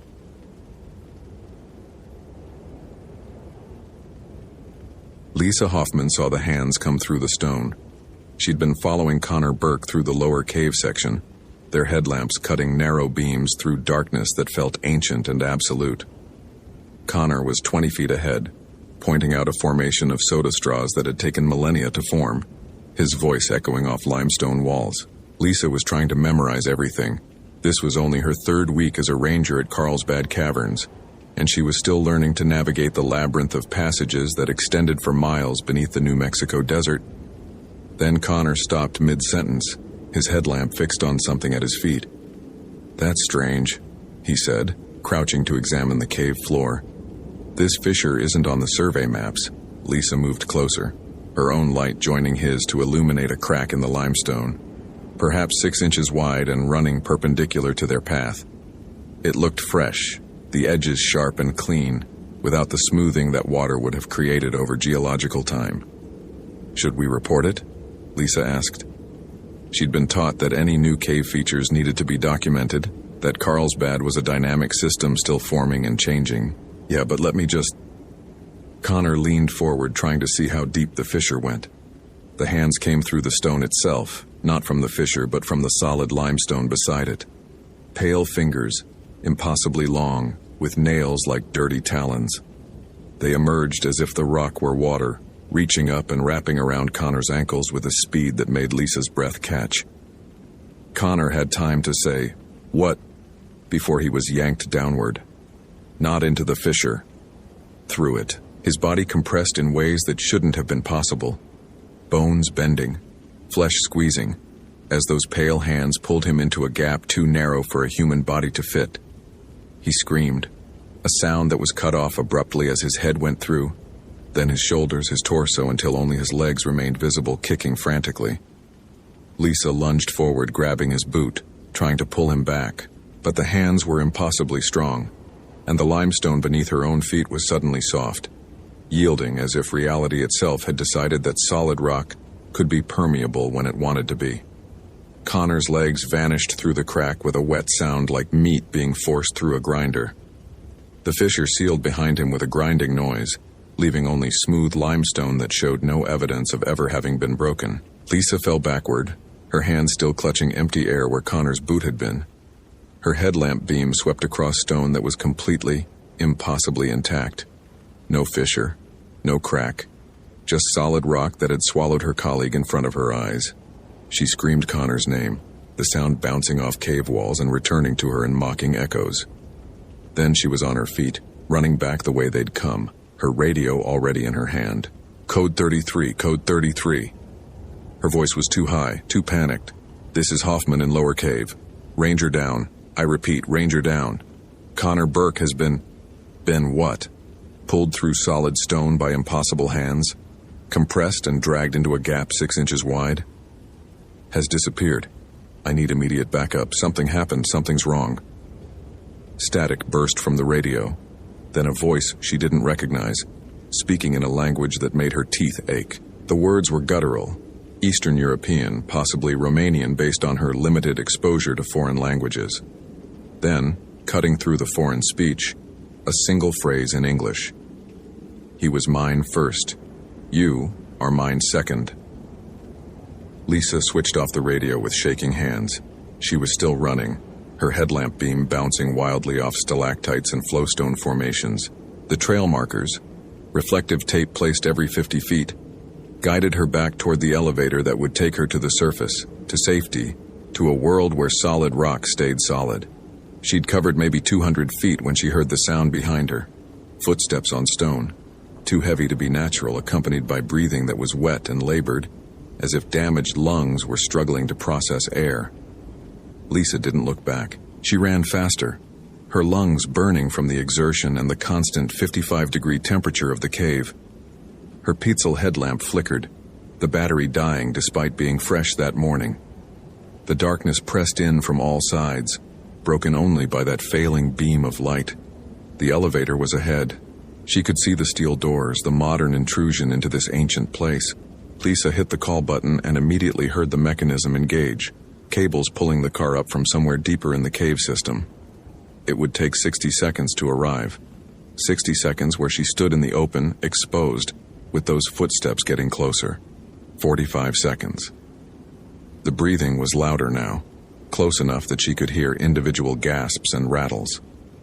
30 seconds. Lisa pressed herself against the rock wall beside the elevator doors, trying to become invisible. Her headlamp switched off to avoid giving away her position. The darkness was total, absolute in a way surface darkness never was.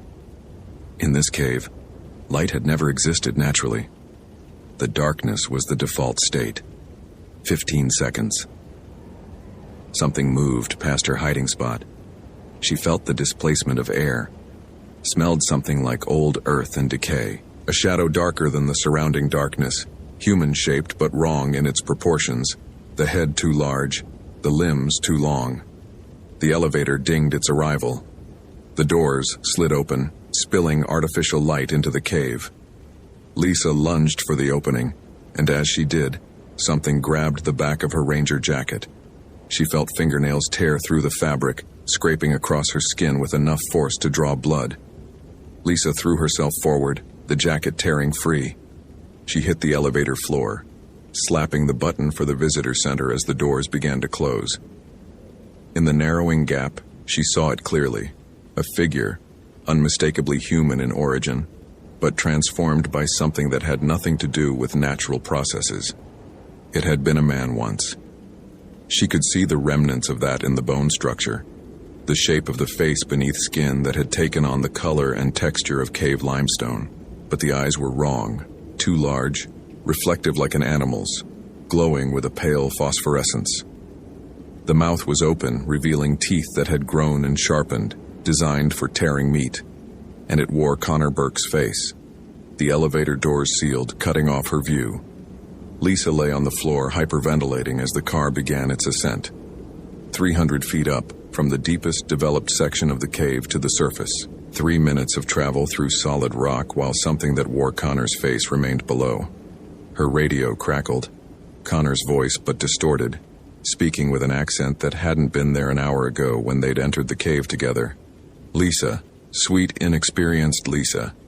You think the surface will save you? The Strigoi walk between worlds. I am here. I am there. I am everywhere these caves touch." "Connor's dead," Lisa said into the radio, though she knew that wasn't quite right. Connor was something worse than dead. "Morte dar nu mort," the thing responded. Dead but not dead. This is what waits in the deep places, in the caves where the sun never reaches. The Romanians who came here, who worked the mines nearby, they knew. They left warnings carved in stone, but who reads stone anymore? Who believes the old stories? The elevator reached the visitor center level. The doors opened to artificial lighting and the faint sound of tourist chatter from the main hall. Lisa stumbled out, her torn jacket revealing the scratches on her back, her face pale with shock. The duty ranger, an older man named Martinez who'd worked Carlsbad for 30 years, took one look at her and reached for his radio. "We need EMS to the elevator bay. Hoffman is injured. What happened down there?" "Connor's gone," Lisa managed. "Something took him. Something in the cave." "Cave-in? Structural collapse?" "No. Something else.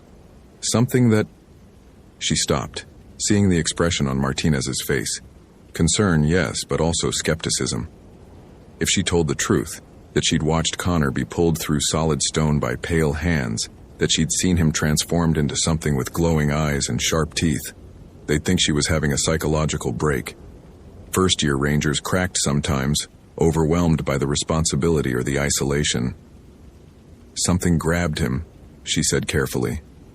"I didn't see clearly. It happened so fast. We need to send a rescue team." Martinez was already coordinating. Within 20 minutes, there was a full response.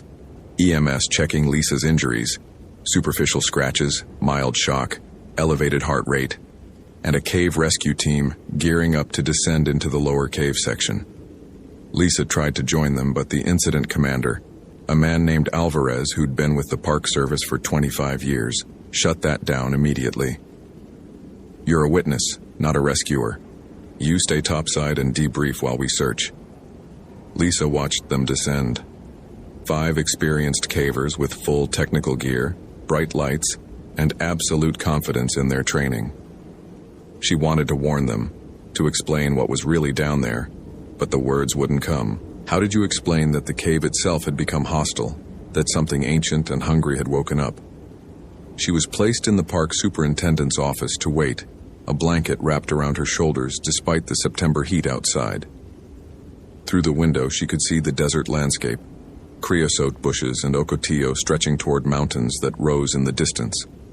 The Guadalupe Range, honeycombed with caves, over 300 known passages in Carlsbad alone, and the unknown ones. The unmapped passages that extended for miles beneath the surface where no light had ever reached and no human had ever walked. Connor was down there, or something wearing Connor's face was down there. Lisa's radio, still clipped to her belt, remained silent. The rescue team was using a different frequency, proper protocol for organized operations, but she kept the device on, monitoring the static, waiting for another transmission in that voice that was Connor but also something older, something that spoke with a Romanian accent and new words like Strigoi. Her laptop was on the desk. Lisa opened it and started searching, typing Strigoi into the search engine. The results were immediate. Romanian folklore, vampiric entities that rose from the grave to torment the living. But not vampires in the Hollywood sense. Strigoi retained their intelligence, their memories, their personalities. They returned to familiar places and familiar people, driven by unfinished business or by the circumstances of their death. And they were specifically associated with caves in some regions. The old stories talked about Strigoi that lived in underground places that avoided sunlight not because it harmed them, but because they preferred the darkness, the cold, the separation from the living world.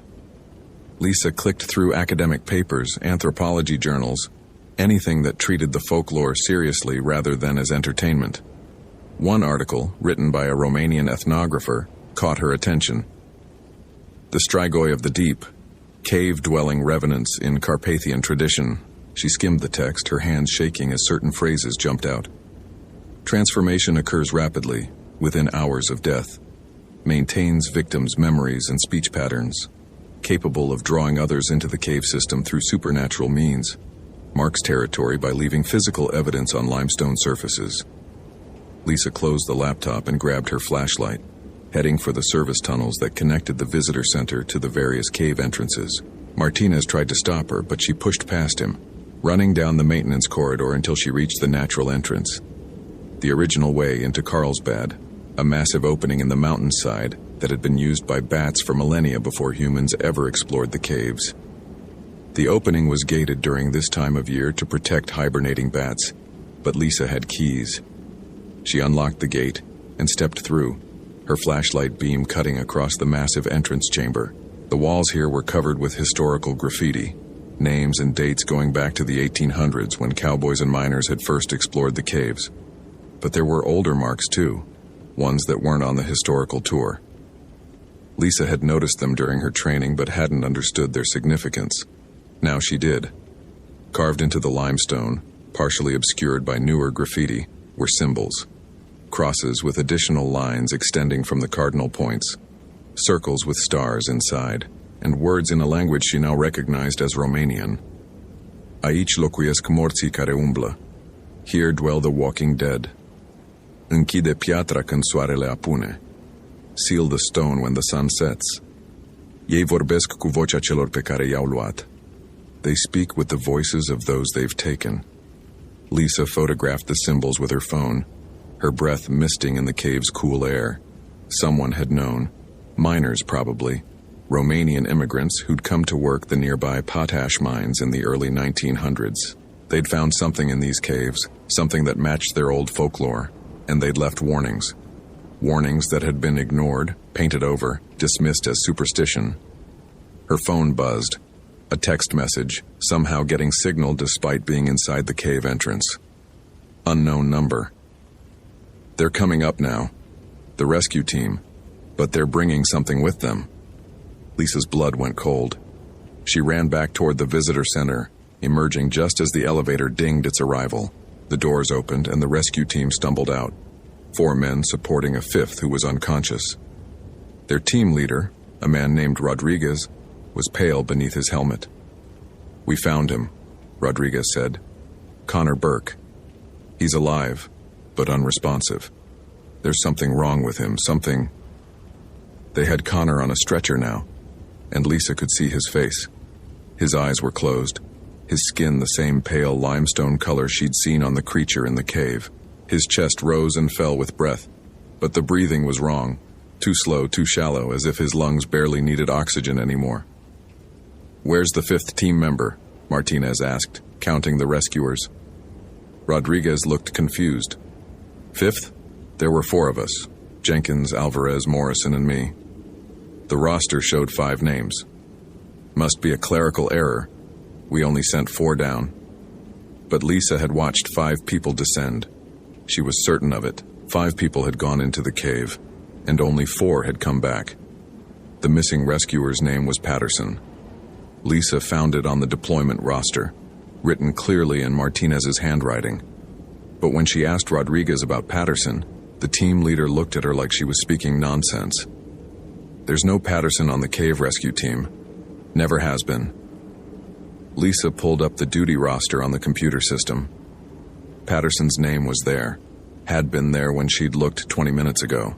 But now as she watched, the letters began to fade, pixels on the screen rearranging themselves until the name was gone entirely, replaced by a notation. Roster error, entry deleted. Reality was changing. Something in the cave was reaching up through layers of stone and time, rewriting the present to eliminate evidence of its feeding.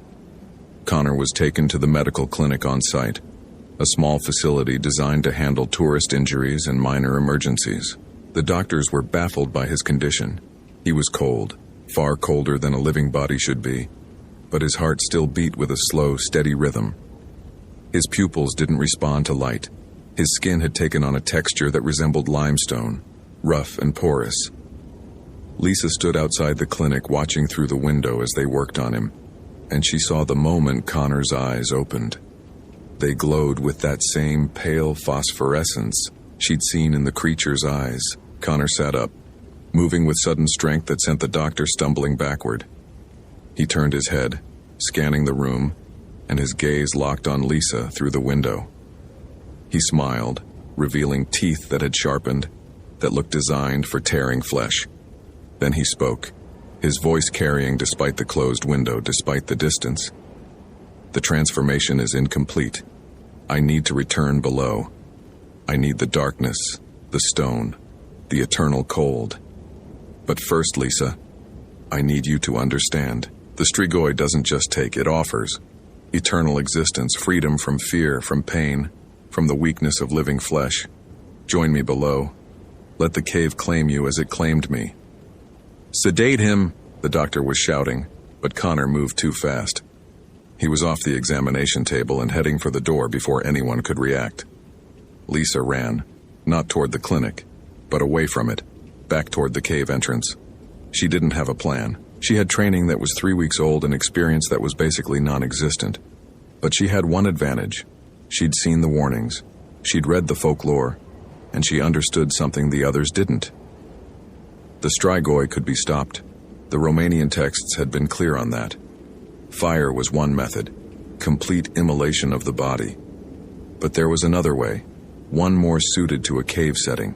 Seal them below ground, trap them in darkness so complete that they couldn't find their way out. Lisa reached the natural entrance and grabbed the gate controls. The system was designed to close automatically at sunset to protect bat populations, but it could be manually activated. She hit the override, and the massive steel gate began to swing shut, powered by hydraulic motors. Connor appeared at the entrance to the maintenance tunnel, moving with that unnatural speed. His skin had grown paler, more stone-like, and his fingernails had lengthened into claws that scraped against the walls as he ran. "You can't seal me in," he said, his voice echoing. "The caves extend for miles. There are a dozen ways to reach the surface." "Then I'll seal all of them," Lisa said, though she had no idea how to do that. Connor stopped at the entrance to the natural entrance chamber, perhaps 20 feet from where Lisa stood.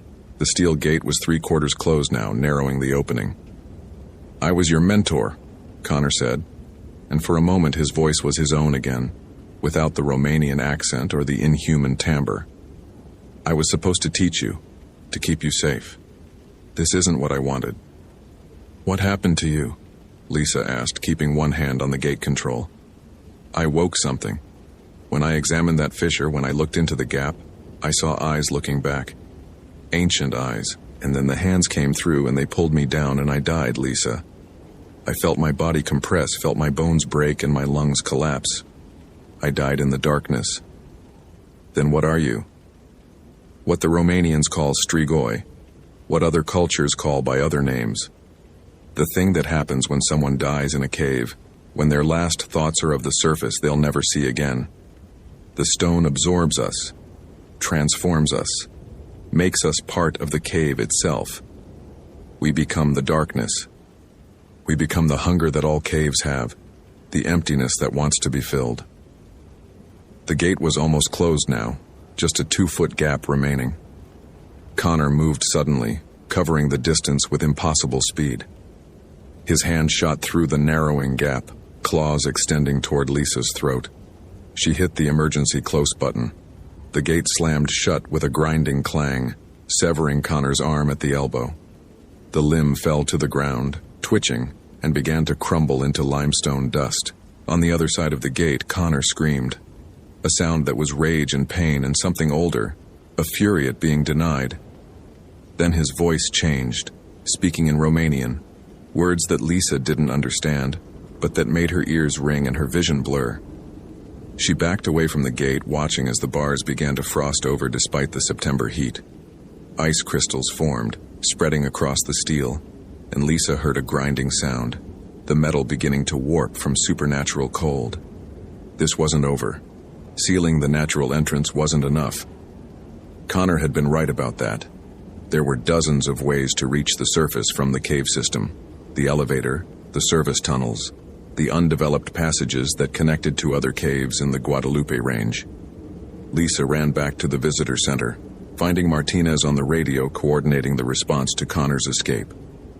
"We need to seal every entrance," she said. "Every tunnel, every elevator shaft, every connection to the surface." "On what authority?" "On the authority of someone who's actually seen what's down there." "Martinez, I know how this sounds. I know you think I'm in shock or having some kind of breakdown. But Connor Burke is dead and something is wearing his body. And if we don't seal these caves right now, it's going to reach the surface and it's going to spread." Martinez studied her for a long moment. Then he keyed his radio. "This is Martinez to all units. Emergency Protocol 7. Seal all cave entrances immediately. I want every gate closed, every elevator locked down, every tunnel blocked. This is not a drill." The response was immediate. Rangers and maintenance staff scrambling to execute the order. Lisa watched on the security monitors as gates swung shut, as elevators were disabled, as the cave system was systematically isolated from the surface world. But she knew it wasn't enough. The Strigoi had existed in these caves for over a century, maybe longer. They'd learned patience, they'd learned to wait. Her phone buzzed again. Another text from the unknown number. The Romanian miners sealed themselves in 1903, when they realized what they'd awakened. 23 men trapped below with the Strigoi. Their bodies are still down there. We wear them sometimes. We remember their lives. We speak with their voices. Lisa felt sick. "How many of you are there?" The response came immediately. "Enough. 23 miners. 5 tourists who got lost over the years. 2 rangers who went too deep into undeveloped passages. And now Connor. We grow stronger with each addition. Each body is a new voice, a new memory, a new way to lure the living below. What do you want?" "The same thing all Strigoi want. To not be alone. To fill the emptiness. The caves are vast, Lisa. So much darkness, so much cold. We could use company." Lisa looked at the security monitors, at the sealed entrances, at the cave system that was now completely cut off from the surface. They'd bought time, but not safety. The Strigoi could wait. They had eternity. But Lisa had an idea. It was dangerous, probably suicidal. But it was better than waiting for those things to find a way out. She gathered her gear, rope, harness, 3 powerful LED lanterns, and a backpack full of supplies. Then she went to the maintenance shed and found what she needed. 10 gallons of gasoline and a case of emergency flares. Martinez tried to stop her at the service elevator. "What are you doing?" "Finishing this. The Strigoi are trapped below, but they're not destroyed. They'll wait, and eventually someone will unseal the caves. A year from now, 10 years, whenever. But if I can find their nesting place, if I can burn the bodies they're using, that's suicide. Maybe, but I'm the one who saw Connor get taken. I'm the one who survived. That means this is my responsibility." She didn't give him time to argue. Lisa entered the service elevator, the one that went deeper than the tourist routes, all the way to the undeveloped sections where the original Romanian miners had worked. She had the override key that would let her descend even with the emergency protocols active. The elevator descended for 5 minutes, dropping through layers of limestone that had taken millions of years to form. When the doors opened, Lisa stepped into a passage that had never been developed for tourism. A raw cave with no handrails or lighting, just stone and darkness and the sound of dripping water. Her LED lanterns pushed back the shadows, but they felt inadequate against the weight of all that darkness. Lisa consulted the map she'd printed from the cave survey database, a hand-drawn chart from 1903, showing passages the miners had explored and marked with Romanian notations. One chamber was marked with a symbol she now recognized, the sign for Strigoi, and a note in Romanian that she'd translated earlier. Aici dorm morții, nu trezește. Here sleep the dead. Do not wake. Lisa followed the passage toward that chamber, moving carefully over slick stone. The air was cold and damp, thick with the mineral smell of limestone. Every shadow looked like it might conceal something with glowing eyes and sharp teeth. She heard them before she saw them. Voices speaking in Romanian, in English, in languages she didn't recognize. They were waiting in the darkness beyond her lights. the collective presence of 31 Strigoi, all wearing bodies that should have been buried or burned decades ago. Connor's voice emerged from the chorus. You brought fire. That shows you've read the folklore. But Lisa, you're one person with limited fuel in a cave system that extends for miles. You can't burn us all. You can't even find us all.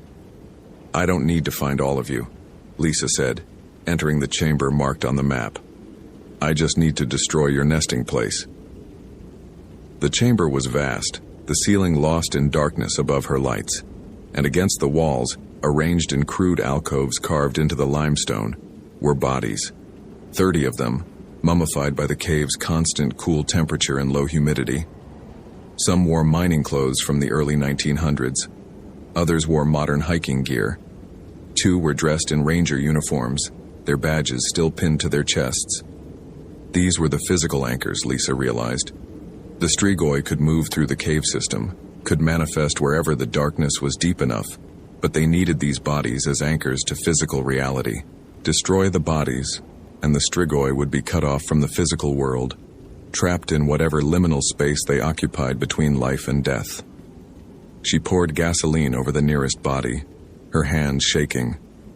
The Strigoi were emerging from the darkness now, circling at the edge of her light. 30 figures with glowing eyes and pale skin, some retaining more human features than others, all watching with an intelligence that was utterly alien. You'll trap us, Connor said, his voice coming from one of the circling figures. Lock us in the space between, unable to manifest, unable to feed. It's a torture worse than death. You should have stayed dead the first time, Lisa said, pulling out a road flare. Connor moved fast, covering the distance in a heartbeat. His hand wrapped around her wrist, the claws digging in deep enough to draw blood. Join us instead. Let the cave claim you. You'll never be alone, never be afraid. The darkness will embrace you, and you'll exist forever in the stone. Lisa felt the pull of his words, felt something in the cave itself reaching for her consciousness. It would be so easy to give in, to let the transformation happen, to become part of this ancient collective that had existed in the darkness since before humans had named the stars. But she thought of the surface world, sunlight on desert sand, the smell of creosote after rain, the sight of bats emerging at dusk from the natural entrance. She thought of all the living things that needed protecting from what lurked below. Lisa struck the flare against its cap. It ignited with a brilliant red flame that sent the Strigoi recoiling, their bodies instinctively retreating from the light and heat. She dropped the flare into the gasoline-soaked alcove. The fire spread fast, engulfing the first body, then the second. The flames grew, fed by the gasoline and the dry organic matter of the mummified corpses. The Strigoi screamed, a sound like wind through narrow passages, like stone grinding on stone, like the earth itself in agony. Connor released her wrist, staggering backward. You've murdered us, he said, his form already starting to fade, becoming translucent. You've condemned us to eternal nothingness. You were already condemned, Lisa said. I'm just finishing what should have happened 100 years ago. She lit more flares, throwing them into the alcoves, watching as the fire consumed the bodies that had anchored the Strigoi to physical reality. The heat was intense, the smoke thick with the smell of burning flesh and old fabric. The Strigoi circled, desperate, trying to reach her through the flames, but the fire formed a barrier they couldn't cross. One by one, the figures faded. Connor was the last to go, his form hovering at the edge of the firelight. For a moment his eyes were human again, filled with something that might have been gratitude or might have been rage. Then he was gone, and Lisa was alone in a chamber full of flames and smoke. She ran for the elevator, her lungs burning from the toxic fumes. The fire was spreading, igniting support timbers that the miners had left behind, consuming everything organic in the chamber. Lisa hit the elevator call button and prayed it would respond, that the smoke hadn't triggered the emergency shutdown. The doors opened. She stumbled inside and pressed the button for the surface, and the elevator began its ascent, just as the fire reached the passage behind her. 5 minutes of travel through solid stone while below her the fire raged. Lisa could feel the heat through the elevator walls, could smell the smoke that was being pulled up through ventilation shafts. The cave was burning and she'd set the fire. The elevator reached the visitor center. The doors opened to chaos, smoke alarms blaring, rangers evacuating tourists, Martinez shouting orders into his radio. He grabbed Lisa's arm as she emerged. "What did you do?" "I finished it. The Strigoi are gone, but the fire suppression is already activated. CO2 systems in all the lower passages. It'll be out in 20 minutes. Martinez studied her face, seeing something there that made his expression soften. "Did you find them? The bodies?" "All of them. The miners from 1903, the lost tourists, the rangers who disappeared. They were all down there being used as anchors." "And Connor?" Lisa touched her wrist, where Connor's claws had broken skin. The wounds were already healing, closing faster than they should. Connor died the moment those hands pulled him through the stone. What came back wasn't him. It was just something wearing his face. The fire was contained within 3 hours. The lower passages were sealed permanently, marked as hazardous and removed from all future development plans. The official report listed it as an accidental ignition caused by equipment malfunction, with no mention of Strigoi or undead miners or caves that could swallow people through solid stone. Connor Burke's body was never recovered. The official story was that he'd been killed in the collapse that had trapped him, that his remains were sealed behind unstable rock. Lisa attended his memorial service and said nothing about what she'd seen, what he'd become, what he'd offered her in that burning chamber. But she kept the scars on her wrist. And sometimes, late at night, she felt the pull of the caves, felt something in the darkness calling her name. The Strigoi were gone, destroyed when their physical anchors burned. But the cave itself remained, and caves had memories longer than human lifespans. Lisa requested a transfer 6 months later. She was sent to Yellowstone to work above ground where sunlight could reach every day, where winter was cold but temporary, where the only darkness was the kind that came with night and could be banished with a flashlight. She never went into a cave again, not recreationally, not professionally, not even to visit tourist attractions, because she'd learned that some places exist outside human understanding, that some darkness is too deep to ever fully illuminate, and that the line between the living and the dead was thinner than anyone wanted to admit. The caves beneath Carlsbad remained, honeycombed passages extending for miles in every direction, officially empty, officially safe. And Lisa Hoffman, who had been a ranger there for exactly 3 weeks and 4 days, never corrected that official position. Some truths were too dangerous to share. Some warnings needed to stay written in Romanian on limestone walls, waiting for someone who could read them and understand that the old stories existed for a reason. The caves kept their secrets, and Lisa kept hers. Hope you felt genuine terror. If you appreciate authentic horror rooted in real folklore, consider following for more stories. Which moment scared you most?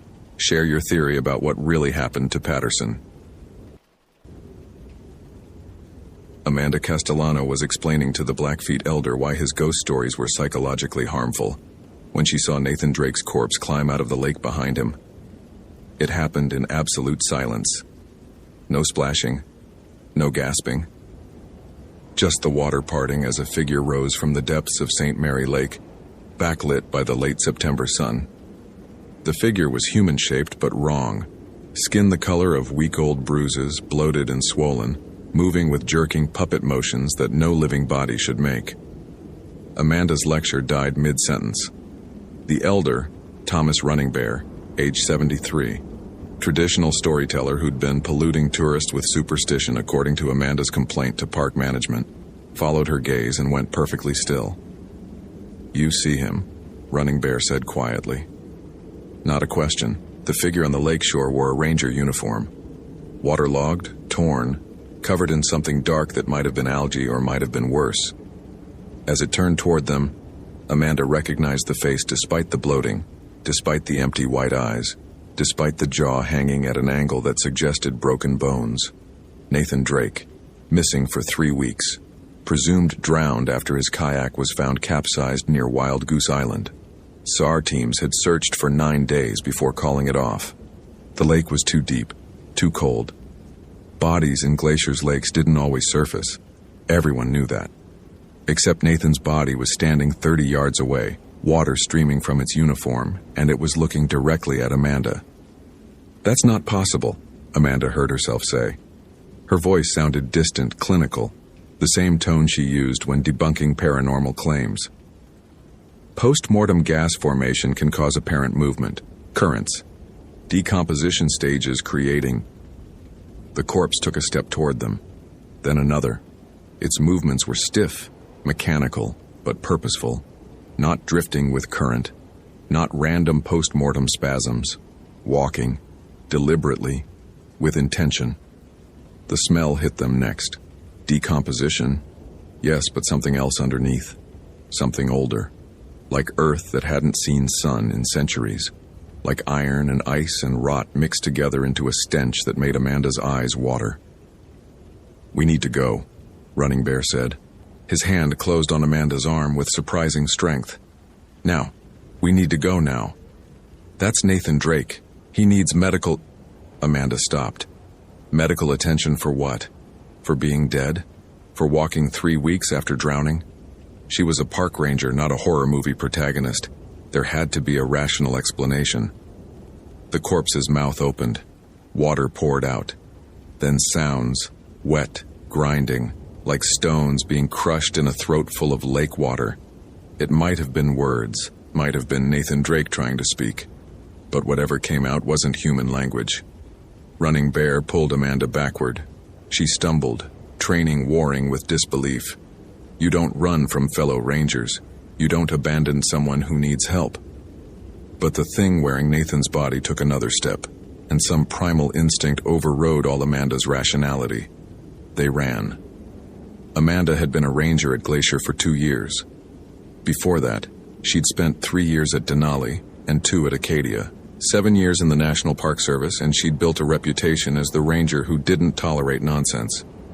Ghost stories, cryptid sightings, UFO reports, Amanda shut them down hard. She'd written articles for park journals about the psychology of supernatural belief, about how isolation and suggestion created false experiences. She'd lectured at training seminars about maintaining scientific credibility. She'd been in Running Bear's camp explaining, condescendingly she could admit now, why his traditional stories about Draugr were harmful, how they scared visitors unnecessarily, how they promoted irrational thinking, how beliefs in the undead were just cultural explanations for decomposition processes people didn't understand. Now she was sprinting down the Going to the Sun road with a 73-year-old man, fleeing from her colleague's animated corpse. They reached Amanda's truck, a Park Service Ford F-250 with a radio, emergency supplies, and the illusion of safety. Amanda fumbled for her keys, hands shaking so badly she dropped them twice. Behind them, the wet footsteps continued. Steady, unhurried, patient. "Drive!" Running Bear shouted as Amanda got the engine started. "Don't look back, just drive." Amanda threw the truck in gear and accelerated. The mirrors showed the figure still walking, still following, impossibly fast for something that moved so stiffly. It covered ground like distance meant nothing, like physics itself had stopped applying. "What the hell was that?" Amanda's voice cracked. "What the hell was that?" "Draugr," Running Bear said. His breathing was labored, but his voice was steady. "My people have stories. The Norse settlers brought their dead with them, buried them in sacred ground without permission. Some burials, the dead don't rest, they guard, they hunt, they remember insults. That's not Nathan was my friend, he drowned. This is just..." Amanda's mind raced, trying to fit what she'd seen into any framework that made sense. Hallucination, carbon monoxide, gas leak in the truck. We're both. "You can't logic your way out of what you saw," Running Bear interrupted. "I know you think my stories are primitive superstition. You made that very clear in your complaint to the superintendent. But that thing back there doesn't care about your degrees or your rationality. It just knows you're in its territory." Amanda drove for 5 miles before her hands stopped shaking enough to reach for the radio. "Base, this is Ranger Castellano. I have a situation near St. Mary Lake requesting immediate supervisor contact. Static. Then, Castellano, this is base. Go ahead. How did you report this? How did you say Nathan Drake's corpse is walking around without sounding insane? I've encountered something unusual. Requesting backup at my current location. Going to the Sun Road, mile marker 47. What's the nature of the situation? Amanda looked at Running Bear. He shook his head slowly. They won't believe you, he said. And if that drogger is still active, you'll be sending more rangers to their deaths. Base, I need to come into the station. In-person report. It's complicated. A pause. Copy that. Report to West Glacier Station. Supervisor Miller will meet you there.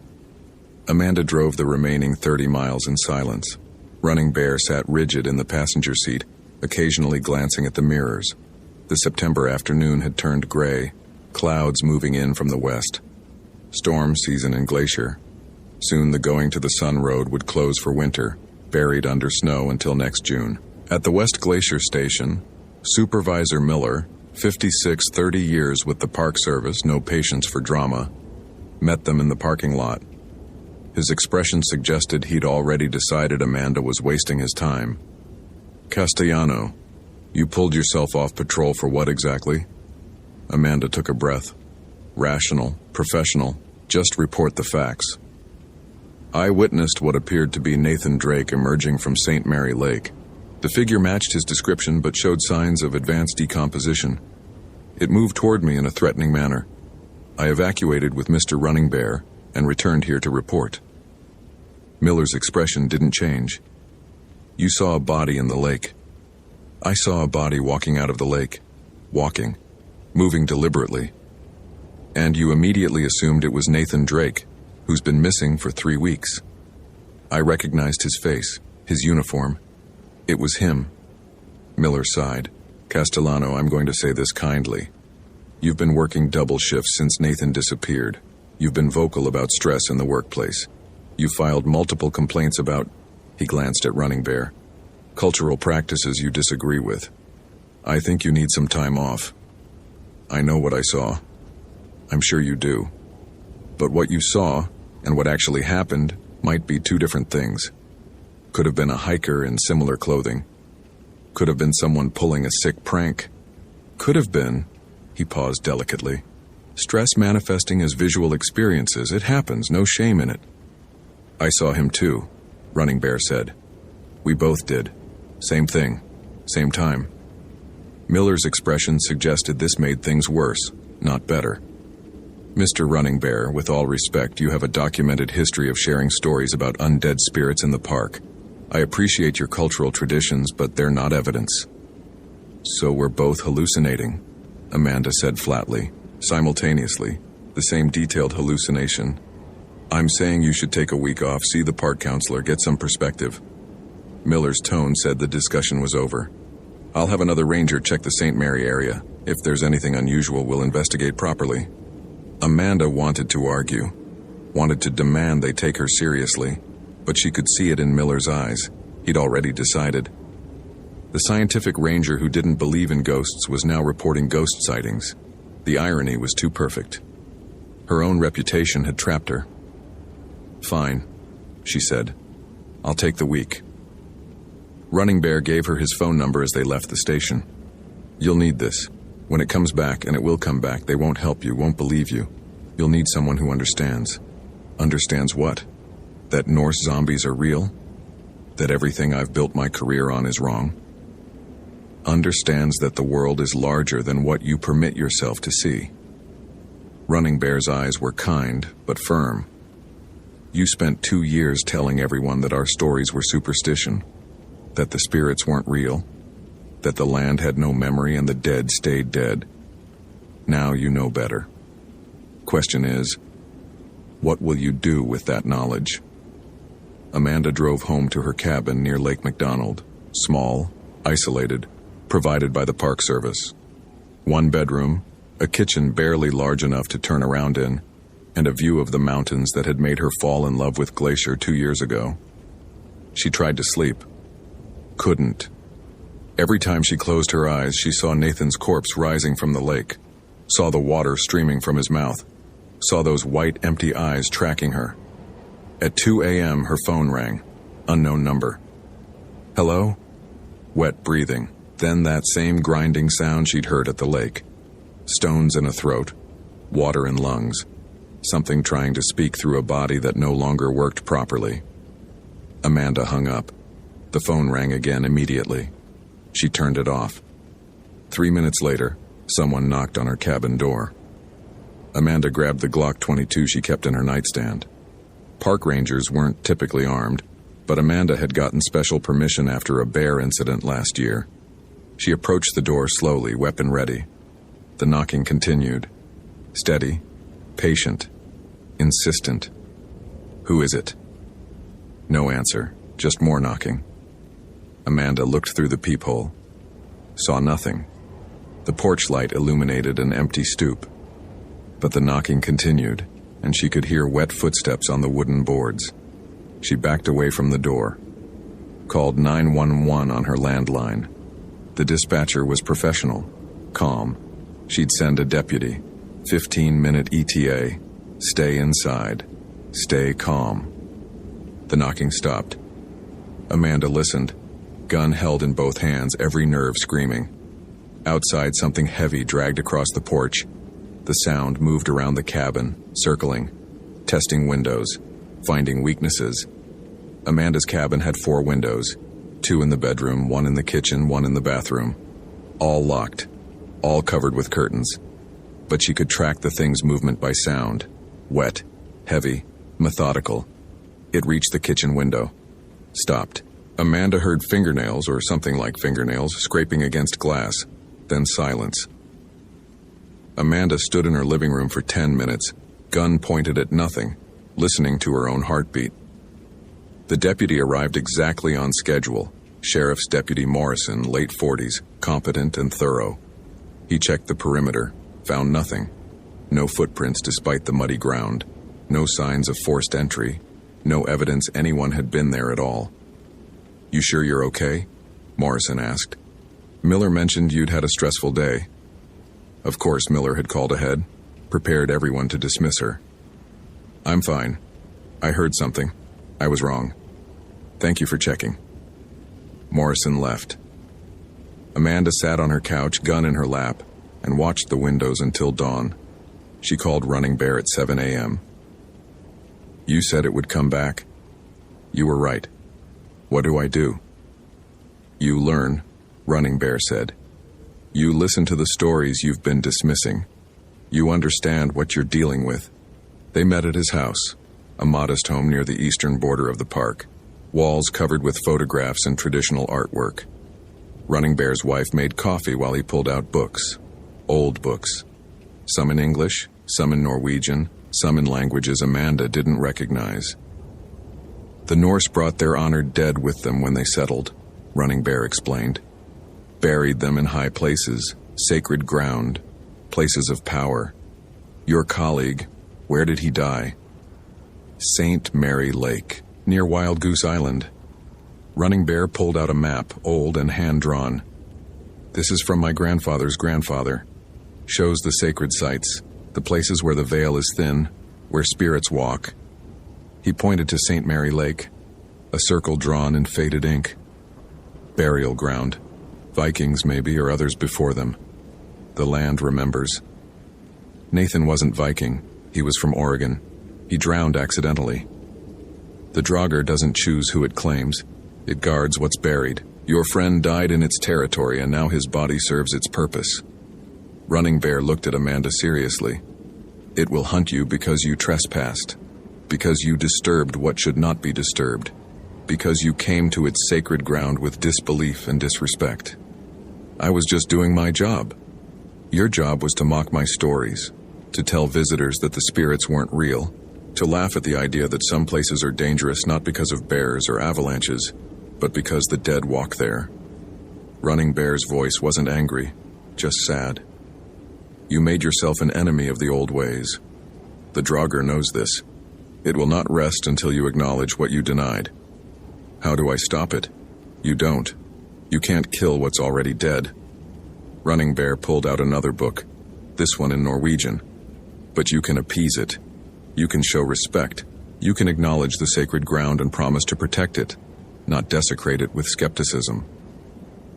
Amanda spent 3 days researching, reading books she'd have dismissed as folklore nonsense a week ago, learning about Draugr, the Norse undead, guardians of burial mounds, creatures of immense strength and singular purpose. They guarded treasure, protected sacred sites, punished transgressions against the old ways. They couldn't be killed by conventional weapons. Fire sometimes worked, decapitation and burning the head separately. Or, according to some sources, acknowledgement, respect, treating the burial ground as sacred instead of denying its significance. On the 4th night, Amanda returned to St. Mary Lake, alone, against every instinct and regulation. She parked at the trailhead and hiked the 1/4 mile to the shore, carrying nothing but a flashlight and the knowledge that she'd been catastrophically wrong about everything she'd believed. The lake was perfectly still, dark water reflecting nothing. The air smelled of ice and pine, and underneath it all, that same ancient earth scent she'd smelled on the Draugr. "Nathan," Amanda called. Her voice echoed across the water. "If you're here, if you can hear me, I need you to know something." Silence. Just the lap of small waves against the shore. "I was wrong," Amanda continued. "About the stories. About the sacred ground. About all of it. I thought I was being scientific, rational.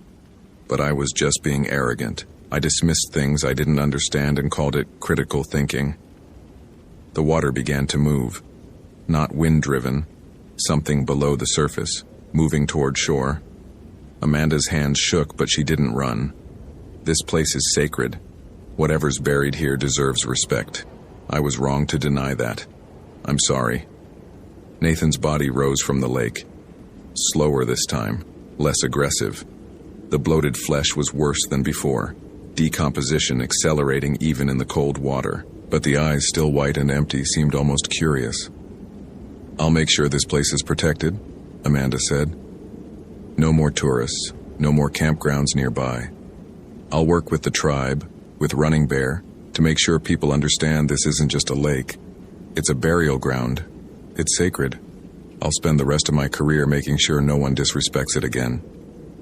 The Draugr stood 10 feet from her. Water streamed from its uniform. That grinding sound came from its throat again, but softer, less threatening. Amanda still couldn't understand the words, if they were words, but the tone had changed. It reached out one swollen hand, pointed past Amanda, toward the forest. "You want me to see something?" The Draugr didn't respond, just stood there, arm extended, pointing. Amanda followed the direction. Her flashlight found a trail she'd never noticed before, overgrown, barely visible, leading into the trees, a path that wasn't on any park map. "You want me to follow that?" The Draugr's arm lowered. It turned, walking back into the lake. This time Amanda watched it descend, saw it sink below the surface slowly, deliberately, until only ripples remained. She stood alone on the shore, shaking, alive. The next morning, Amanda returned with Running Bear and 2 other Blackfeet elders. They hiked the trail the Draugr had indicated. It led half a mile into the forest, climbing into the mountains, ending at a clearing Amanda had never seen in 2 years of patrol. The clearing held stones, dozens of them, arranged in patterns that suggested graves. Old graves. Very old. The stones bore markings, some Norse runes, some native symbols, some she couldn't identify. A burial ground that predated park maps, predated modern surveys, predated the National Park Service itself. "This is what he guards," Running Bear said quietly. "This is what you denied existed." They spent 2 weeks documenting the site. Amanda filed reports, pushed through bureaucratic resistance, fought with park management. She'd been the scientific, rational ranger, and now she was demanding they recognize a sacred burial ground based on supernatural guidance. The irony wasn't lost on anyone, but the evidence was undeniable. The stones were real. The markings were authentic. Archaeological surveys confirmed the site was at least 800 years old. Pre-contact indigenous burials mixed with what might have been Norse settlers, creating a truly unique historical site. Glacier National Park established a protection zone around St. Mary Lake. No camping within a mile of the burial ground. No trails leading to the site.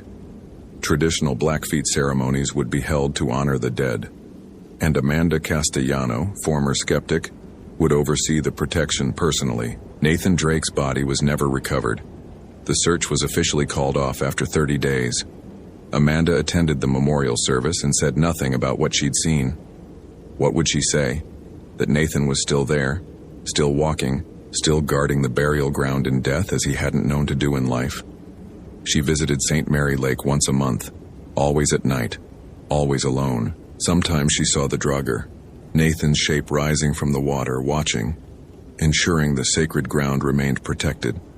Sometimes she just stood on the shore and felt the presence, the weight of centuries, the dead who remembered when the living had forgotten. Running Bear died 2 years later, peacefully, surrounded by family. Amanda spoke at his funeral about how he taught her that some knowledge couldn't be measured or quantified. That skepticism without humility was just another form of blindness. That the world was stranger and more terrible and more wondrous than she'd ever permitted herself to believe. She never mocked another ghost story, never dismissed another cultural tradition, never again assumed that her education made her wiser than people who'd lived with the land for generations.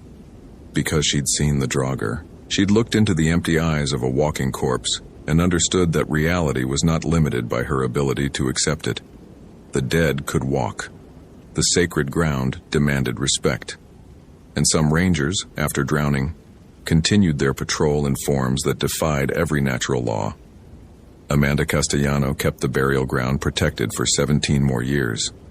She retired in 2036, having spent nearly 2 decades as Glacier's most vocal advocate for respecting indigenous traditions and folklore. Young rangers joked that she'd gone native, that isolation had made her superstitious.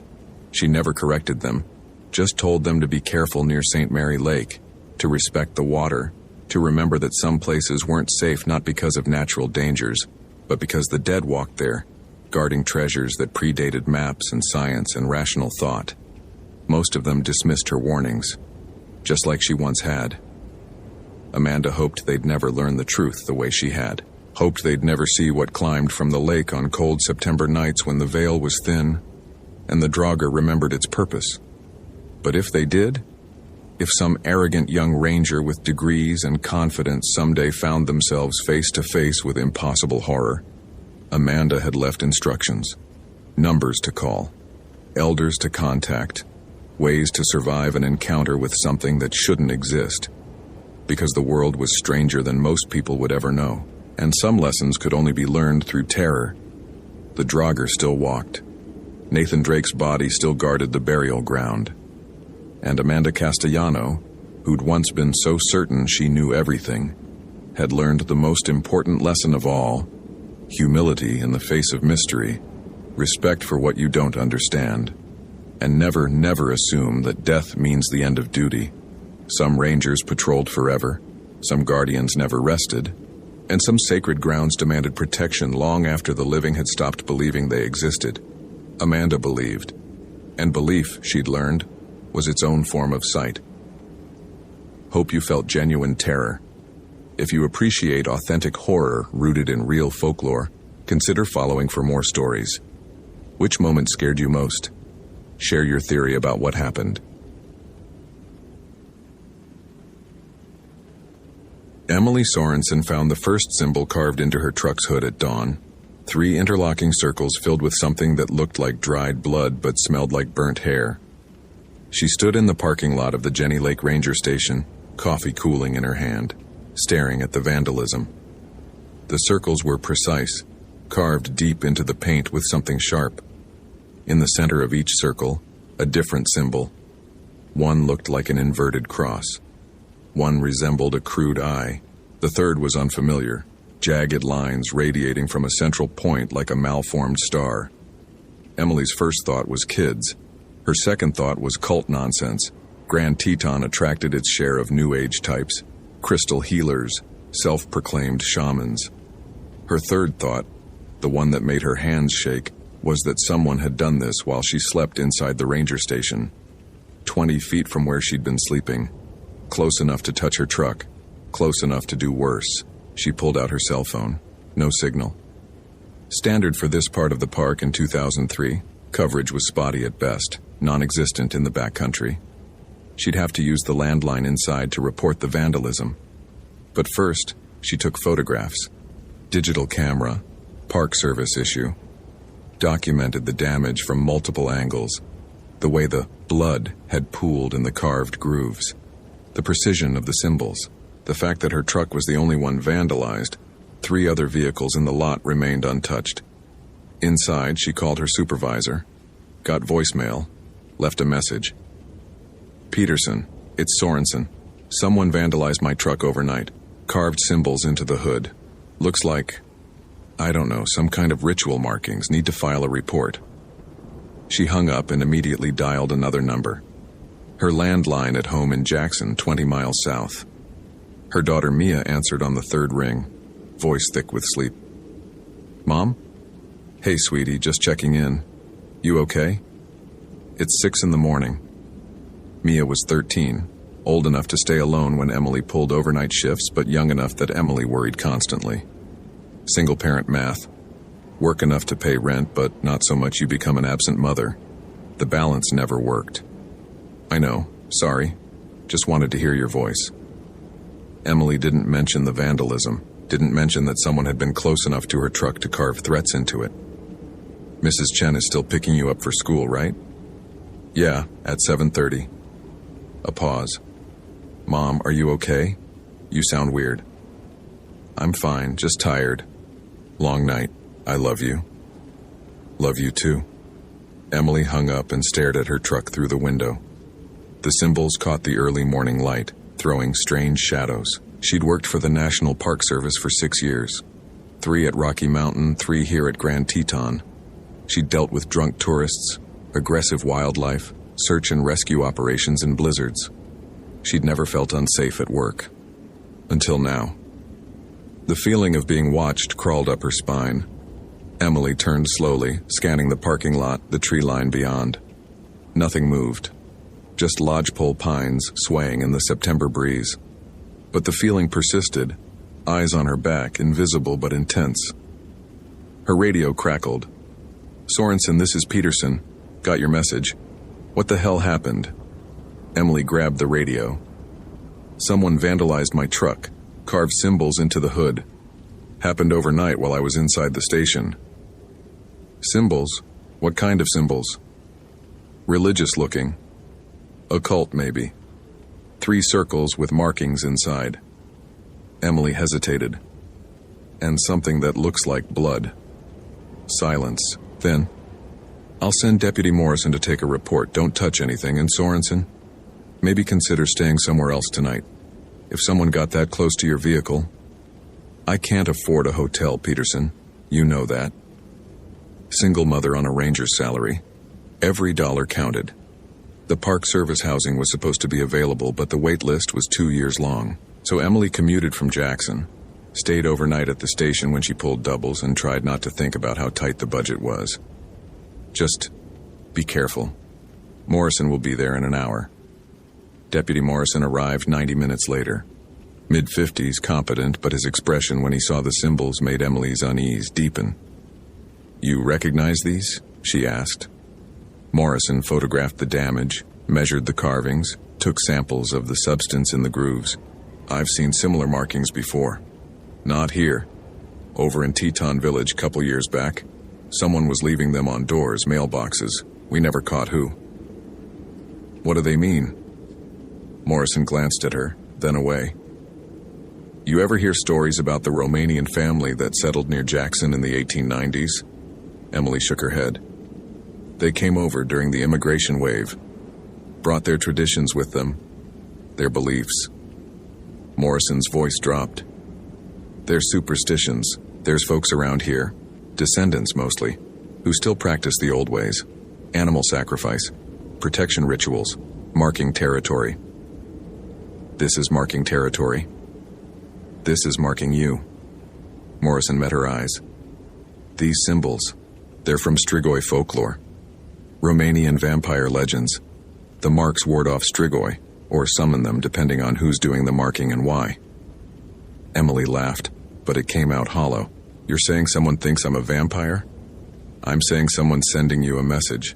And in my experience, people who carve symbols into vehicles at night aren't playing around. Morrison closed his notepad. You have any enemies? Anyone with a grudge? Emily thought about it. She'd given citations to hikers for illegal camping. She'd enforced fire restrictions. She'd argued with locals about off-trail access. But nothing that would provoke this. No, she said. Nothing serious. Morrison looked skeptical but didn't push. I'll file the report. Get your truck to a body shop when you can. And if you see anything else suspicious, more symbols, anyone following you, call immediately. After Morrison left, Emily tried to work. She had trail inspections scheduled, a group permit to process, routine maintenance on the ranger station. But she couldn't focus. The symbols on her truck hood kept pulling her attention. 3 circles, 3 warnings, 3 threats. At noon, she found the second symbol. This one was carved into the door of the supply shed behind the station. Same 3 circles, same precise cuts, same substance filling the grooves. But this time there was something else. A name scratched below the circles. Olivia Rhodes. Emily's blood went cold. Olivia Rhodes had been a ranger at Grand Teton. Past tense. She'd disappeared 8 months ago during a winter patrol. Search teams had found her truck abandoned near Death Canyon. Her equipment scattered, but no sign of Olivia herself. The official assumption was accident. Fell into a crevasse, buried by an avalanche, consumed by the wilderness that claimed lives every year despite precautions. But the investigation had been odd. Locals had been uncooperative. Witnesses had changed their stories, and there were rumors, whispers Emily had dismissed as small-town gossip, that Olivia had gotten involved with something she shouldn't have, had asked questions about traditions that weren't meant for outsiders. Emily photographed the carving and called Morrison again. This time he sounded worried. Don't go anywhere alone, he said. Someone's escalating. First your truck, now this. They're connecting you to Olivia Rhodes. Why? I barely knew her. We overlapped for maybe 2 months before she disappeared. Doesn't matter. Someone thinks there's a connection. Someone thinks you're... Morrison trailed off. Thinks I'm what? Following the same path. Asking the same questions. Becoming the same problem. Morrison sighed. Listen, there's things about this area most outsiders don't understand. Old families, old practices. They don't take kindly to park rangers poking into local business. I'm not poking into anything. I'm just doing my job. That's what Olivia said. Morrison's voice was grim. And look what happened to her. Emily spent the afternoon researching. She used the ranger station's ancient desktop computer and dial-up internet to search for information about Strigoi folklore. What she found made her skin crawl. Strigoi, Romanian vampiric creatures. Unlike Western vampires, Strigoi retained their intelligence, their personality, their memories. They could walk in daylight, could pass as human, could live among communities for years before being discovered. They returned from death to torment specific people, family members, enemies, anyone who'd wronged them in life. The folklore described ways to create Strigoi, dying with unfinished business, dying violently, dying with a curse, and ways to destroy them, stake through the heart, decapitation, burning. But first, you had to identify them. And that required vigilance, because Strigoi were cunning. Emily found references to Strigoi cults, communities that protected the undead, worshipped them, fed them. In exchange, the Strigoi granted favors, protection, power over enemies. She found historical records of Romanian settlements in Wyoming in the 1890s. Families fleeing persecution, bringing their beliefs with them, establishing isolated communities where old traditions survived when they died out in Europe. And she found something else. A forum post from 2002, anonymous, describing strange occurrences in the Grand Teton area. Hikers reporting being followed. Rangers finding animal carcasses drained of blood. Locals warning visitors to stay on marked trails, to never wander alone at night, to ignore any calls for help coming from the forest. The post ended with a warning. If you see the symbols, run. If they mark you, you're already chosen. Emily's phone rang. The landline, not her cell. She answered, expecting Peterson or Morrison. Instead, a woman's voice. You need to leave. Who is this? Someone trying to help. The symbols mean you've been selected. The cult marks potential vessels. You need to take your daughter and leave tonight.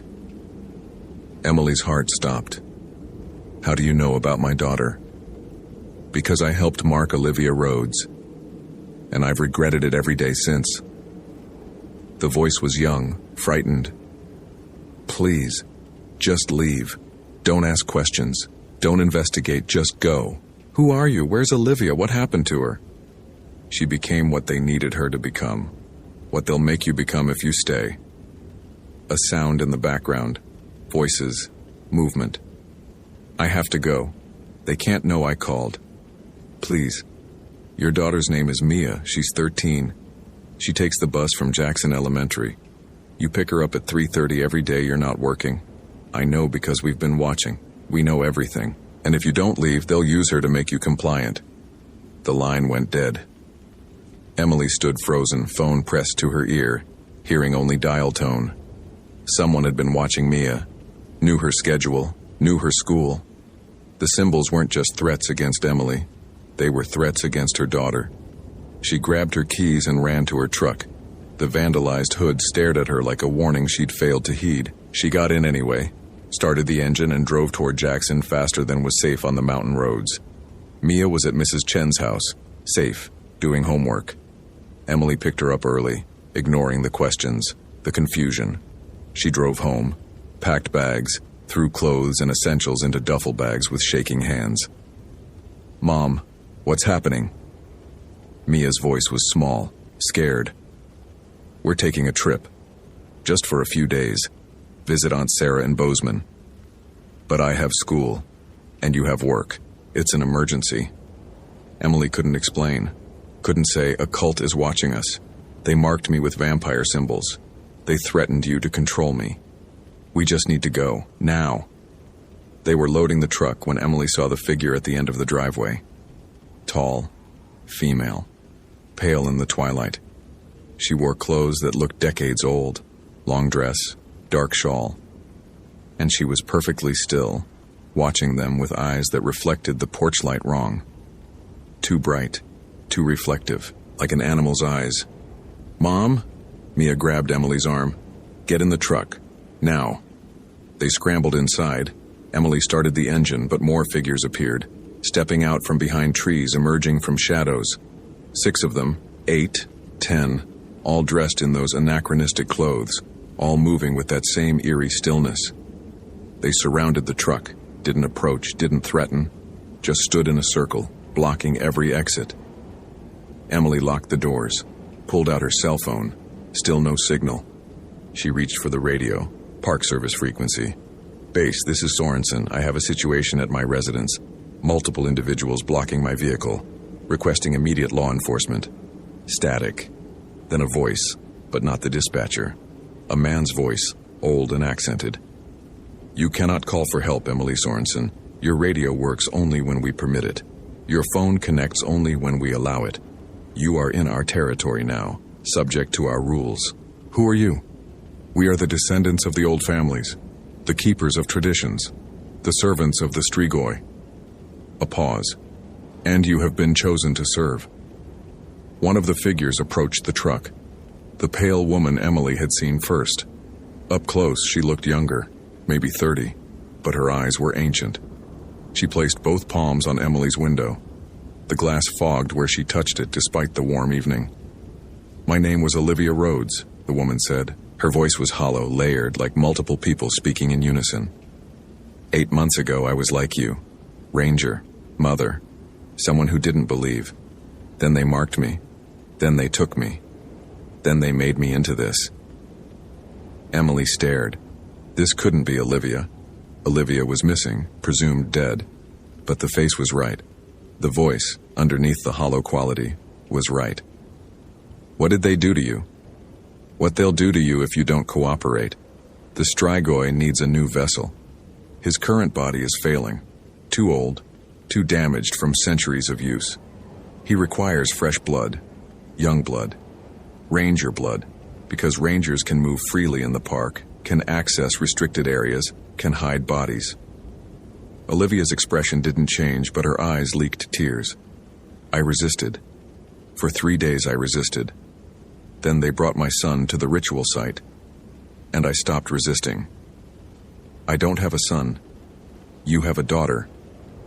Olivia's hands pressed harder against the glass. 13 years old. The perfect age for the transformation if you refuse. The Strigoi prefers adults, but will accept children if necessary. Emily looked at Mia, who was crying silently in the passenger seat. What do you want from me? Come to the ritual site tonight. Midnight, alone. Submit willingly and your daughter goes free. She'll remember nothing. We'll make sure of that. Olivia straightened. Refuse, and we take her instead. Fight, and we take her slowly. Make us hunt you and we make it hurt. The figures melted back into the shadows. Within seconds, the driveway was empty. No trace they'd ever been there except the fog marks on Emily's window that faded as she watched. Mia was hyperventilating. Emily pulled her daughter close, felt her shaking, felt her terror. We're going to be okay, Emily whispered. But she didn't believe it. She tried to drive away. Made it 3 miles before the truck died. Just stopped. Engine cutting out. All electrical systems failing. Emily tried to restart it. Nothing.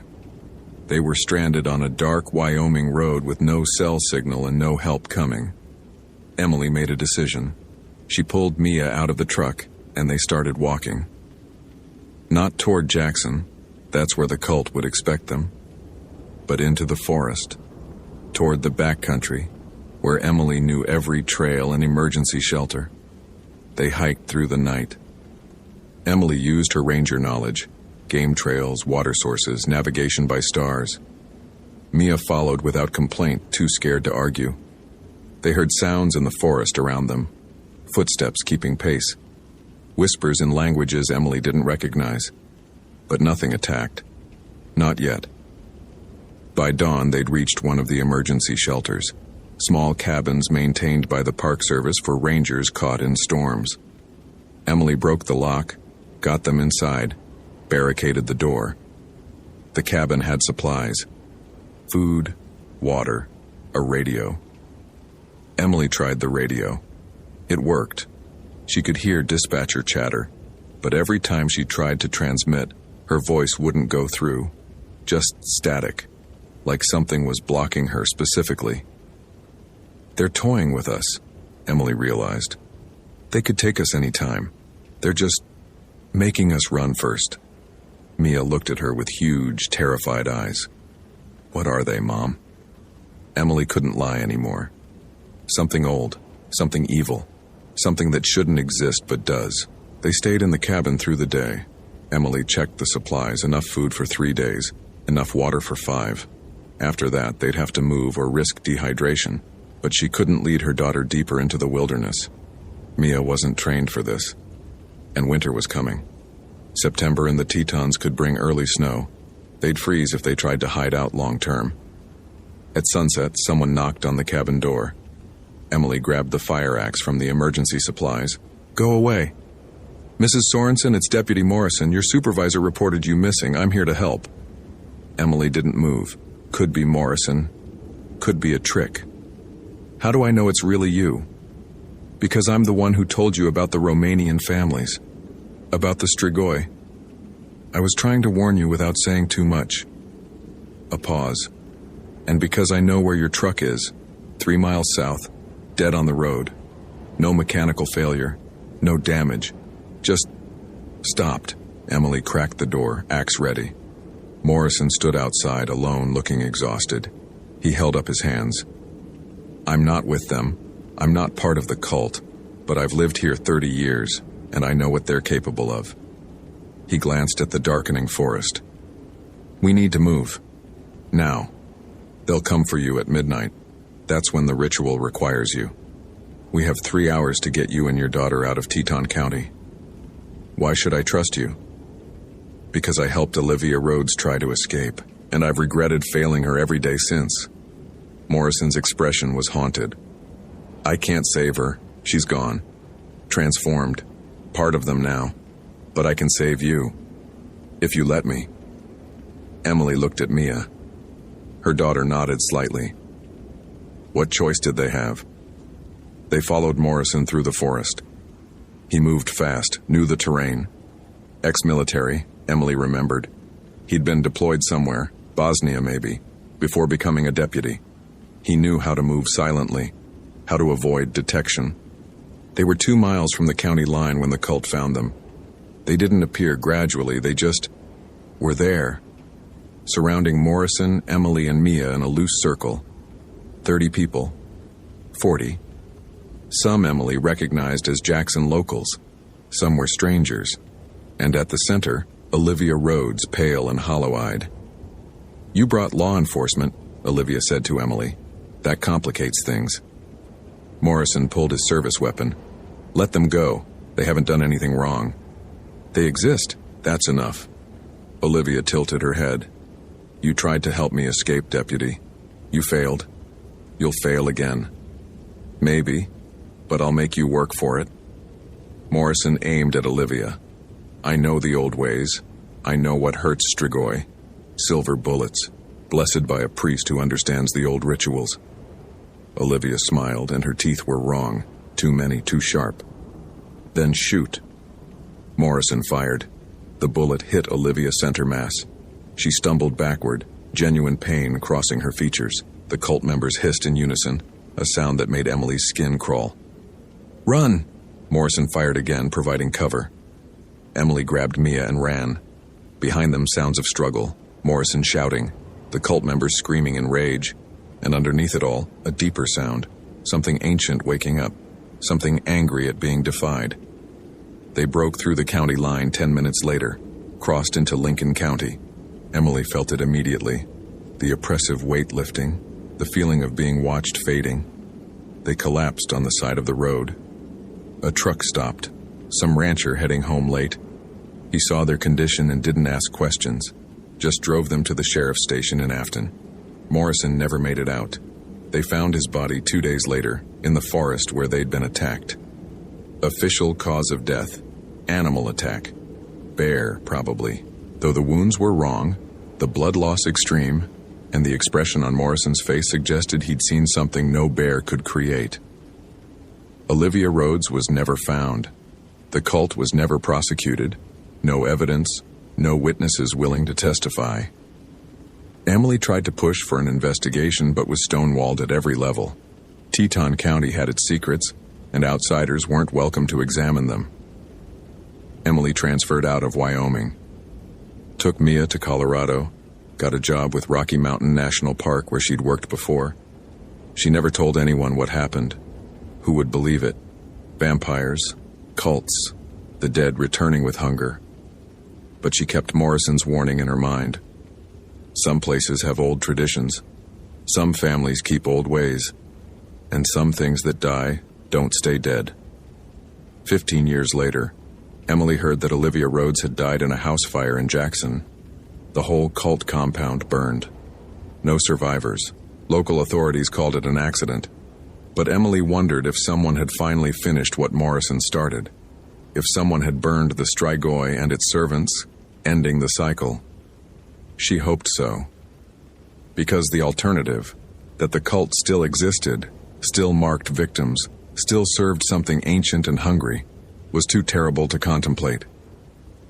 Emily Sorensen raised her daughter safely, watched Mia graduate high school, go to college, build a life far from Wyoming, and she never went back to Grand Teton, never drove through Jackson, never let herself forget that some forests hold more than trees and wildlife. They hold the old ways, the old hungers, The old terrors that modern skepticism can't explain away. And sometimes, late at night, Emily would wake from dreams of 3 interlocking circles carved in blood, of pale figures surrounding her truck, of Olivia Rhodes's hollow voice saying, "You have been chosen." She'd gotten away. Morrison had died to give her that chance. But Emily knew the truth. She'd been lucky. The cult had let her go because there were easier victims, more compliant prey, and somewhere in the Wyoming wilderness the Strigoi still hunted, still fed, still marked chosen vessels with symbols that meant, "You belong to us now." Emily had escaped. But escape wasn't the same as victory. The forest remembered, the cult endured, and the old ways never really died. They just waited.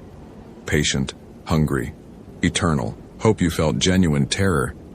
If you appreciate authentic horror rooted in real folklore, consider following for more stories. Which moment scared you most? Share your theory about what happened.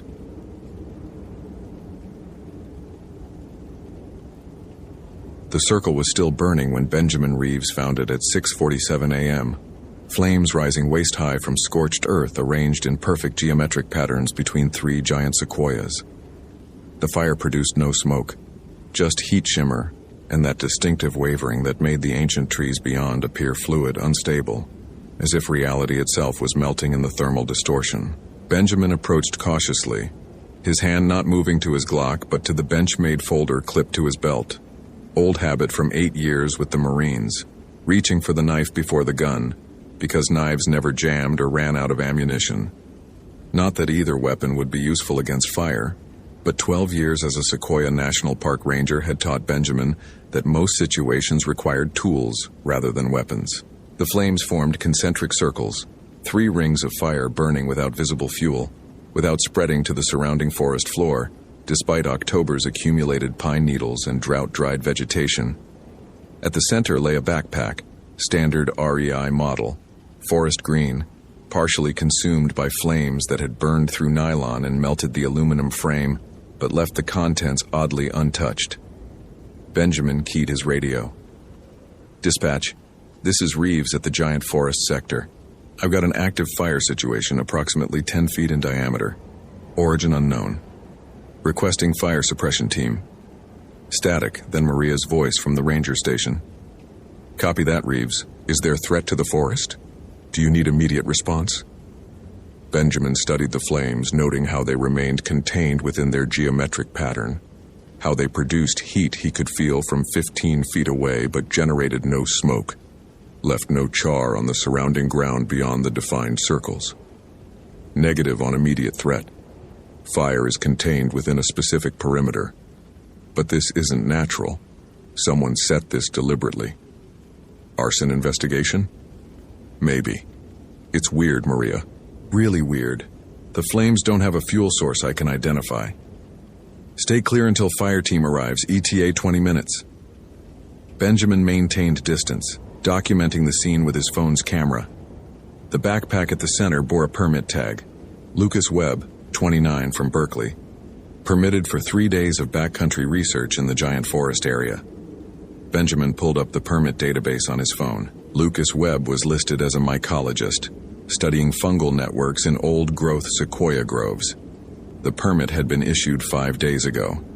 Lucas should have checked out 2 days ago. Benjamin circled the burning pattern, maintaining 15 feet of distance, noting details. The 3 sequoias forming the triangle around the flames were ancient, over 2,000 years old, their trunks 40 feet in circumference, rising 300 feet into the morning sky. Someone had carved symbols into their bark, fresh cuts that wept sap, marks that looked like Arabic calligraphy but stylized, geometric. Nothing Benjamin's 2 tours in Iraq had familiarized him with. Between the carvings and the flames, someone had arranged stones in patterns that suggested intentionality. Quartz crystals, obsidian, something that looked like copper, all positioned with precision that required planning and knowledge. This wasn't random vandalism. This was ritual. Benjamin had seen ritual sites before, during deployments to regions where ancient practices persisted beneath modern surfaces. He'd learned to recognize the difference between religious observance and something darker, the symbols that invited rather than protected, the patterns that opened doors rather than closed them. These symbols were invitations. The fire team arrived 18 minutes later, 3 rangers with portable suppression equipment, ready to deal with standard wildfire scenarios. They stopped 20 feet from the flames, staring. What the hell? Tom Martinez, senior fire specialist, approached slowly. Reeves, where's the fuel source? That's what I've been asking. There's nothing visible. Just flames burning in geometric patterns. Tom pulled out a thermal imaging camera, scanning the area. His expression shifted from confusion to concern. The heat signature is wrong. Ground temperature outside the circles is normal, about 60 degrees. Inside, it's reading over 400. But the transition is instantaneous. There's no gradient, no heat spread. It's like there's an invisible barrier containing the thermal energy. Can you suppress it? I can try, but this doesn't follow normal fire behavior. Tom activated the pressurized water system, directing spray at the flames. The water evaporated instantly when it crossed the circle's perimeter, not sizzling or steaming, just vanishing as if reality stopped processing H2O molecules at that specific boundary. The flames continued burning, unaffected. Tom tried foam. Same result. The suppressant disappeared at the circle's edge, the flames burning without diminishment. This is impossible, Tom said quietly. Fire needs fuel, heat, and oxygen. I'm removing the heat with water, but it's like the fire is being sustained by something else entirely. Benjamin approached the backpack at the center, squinting against the heat. Lucas Webb's research materials were visible through the burned sections. Notebooks with water-resistant covers, sample containers, a tablet computer somehow intact despite the flames. I'm going in, Benjamin said. Are you insane? The thermal reading says that's 400 degrees in there. The backpack isn't burning, just the circle perimeter. There might be a safe zone at the center. Tom grabbed Benjamin's arm. That's not how fire works. There's no safe zone in the middle of flames. But Benjamin had spent 8 years learning to trust his instincts in situations where standard logic failed. He'd survived Fallujah by recognizing when to override training with gut feeling. The flames looked dangerous, radiated heat, but something about the pattern suggested they were designed to contain rather than consume. He stepped forward, crossing the outer circle. Heat washed over him, intense but not burning. The flames rose around him like walls, but when Benjamin examined his exposed skin, it showed no reddening, no damage. The fire created a perimeter, a boundary, but the interior space was habitable. He reached the backpack, grabbed it, retreated back across the circles. The moment he cleared the outer ring, the flames collapsed, not slowly dying but instantly ceasing, leaving only scorched earth in the geometric patterns and ash where fire had been. Tom stared. What did you just do? I took the offering, Benjamin said, though he didn't know where the words came from. Some instinct from Iraq, from watching imams and sheikhs perform rituals meant to appease or contain entities that Americans didn't officially believe existed.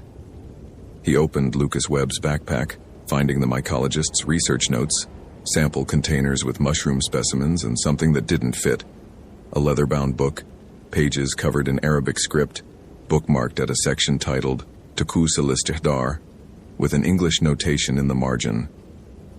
Ifrit summoning protocols. Benjamin's Arabic was rusty, but he recognized enough to understand that Lucas Webb hadn't just been studying mushrooms. He'd been researching something else, something that involved summoning entities from Islamic tradition. Dispatch, this is Reeves. I need a fluent Arabic speaker at the Giant Forest sector immediately.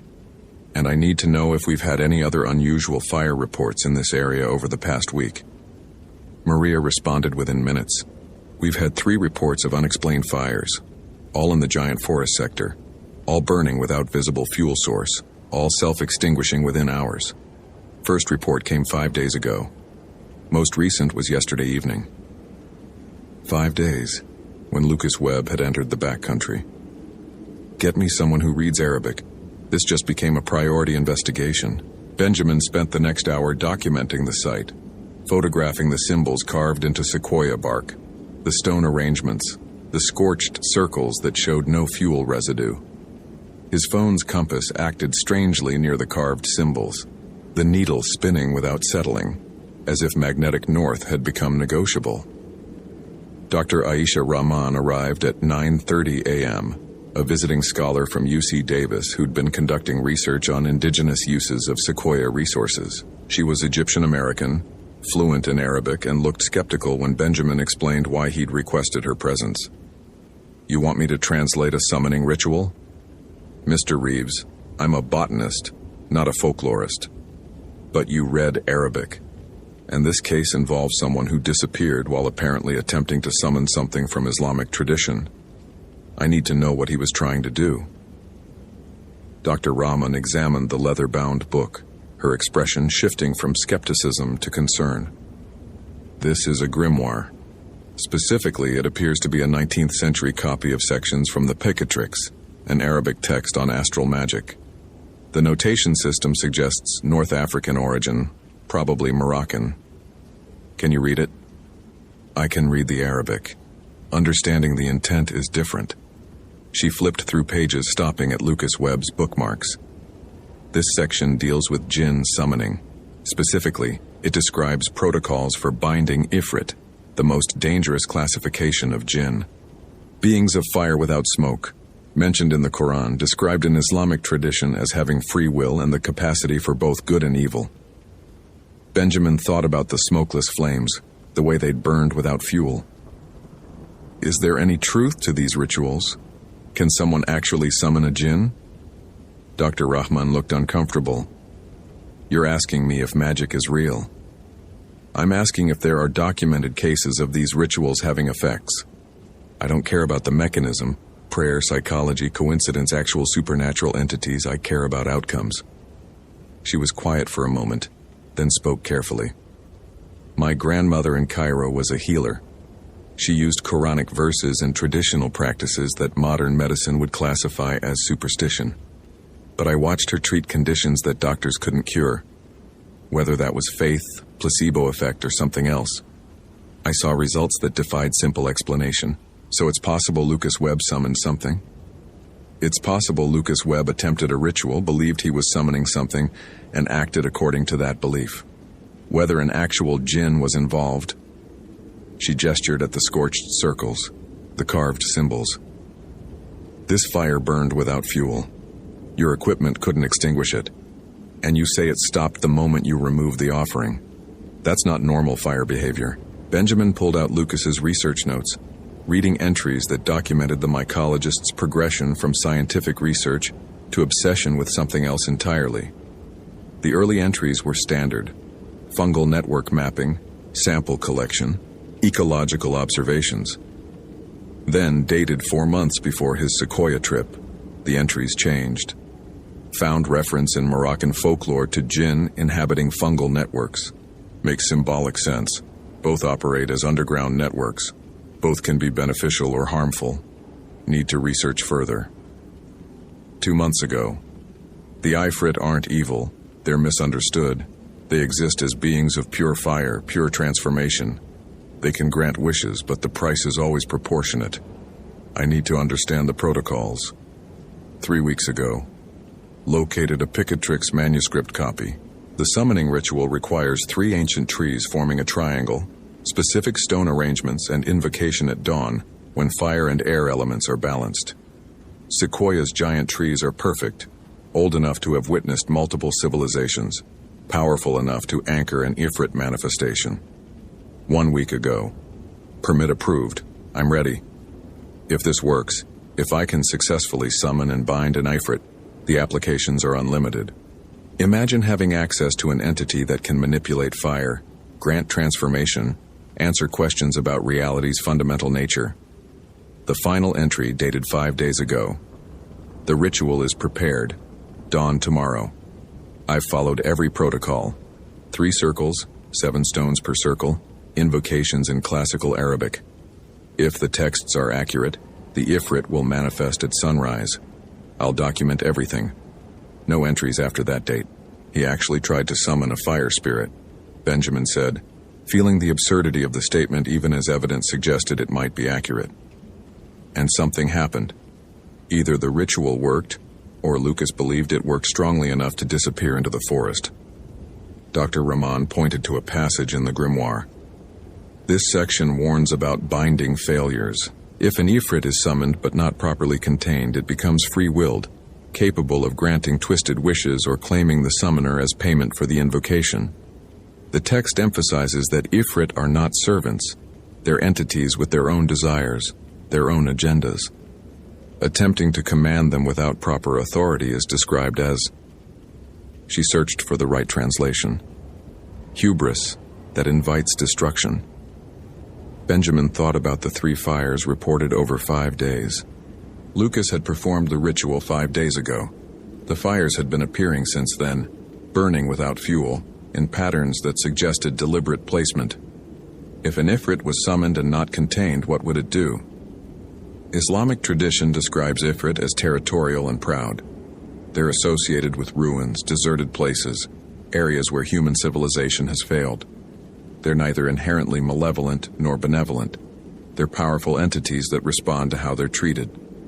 If Lucas summoned an Ifrit and attempted to bind it without proper authority, Dr. Rahman paused. The text suggests the Ifrit would respond with trials, tests to demonstrate the summoner's unworthiness. Trials involving fire. Ifrit are beings of fire without smoke. Everything they do involves heat, transformation, burning away what's false to reveal what's essential. The trials would be designed to test character, to determine if the summoner deserves power or deserves to be consumed. Benjamin felt pieces connecting. 3 fires in 5 days. Lucas missing. A grimoire describing protocols that Lucas had apparently followed. And now Benjamin stood in a sequoia grove holding evidence of a ritual that created fire which didn't behave according to normal physics. He needed to find Lucas Webb. Dead or alive, the mycologist needed to be located, and Benjamin needed to understand what had been summoned and whether it was still active in the forest. "Can you help me track the other fire locations?" Benjamin asked Dr. Rahman. "If there's a pattern, if the Ifrit is moving through the forest following some kind of plan, we might be able to predict where it'll appear next."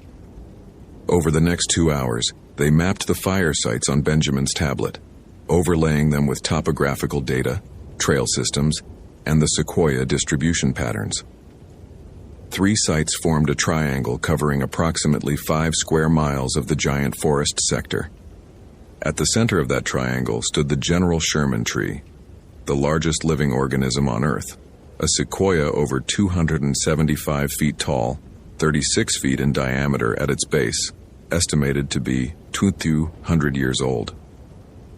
"It's moving toward Sherman," Benjamin said. "Each fire site is progressively closer to the tree." Dr. Rahman studied the pattern. In Islamic mysticism, trees are often described as axis mundi, connections between earth and heaven, between physical and spiritual realms. If an Ifrit wanted to establish territory, claiming the largest, oldest, most powerful tree would be symbolically significant. "We need to get there before the next fire." They hiked the 4 miles to General Sherman, Benjamin maintaining constant radio contact with the ranger station, Dr. Rahman carrying the grimoire and providing context about Ifrit traditions. The trail passed through groves of ancient sequoias, trees that had been seedlings when Rome fell, that had witnessed the rise and fall of civilizations, that existed on timescales that made human history seem like brief moments. They reached General Sherman at 2:15 p.m. The tree rose above them like a cathedral pillar, its base so massive that several hundred people could stand in its shadow. Tourists crowded the viewing platform, taking photos, marveling at the tree's impossible scale. Benjamin scanned the area, looking for signs of ritual preparation. Nothing obvious, no carved symbols, no stone arrangements, no indication that anyone had been preparing another summoning circle. Then he noticed the heat. Subtle at first, just a warmth that seemed unusual for October afternoon in the Sierra Nevada. Benjamin pulled out a thermometer.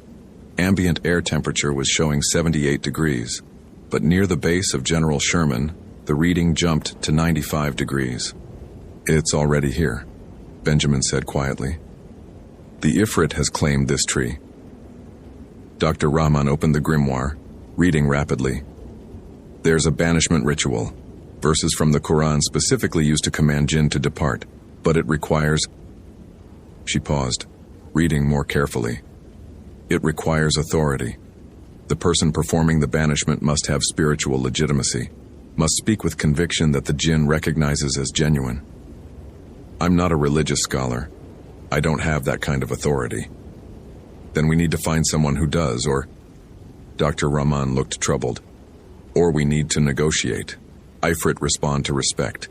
If we acknowledge their power, ask rather than command, they sometimes agree to terms.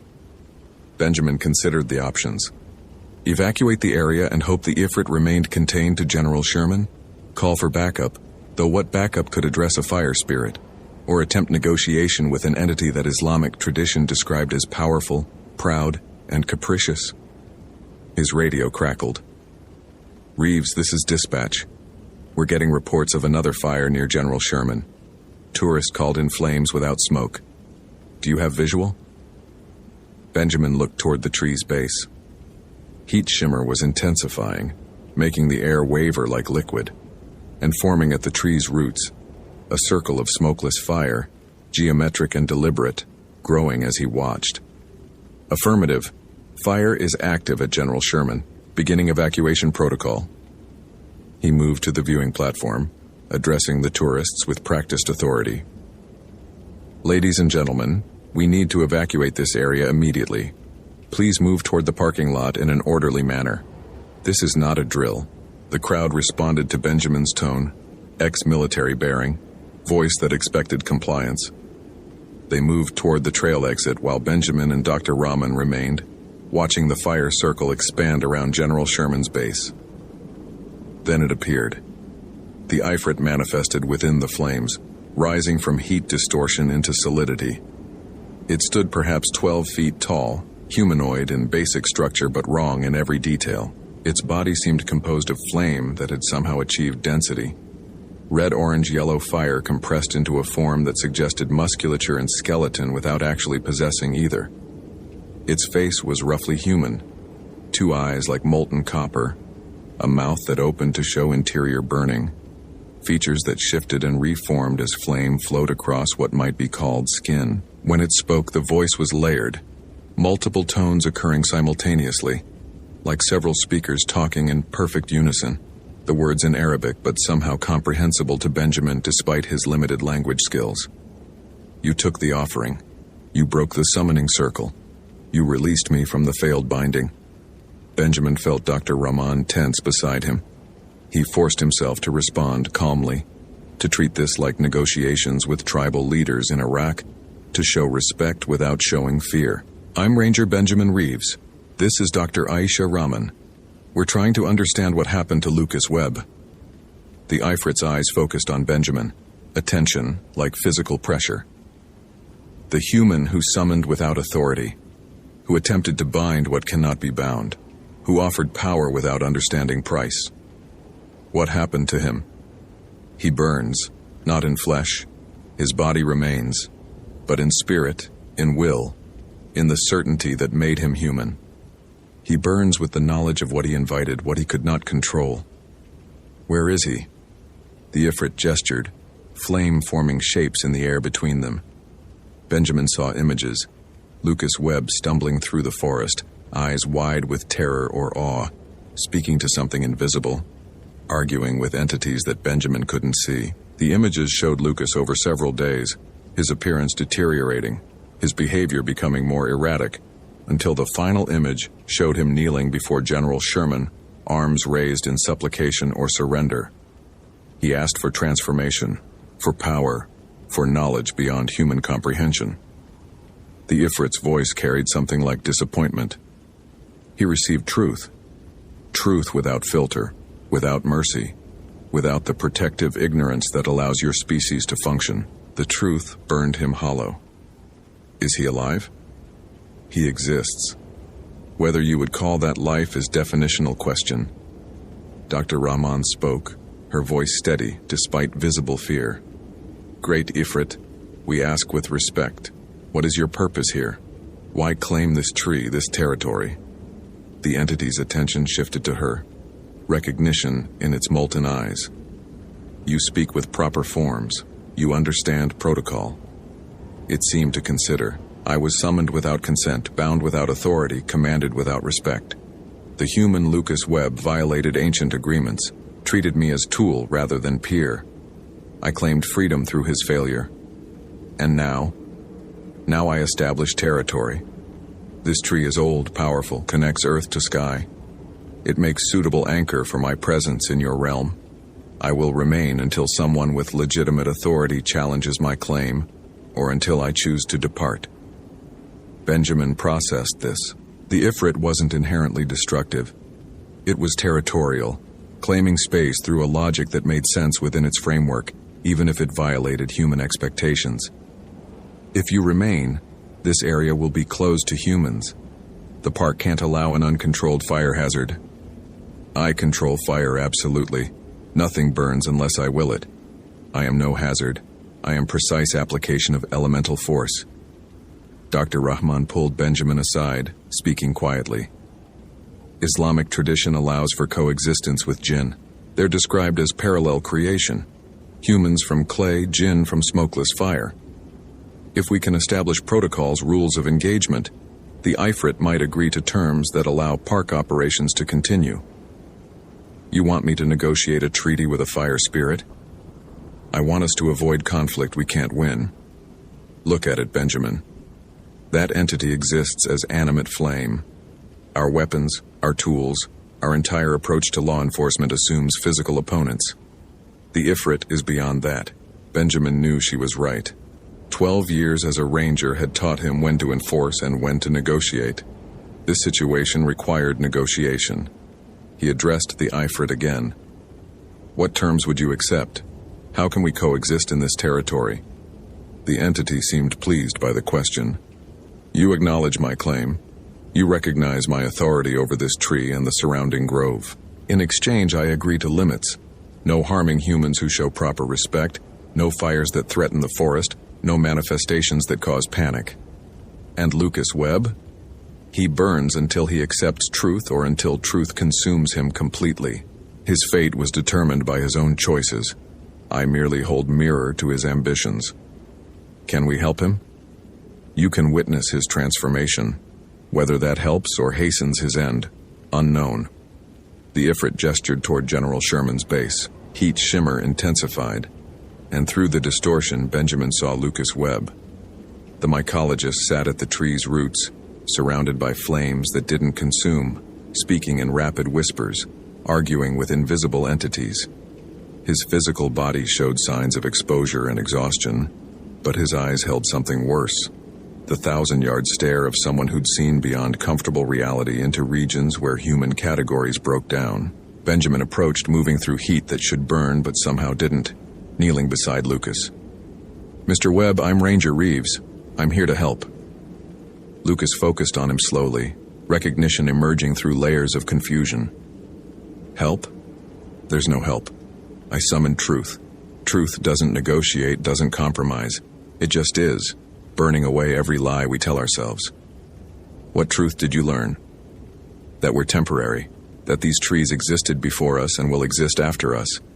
That consciousness is just organized fire, brief flame that thinks it's eternal. Lucas laughed, the sound broken. I wanted power. I got perspective. Same thing, really, just inverted. Dr. Rahman knelt on Lucas's other side. The Ifrit offered you knowledge. You can accept it or reject it, you still have choice. Do I? Or is choice just another lie? Another way of pretending we control anything in a universe ruled by entropy and transformation? The Ifrit's voice resonated through the clearing. He spirals, circles the truth without accepting or releasing.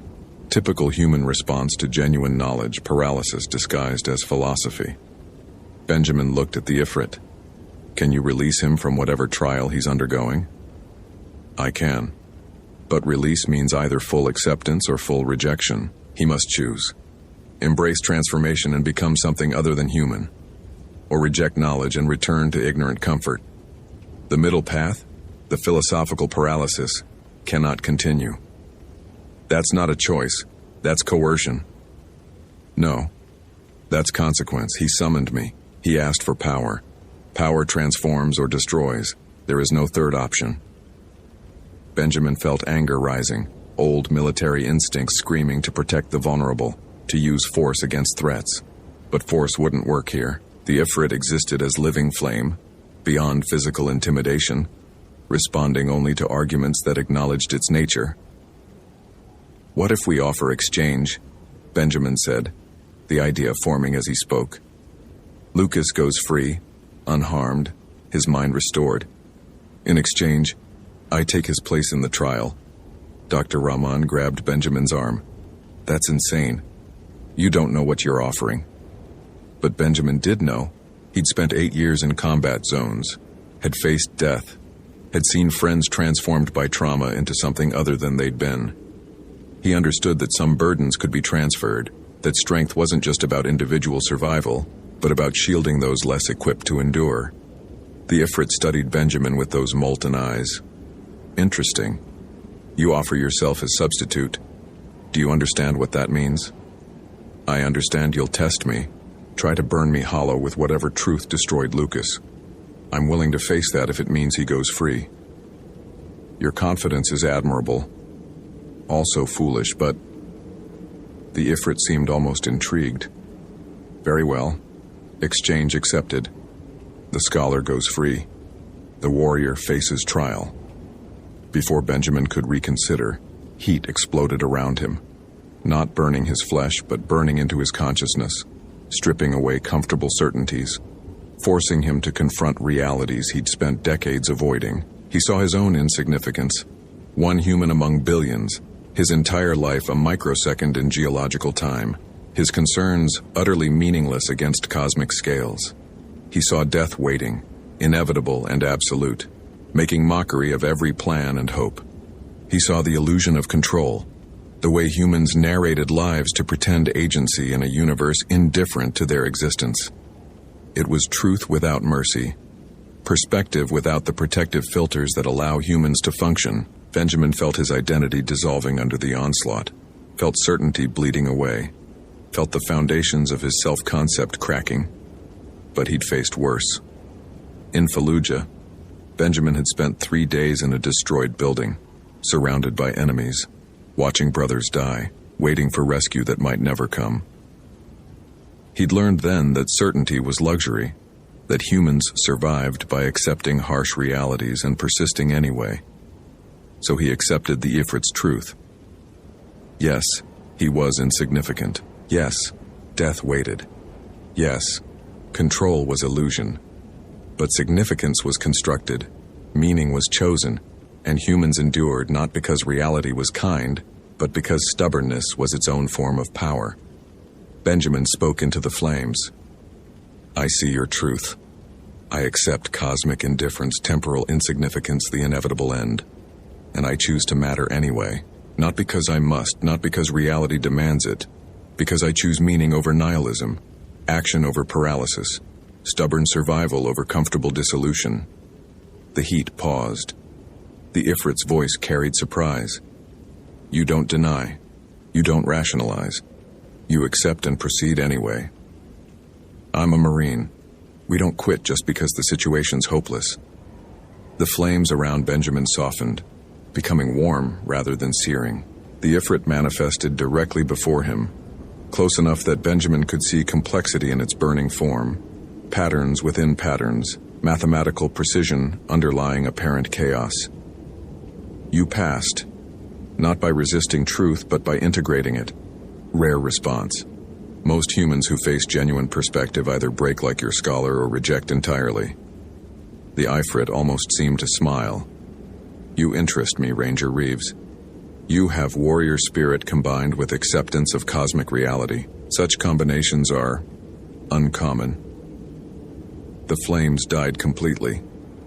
Benjamin stood in the clearing at General Sherman's base, Lucas Webb unconscious beside him, Dr. Rahman watching with concern. The Ifrit remained, manifested now as heat shimmer rather than visible flame, present but contained. The trial is complete. The scholar is free, his mind restored to pre-summoning state. He will remember attempting the ritual, but the truth that broke him is removed. He can resume normal existence. And you? Benjamin asked. What happens now? I remain. This territory is claimed, but I acknowledge your courage, your capacity to face reality without fleeing. Therefore, I offer compromise. I will not manifest to humans who show proper respect. I will maintain the forest, prevent fires that threaten these ancient trees. In exchange, you acknowledge my presence. Allow my territory to remain undisturbed. That's not standard Park Service protocol. No, but standard protocol assumes only physical threats. I am beyond that category. You must choose. Attempt to banish me through methods that will likely fail, or establish coexistence through negotiated boundaries. Benjamin looked at Dr. Rahman. This is insane. I'm negotiating park policy with a fire spirit. You're establishing protocols for coexistence with an entity that Islamic tradition describes as parallel creation. Insane, maybe, but also pragmatic, given that traditional enforcement won't work. Benjamin made his decision. We'll establish a restricted zone around General Sherman. No human access without specific research permits. You maintain the tree, prevent damage, and in exchange, we acknowledge your territory. The Ifrit's heat signature pulsed. Agreement, Benjamin thought, or as close to agreement as entities of living flame expressed. Acceptable. One final element. If humans summon without authority, if others attempt Lucas Webb's hubris, I will respond with trials. You cannot prevent that. It is my nature to test those who invite testing. Understood. But I want your commitment. No permanent harm to humans who fail your trials. Transform them, scare them, teach them cosmic perspective, but let them return to normal existence afterward. Agreed. You negotiate well, warrior. Perhaps that is why you passed the trial. You understand that power exists through boundaries, that strength comes from knowing what to fight and what to accept.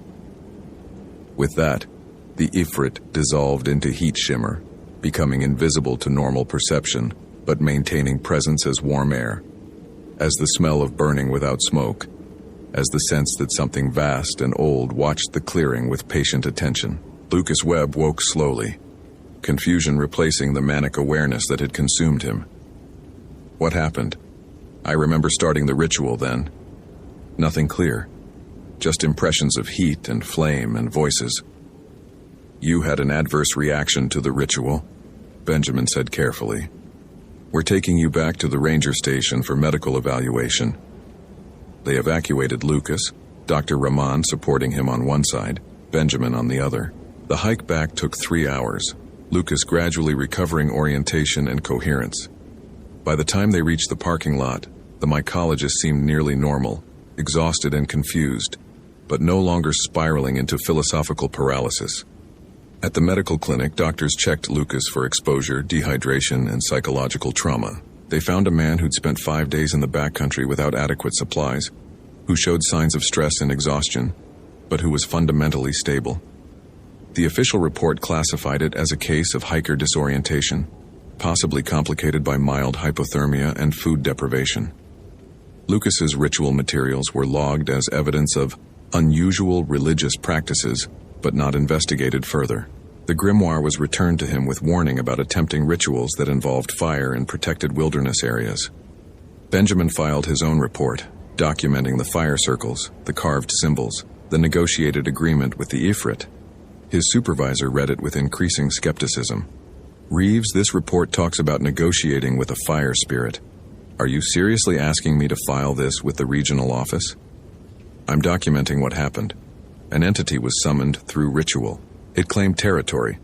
I established protocols for coexistence. That's accurate reporting. It's also insane. The regional office will think you've had a breakdown.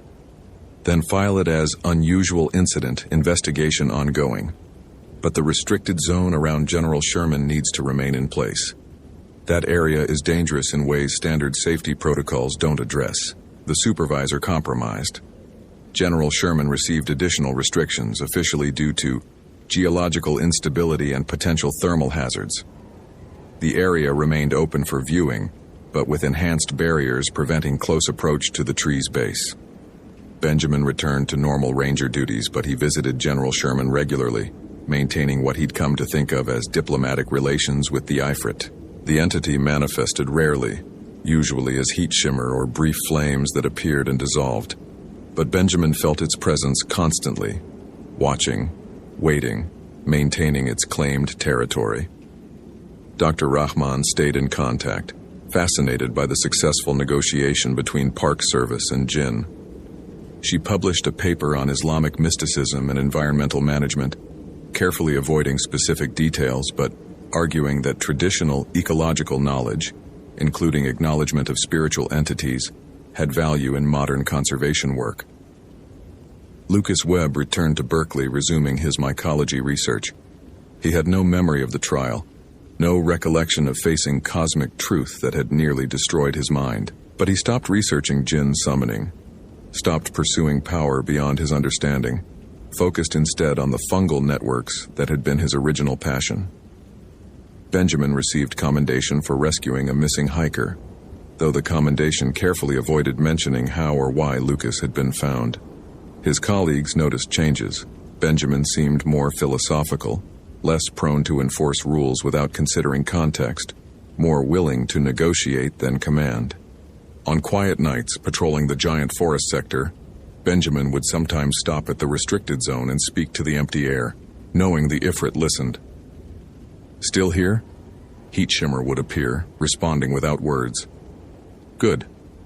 Keep the tree safe. That's the agreement. And the Ifrit would pulse acknowledgement, an entity of smokeless fire maintaining its territory, waiting for the next human who attempted summoning without authority, ready to offer trials that would either transform or destroy. Benjamin understood now what the Marines had never taught him, that strength wasn't about force alone, that survival sometimes required accepting harsh truths while choosing to matter anyway, that the warrior spirit meant knowing when to fight and when to establish protocols with entities beyond traditional combat capability. General Sherman still stood, larger than any living organism, older than most human civilizations, and at its roots invisible to casual observers, a being of living flame maintained watch, bound by negotiated agreement to protect rather than destroy. Benjamin kept the grimoire locked in his office, evidence of the day he'd faced cosmic perspective and chosen stubborn meaning over comfortable nihilism, evidence that the sequoia forest held more than giant trees and hiking trails, that ancient places remembered old bargains between humans and entities that existed as organized fire, that rangers sometimes negotiated treaties instead of enforcing regulations. And in the restricted zone around General Sherman, where heat shimmer betrayed invisible presence, an Ifrit waited with the patience of elemental flame, ready to test the next summoner, ready to offer truth without mercy to those arrogant enough to demand power without understanding price. Hope you felt genuine terror. If you appreciate authentic horror rooted in real folklore, consider following for more stories. Which moment scared you most? Share your theory about what happened.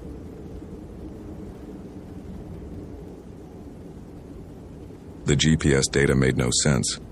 Nicole Valdez had run the coordinates through 3 different software programs, cross-referenced them with topographical maps, and even manually calculated the elevations using geological survey data. Tyler Dawson's Garmin GPS Map 64 showed him traveling 42 miles in 17 minutes through terrain that included a 3,000-foot vertical ascent. The device had logged his position every 60 seconds with perfect satellite reception. There was no malfunction code, no error message, nothing to indicate the unit had failed. Just impossible data documenting an impossible journey through the Hoh rainforest section of Olympic National Park. Nicole sat in the small ranger station, her laptop screen casting blue light across topographical printouts covered in red ink annotations. Outside, late September rain hammered the metal roof with the relentless percussion that characterized Washington's temperate rainforest. The sound usually helped her concentrate. Tonight it felt like static, obscuring some crucial signal she couldn't quite detect. She'd been with the National Park Service for 8 years, the last 3 at Olympic. Before that, she'd completed a master's degree in forestry with a focus on wilderness navigation systems. Her thesis had examined GPS reliability in dense forest canopy conditions. She knew the technology's limitations intimately. What Tyler Dawson's device recorded wasn't a limitation. It was an impossibility that suggested either complete device failure or something her scientific training had no framework to address. The search had entered its fourth day. Tyler Dawson, 26, experienced backpacker from Portland, had set out alone on the Hoh River Trail at 6:47 a.m. on September 23, 2014. He'd checked in with the visitor center, displayed proper permits, carried appropriate gear including the Garmin unit, a Motorola two-way radio, and enough supplies for 5 days. His itinerary indicated he planned to camp at the junction where the Hoh River Trail met the more remote eastern paths, then return via the same route. Standard trip. The kind of hike completed successfully hundreds of times each season. At 2:34 p.m., his Garmin had begun recording the impossible journey. Nicole pulled up the satellite imagery on her second monitor, overlaying Tyler's GPS track. The first 8 hours showed exactly what she'd expect. Steady progress up the Hoh River Trail, appropriate pace, logical rest stops. Then, the track exploded into chaos. The GPS showed him simultaneously in 6 different locations, his position jumping between coordinates separated by miles of old-growth forest and impassable ravines. The device logged him moving through areas where no trails existed, where the understory was so dense that movement would require machetes and hours of labor per mile. Then, at 2:51 p.m., all signals ceased. Still at it? Nicole looked up to find James Whitmore leaning against the doorframe, rain dripping from his NPS jacket. James was the senior ranger, 20 years in the park, a man who knew these forests with the intimacy of a lifetime. He'd led the initial search teams, organized the volunteer groups, coordinated with the county sheriff's department. Now, he looked exhausted, the kind of bone-deep weariness that came from days of searching dense forest, while knowing the odds decreased with every hour. "The GPS data doesn't make sense," Nicole said, turning the laptop so he could see. "Look at this track. He'd need to be moving at speeds that would require a vehicle, and there are no roads here. These coordinates put in places no human could reach in that time frame." James studied the screen, his weathered face creasing further. "Device malfunction? That's what I thought initially. But there's no error code. The unit was working perfectly, maintaining satellite lock, recording battery levels, all normal parameters. It just recorded him doing something physically impossible. GPS units fail weird sometimes. I've seen them put hikers in the middle of the Pacific Ocean. That's different. That's signal loss, satellite geometry problems. This is different. The device didn't lose signal. It recorded continuous movement through space in a way that violates physics." James rubbed his eyes. "We've searched the entire probable area along his planned route, expanded the grid, brought in dogs. The canines lost his scent about 9 miles up the trail, right around where the GPS starts going haywire. Just lost it, like he evaporated." Nicole had read the canine handler's report. 2 separate tracking dogs had followed Tyler's scent to the same location, a small clearing beside the trail where the moss grew thick on the northern sides of the massive Sitka spruces. Both dogs had circled the area, whined, and refused to proceed further. The handler noted unusual reluctance and atypical behavioral stress response. And not the first time dogs had acted strange in deep forest, but combined with the GPS data, the pattern bothered her. "I want to go out there tomorrow," Nicole said, "to the location where the dogs stopped." James hesitated. "We've been over that area thoroughly, with search teams looking for a person. I want to look at the environment itself. The data is telling us something, even if it seems impossible. Maybe there's some kind of magnetic anomaly, something that could explain the GPS behavior." "In the morning, then. Weather's supposed to break." James turned to leave, then paused. "Nicole, I've been doing this a long time. Sometimes people just vanish out there. The forest doesn't always give them back." After he left, Nicole returned to the data. She pulled up geological surveys looking for anything unusual about that section of trail. Olympic National Park sat on the convergence of several tectonic features. but nothing that would explain electronic interference. She cross-referenced historical search and rescue records, looking for patterns. The list surprised her. 17 disappearances in the Hoh rainforest sector over the past 40 years. Not an alarming number for such a vast wilderness area, but what caught her attention were the details. 9 of the cases included recovered GPS or electronic equipment showing similar anomalous data, impossible tracks, contradictory coordinates, devices functioning normally while recording the impossible. In 6 cases, search dogs had lost the scent at approximately the same location where they'd lost Tyler's trail. Nicole created a map overlay, plotting the disappearances. They clustered around a specific area about 9 miles up the Hoh River Trail, spreading into the deeper forest to the northeast.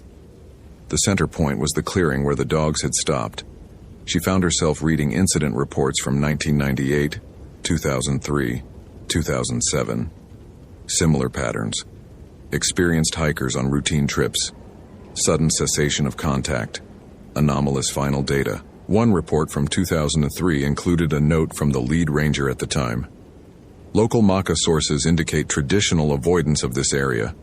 No specific explanation provided. Nicole spent 20 minutes searching for any documentation of Native American cultural sites or sensitive areas in that section of the park. The official records showed nothing.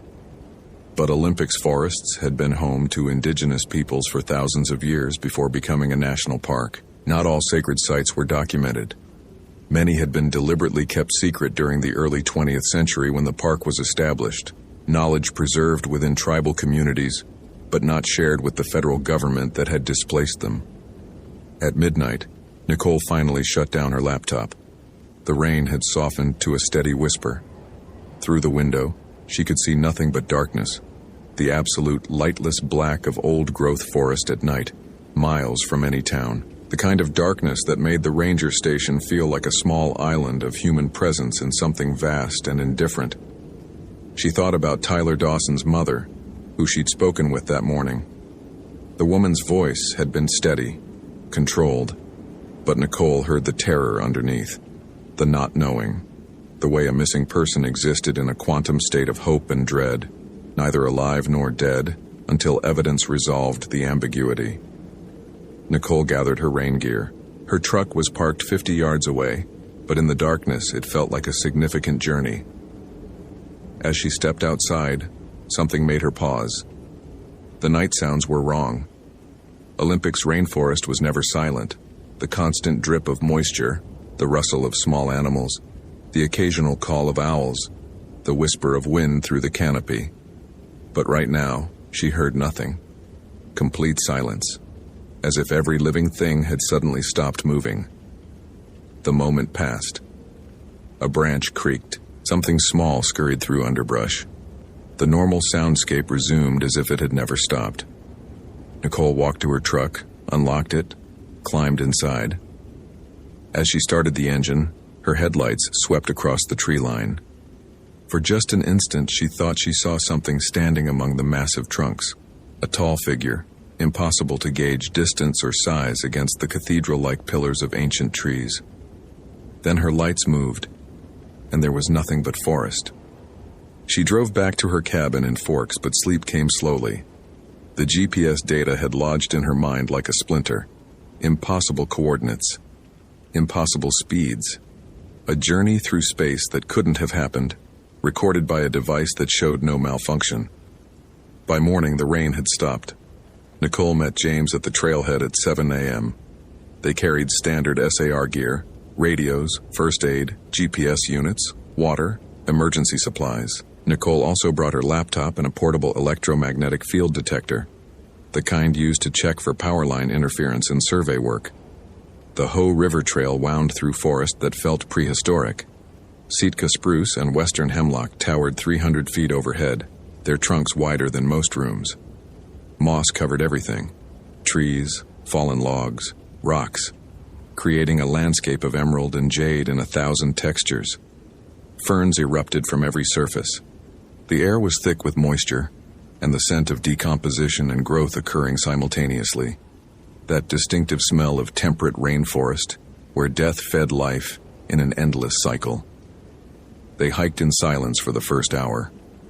The trail was well maintained, carefully routed through the least sensitive areas, designed to minimize impact while allowing access to the forest. Nicole knew the statistics. Olympic's rainforests were among the last remaining old-growth ecosystems in the continental United States. Some of these trees had been seedlings when the Roman Empire fell. The forest had its own timeline, operating on scales that made human life insignificant. At mile marker 8, James pointed ahead. "The clearing's about half a mile further. You'll see where we set up the grid search base." Nicole checked her Garmin. The device showed their position accurately, maintaining steady satellite lock. She made a note of the coordinates, cross-referenced them with the topo map. Everything normal. The forest began to change. Subtle at first, the moss seemed thicker, the light dimmer despite the morning sun. The spaces between trees felt compressed as if the forest was slowly closing in. Nicole attributed it to fatigue and suggestion. The human mind was excellent at finding patterns, even in randomness. They reached the clearing at 9:23 a.m. Nicole immediately understood why the search teams had chosen this spot as a base. It was one of the few relatively open areas, a roughly circular space about 40 feet across, where the canopy thinned enough to allow ferns and smaller vegetation to dominate. A fallen giant lay across one side, its massive trunk slowly being reclaimed by moss and insects in time. "This is where the dogs stopped," James said, pointing to a section near the fallen tree. "Both of them, circled right here, wouldn't go further up the trail." Nicole pulled out the EMF detector and began taking readings. The device measured electromagnetic fields, useful for detecting power lines, electrical interference, anything that might explain GPS anomalies. She walked a grid pattern, documenting readings every few feet. Everything was normal. Background levels consistent with natural environment. No anomalous spikes, no interference patterns. She knelt beside the fallen log, examining the moss. Ancient decay, decades of slow decomposition. Nothing unusual. Then she noticed something carved into the wood beneath the moss layer. Shallow marks, weathered but still visible. She brushed away the growth carefully. Symbols, geometric patterns carved into the wood in a style she didn't recognize. Not modern graffiti.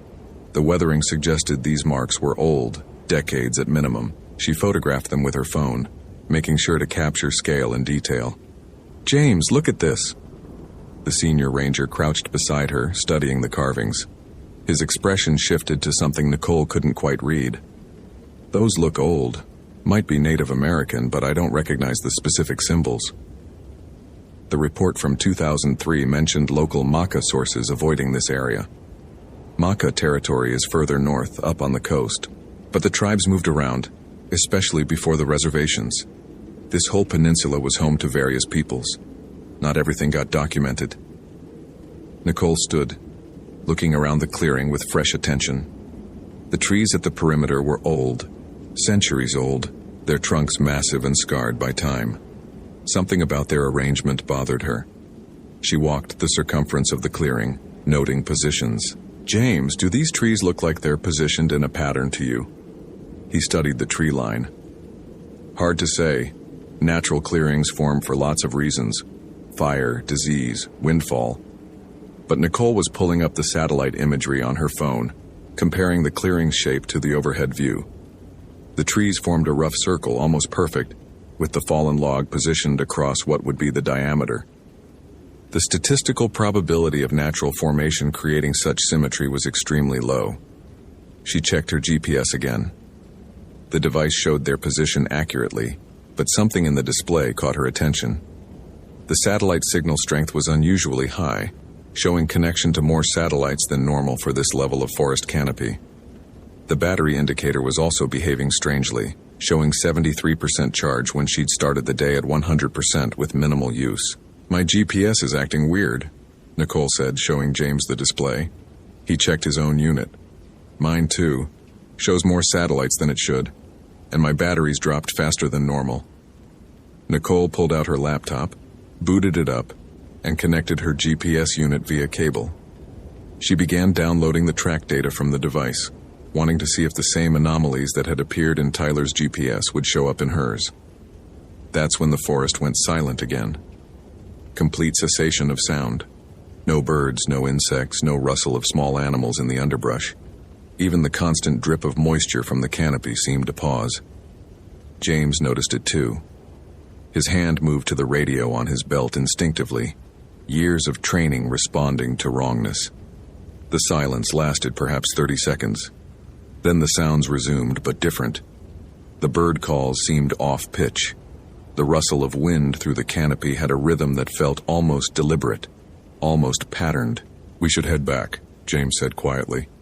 "Something feels wrong." But Nicole was staring at her laptop screen. The GPS data from the past 20 minutes showed something impossible. According to the device, they'd been stationary at these coordinates. But the track also showed them moving in a large circle around the clearing, completing the circuit multiple times.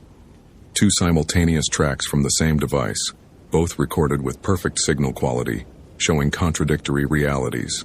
"James, look at this. My GPS is showing the same thing Tyler's did. We're here stationary, but it's also recording us moving in circles." He leaned over, studying the screen. His weathered face had gone pale. "That's not possible. That's what I thought about Tyler's data, but here it is, happening again, same location." Nicole's scientific training warred with the evidence. GPS systems didn't hallucinate. They calculated position based on precise atomic clocks and satellites, triangulating signals to determine location within meters. The system had no imagination, no capacity for error of this specific type. If it showed contradictory data with strong signal quality, something was fundamentally wrong with the space they occupied. She pulled out the EMF detector again, sweeping it around the clearing. Still nothing. No magnetic anomalies, no electromagnetic interference that could explain GPS failure. "We need to document this," Nicole said. "If there's some kind of spatial anomaly here, some natural phenomenon that affects electronic positioning systems, it could explain the disappearances. People get lost because their navigation tools give them impossible data. Or we should get the hell out of here before we become the next disappearance," James replied, his usual calm cracking slightly. Nicole understood his concern, but the scientist in her couldn't let go. This was data. This was evidence. Something was happening that violated her understanding of how reality worked, and walking away without investigation felt like failure. "Give me 30 minutes. Let me set up the laptop to record continuous GPS data while we explore the immediate area. If we can document the anomaly systematically, we might be able to explain what happened to Tyler." James checked his radio, still functioning, showing strong signal back to the ranger station. He looked at the tree line, at the symbols carved into the fallen log, at the impossible data on Nicole's screen. 30 minutes, then we leave, documentation or not. Nicole set up the laptop on a relatively flat section of the fallen log, positioning it to record continuous GPS data from both their devices. She also activated the voice recorder on her phone, creating an audio log. September 24, 2014, 9:47 a.m. Ranger Nicole Valdez and Senior Ranger James Whitmore at coordinates 47.8647 again, 123.935 V6W, approximately 9 miles up the Hoh River Trail. We're documenting anomalous GPS behavior at the location where Tyler Dawson's trail was lost. They began a systematic sweep of the area, moving outward from the clearing in a spiral pattern. Nicole photographed everything: the tree formations, the undergrowth patterns, any unusual features. James marked their route with biodegradable survey tape, creating a trail they could follow back. About 50 yards northeast of the clearing, they found the first backpack. It was half buried in moss and forest debris, weathered badly, the fabric rotted in places. James pulled it free carefully, checking for any identification. The remains of a permit holder were still attached, the laminated paper barely readable. 2007, James said quietly. "This is from one of the other disappearances." Nicole's mind raced. They were miles from Tyler's known route, but they'd found equipment from a disappearance 7 years ago. Was this area searched back then? Should have been. Standard search radius would have covered this. James pulled out his radio. "Base, this is Ranger Whitmore. We found evidence from a previous missing person case at coordinates. He paused, checking his GPS. His expression changed. Base, my GPS is showing coordinates that don't match my topographical position. Can you confirm our location via radio triangulation? Static answered him. Then a voice, badly distorted. Why? You're breaking up. Repeat your ishin. James tried again, speaking slowly and clearly. Same result. Broken transmission. Impossible to establish clear communication despite both radios showing full signal strength. Nicole checked her phone. No cellular signal, which was normal in this area, but the phone was behaving strangely. The time display flickered, showing 9:52 a.m., then 3:34 p.m., then back to 9:52 a.m. The date briefly changed to September 23rd before reverting. We need to leave now, James said, his voice tight with controlled fear. Something is very wrong here. But Nicole was staring past him deeper into the forest. She could see something moving between the trees. Not animal movement. Too large, too deliberate. The shape resolved as she watched. A tall figure, humanoid but wrong in proportions. Too tall, limbs too long, movements that suggested joints bending in directions human anatomy didn't allow. The figure was covered in moss and bark and seemed to be part of the forest itself. As it moved, small plants grew and died in its wake. A corona of accelerated life and decay surrounding it. Where it stepped, the moss showed spiral patterns, the same geometric shapes carved into the fallen log. James saw it too. His hand went to the radio again, instinctive, but the device only produced static now. Not broken transmission, but steady white noise, loud enough to hurt. The figure stopped about 30 yards away. At this distance, Nicole could see details that made her mind rebel. Its face was covered in moss and lichen, but through the growth she could see what might have been eyes, hollow spaces that seemed to contain swirling patterns of leaves and decomposition. Its hands ended in fingers that were branch-like, covered in bark, with small roots growing from the fingertips. It watched them. The attention felt immense, ancient, curious in the way a human might observe insects. Nicole's scientific training screamed that this was impossible. Humans didn't evolve bark-covered skin. Biology didn't allow plant and animal tissue to merge. This violated everything she knew about how life worked. But the data didn't lie. The GPS anomalies, the missing people, the symbols, all pointed to something operating in this space that her framework couldn't accommodate. The figure raised one hand slowly. As it moved, the trees around them shifted. Not wind movement, deliberate repositioning, as if the forest itself was rearranging. The clearing behind them seemed further away now, the path they'd marked with tape nowhere visible. James grabbed Nicole's arm. We run. Now.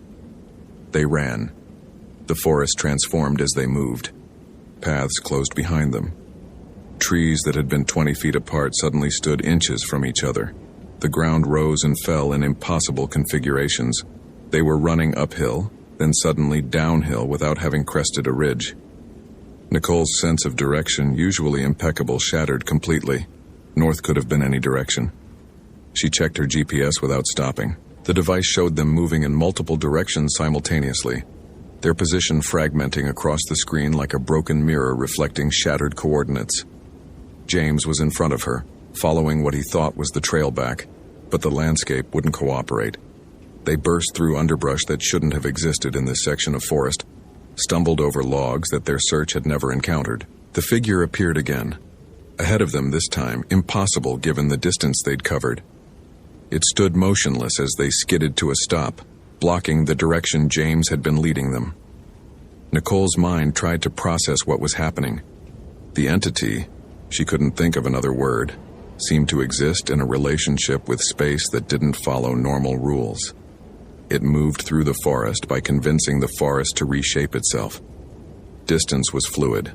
Direction was negotiable. The whole sector had become something other than standard geometry. She thought of Tyler Dawson's GPS showing him in 6 places at once. Not device malfunction. Accurate recording of impossible movement through space that had stopped following Euclidean rules. We can't run from it, Nicole said, breathing hard. It's not chasing us. It's changing where we are. James looked at her like she'd lost her mind, but his eyes also held recognition. He'd spent 20 years in these forests. He knew when something was fundamentally wrong. The figure moved closer. As it approached, Nicole felt the air change, thicker, harder to breathe, charged with something that made her skin prickle. The smell of moss and decay intensified until it was almost overwhelming. Then it spoke. Not words exactly.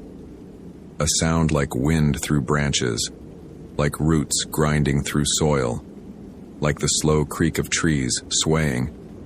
But somehow, impossibly, Nicole understood meaning in the sounds. This was old, ancient.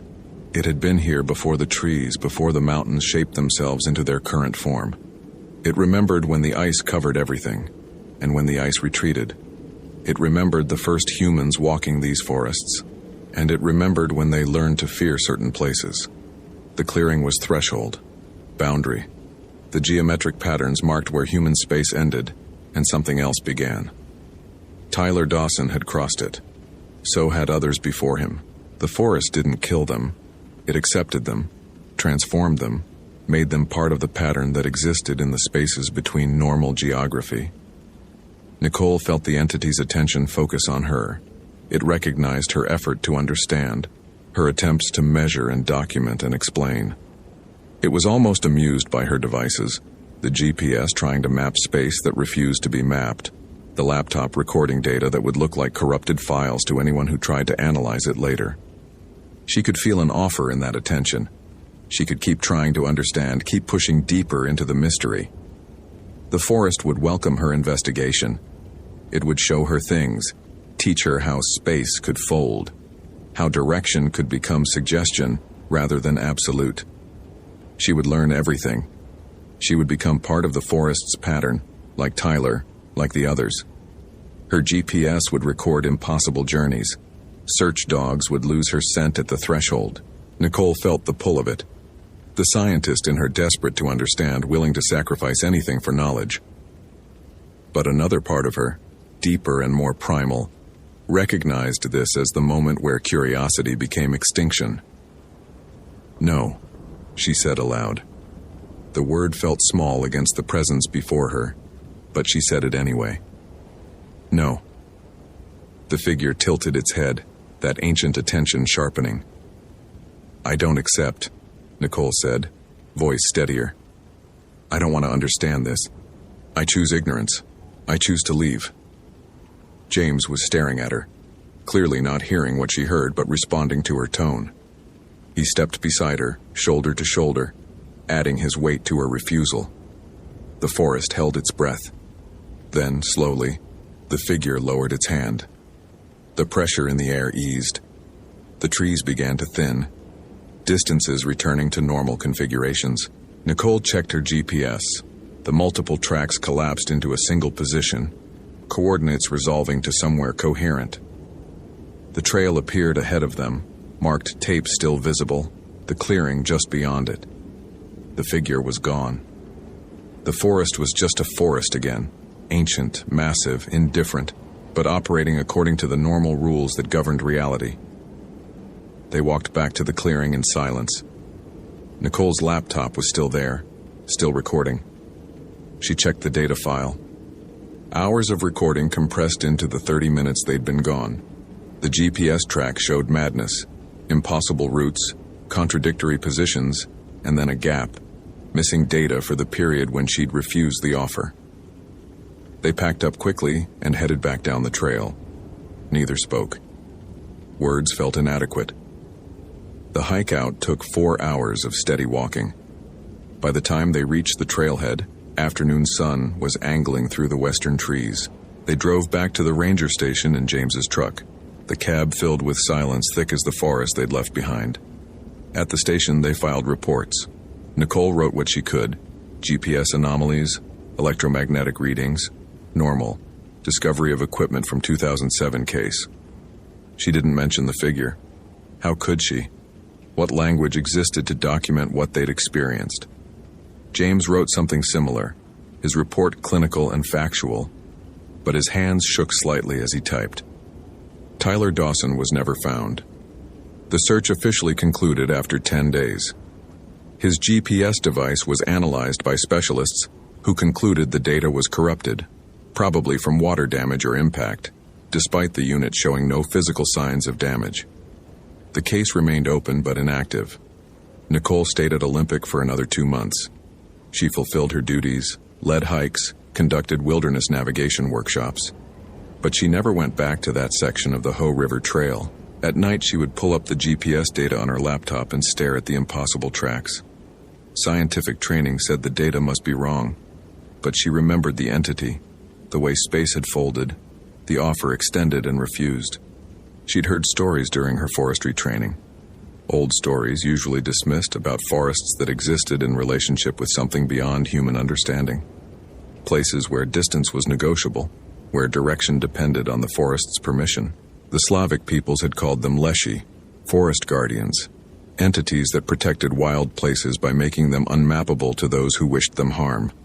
Native American traditions spoke of similar beings, different names, but the same warning. Some places belonged to themselves, and humans entered at the forest's discretion.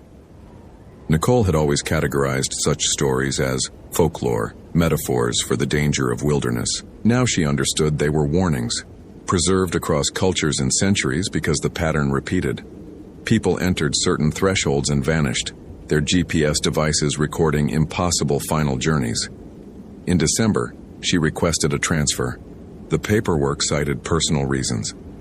By January 2015, she was working at Mount Rainier National Park, 150 miles away, different forests, different mountains. But she still had the files, the GPS data from Tyler Dawson showing simultaneous positions and impossible speeds. The tracks from her own device showing her moving in patterns that suggested she'd been in multiple places at once. The symbols photographed on the fallen log, geometric patterns marking boundaries between one kind of space and another. She'd assembled a document, clinical and factual, detailing the GPS anomalies, the pattern of disappearances, the location of the threshold. She included the electromagnetic readings, normal, the photographs of the symbols, the coordinates where search dogs lost scent. Everything a scientist would need to investigate. The document sat in an encrypted file on her laptop. She never sent it to anyone. Some knowledge she'd come to understand didn't make the world safer. Some mysteries solved themselves by consuming those who investigated too deeply. On clear nights at Rainier, Nicole would look north toward Olympic Peninsula, toward forests she could no longer see but knew were there. Somewhere in those ancient groves, the boundary existed. The threshold waited. And when someone crossed it with curiosity overwhelming caution, the forest would welcome them, teaching lessons that left GPS devices spinning with impossible data and search dogs whining with confusion. Tyler Dawson was still there, she thought. Not dead, not alive in any normal sense, but transformed into something that existed in the spaces between human geography. His GPS had recorded the truth. He'd traveled 42 miles in 17 minutes because distance had become meaningless, because the forest had folded space around him until he occupied multiple coordinates simultaneously. Nicole had refused transformation. She'd chosen ignorance over understanding, chosen to leave rather than learn. But the data remained, silent testimony to the moment when her scientific framework shattered against something older and stranger than her training could accommodate. She never deleted the files. They existed as reminder and warning, evidence of the moment she'd learned that some spaces on Earth still belonged to themselves, that maps were permissions rather than absolutes, that the deep wild places kept their own counsel and their own geometry. And when she conducted wilderness navigation workshops at Rainier, teaching people to trust their GPS units and follow coordinates with confidence, she would sometimes pause and add a coda not found in any official training manual. The device will almost always guide you correctly. But if your GPS starts showing impossible data, if the numbers stop making sense, if you find yourself in 6 places at once according to coordinates, trust your instincts. Turn back. Some mysteries aren't meant to be solved. The other rangers would laugh, thinking it a joke or metaphor for the importance of common sense. But Nicole would remember James beside her in that transformed forest, shoulder to shoulder in refusal. She'd remember the ancient presence extending its offer of knowledge. She'd remember choosing life and ignorance over death and understanding. And late at night, reviewing her own GPS data from that day, she would wonder if she'd truly escaped, or if some part of her had stayed behind, existing in the space between coordinates, another impossible track in the forest's pattern. The cursor blinked on the encrypted file. The data waited, and somewhere in Olympic's ancient forests, the threshold remained, marked by symbols carved into fallen logs, where space folded according to rules predating human geometry, where disappeared hikers' GPS devices recorded their final impossible journeys into the forest's incomprehensible embrace. Hope you felt genuine terror. If you appreciate authentic horror rooted in real folklore, consider following for more stories. Which moment scared you most? Share your theory about what happened.